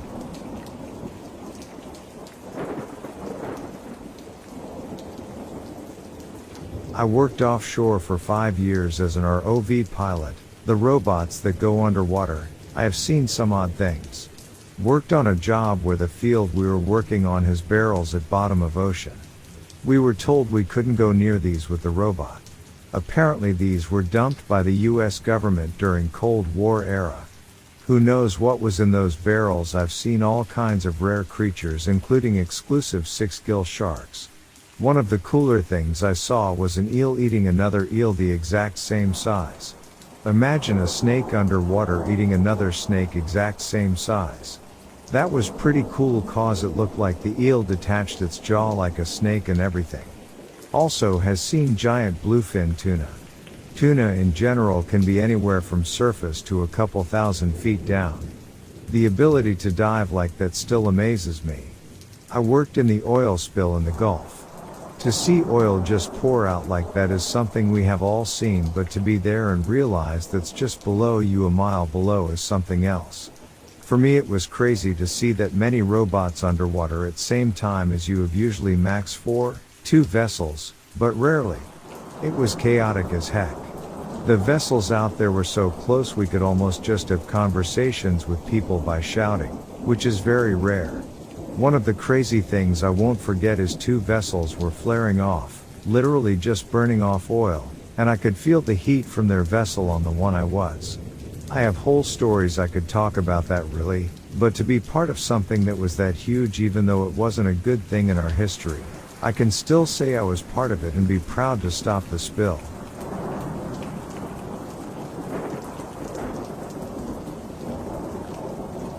In January 1965, a group of musicians, including Jimi Hendrix, driving back to Manhattan, were stranded in a blizzard and had gotten stuck in a heavy drift that reached the hood of their vehicle. It was bitter cold. Unexpectedly, the road ahead of them suddenly lit up, as a bright phosphorescent object, cone-shaped, like a capsule, landed in the snow about 100 feet up ahead. It stood on a tripod landing gear. Before any of the stunned occupants of the vehicle could move, a door opened on the side of the craft and an entity stepped out. He stood 8 feet tall, his skin was yellowish, and instead of eyes, the creature had slits. His forehead came to a point, and his head ran straight to his chest, leaving the impression that he had no neck.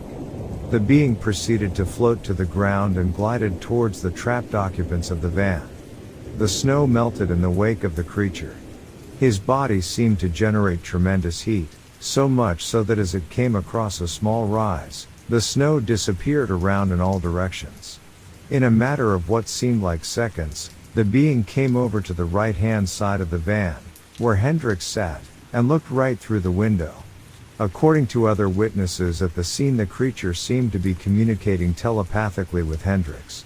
Immediately the interior of their vehicle began to heat up. The heat coming from the being evaporated the snow enough to free their imprisoned van. The being glided behind the van and the snowdrift by now had completely vanished. Turning the ignition, the driver gunned the engine and drove away at high speed. As they looked back, they could see the road filling in with snow again. The object was at the same instant lifting off like a rocket from a launching pad.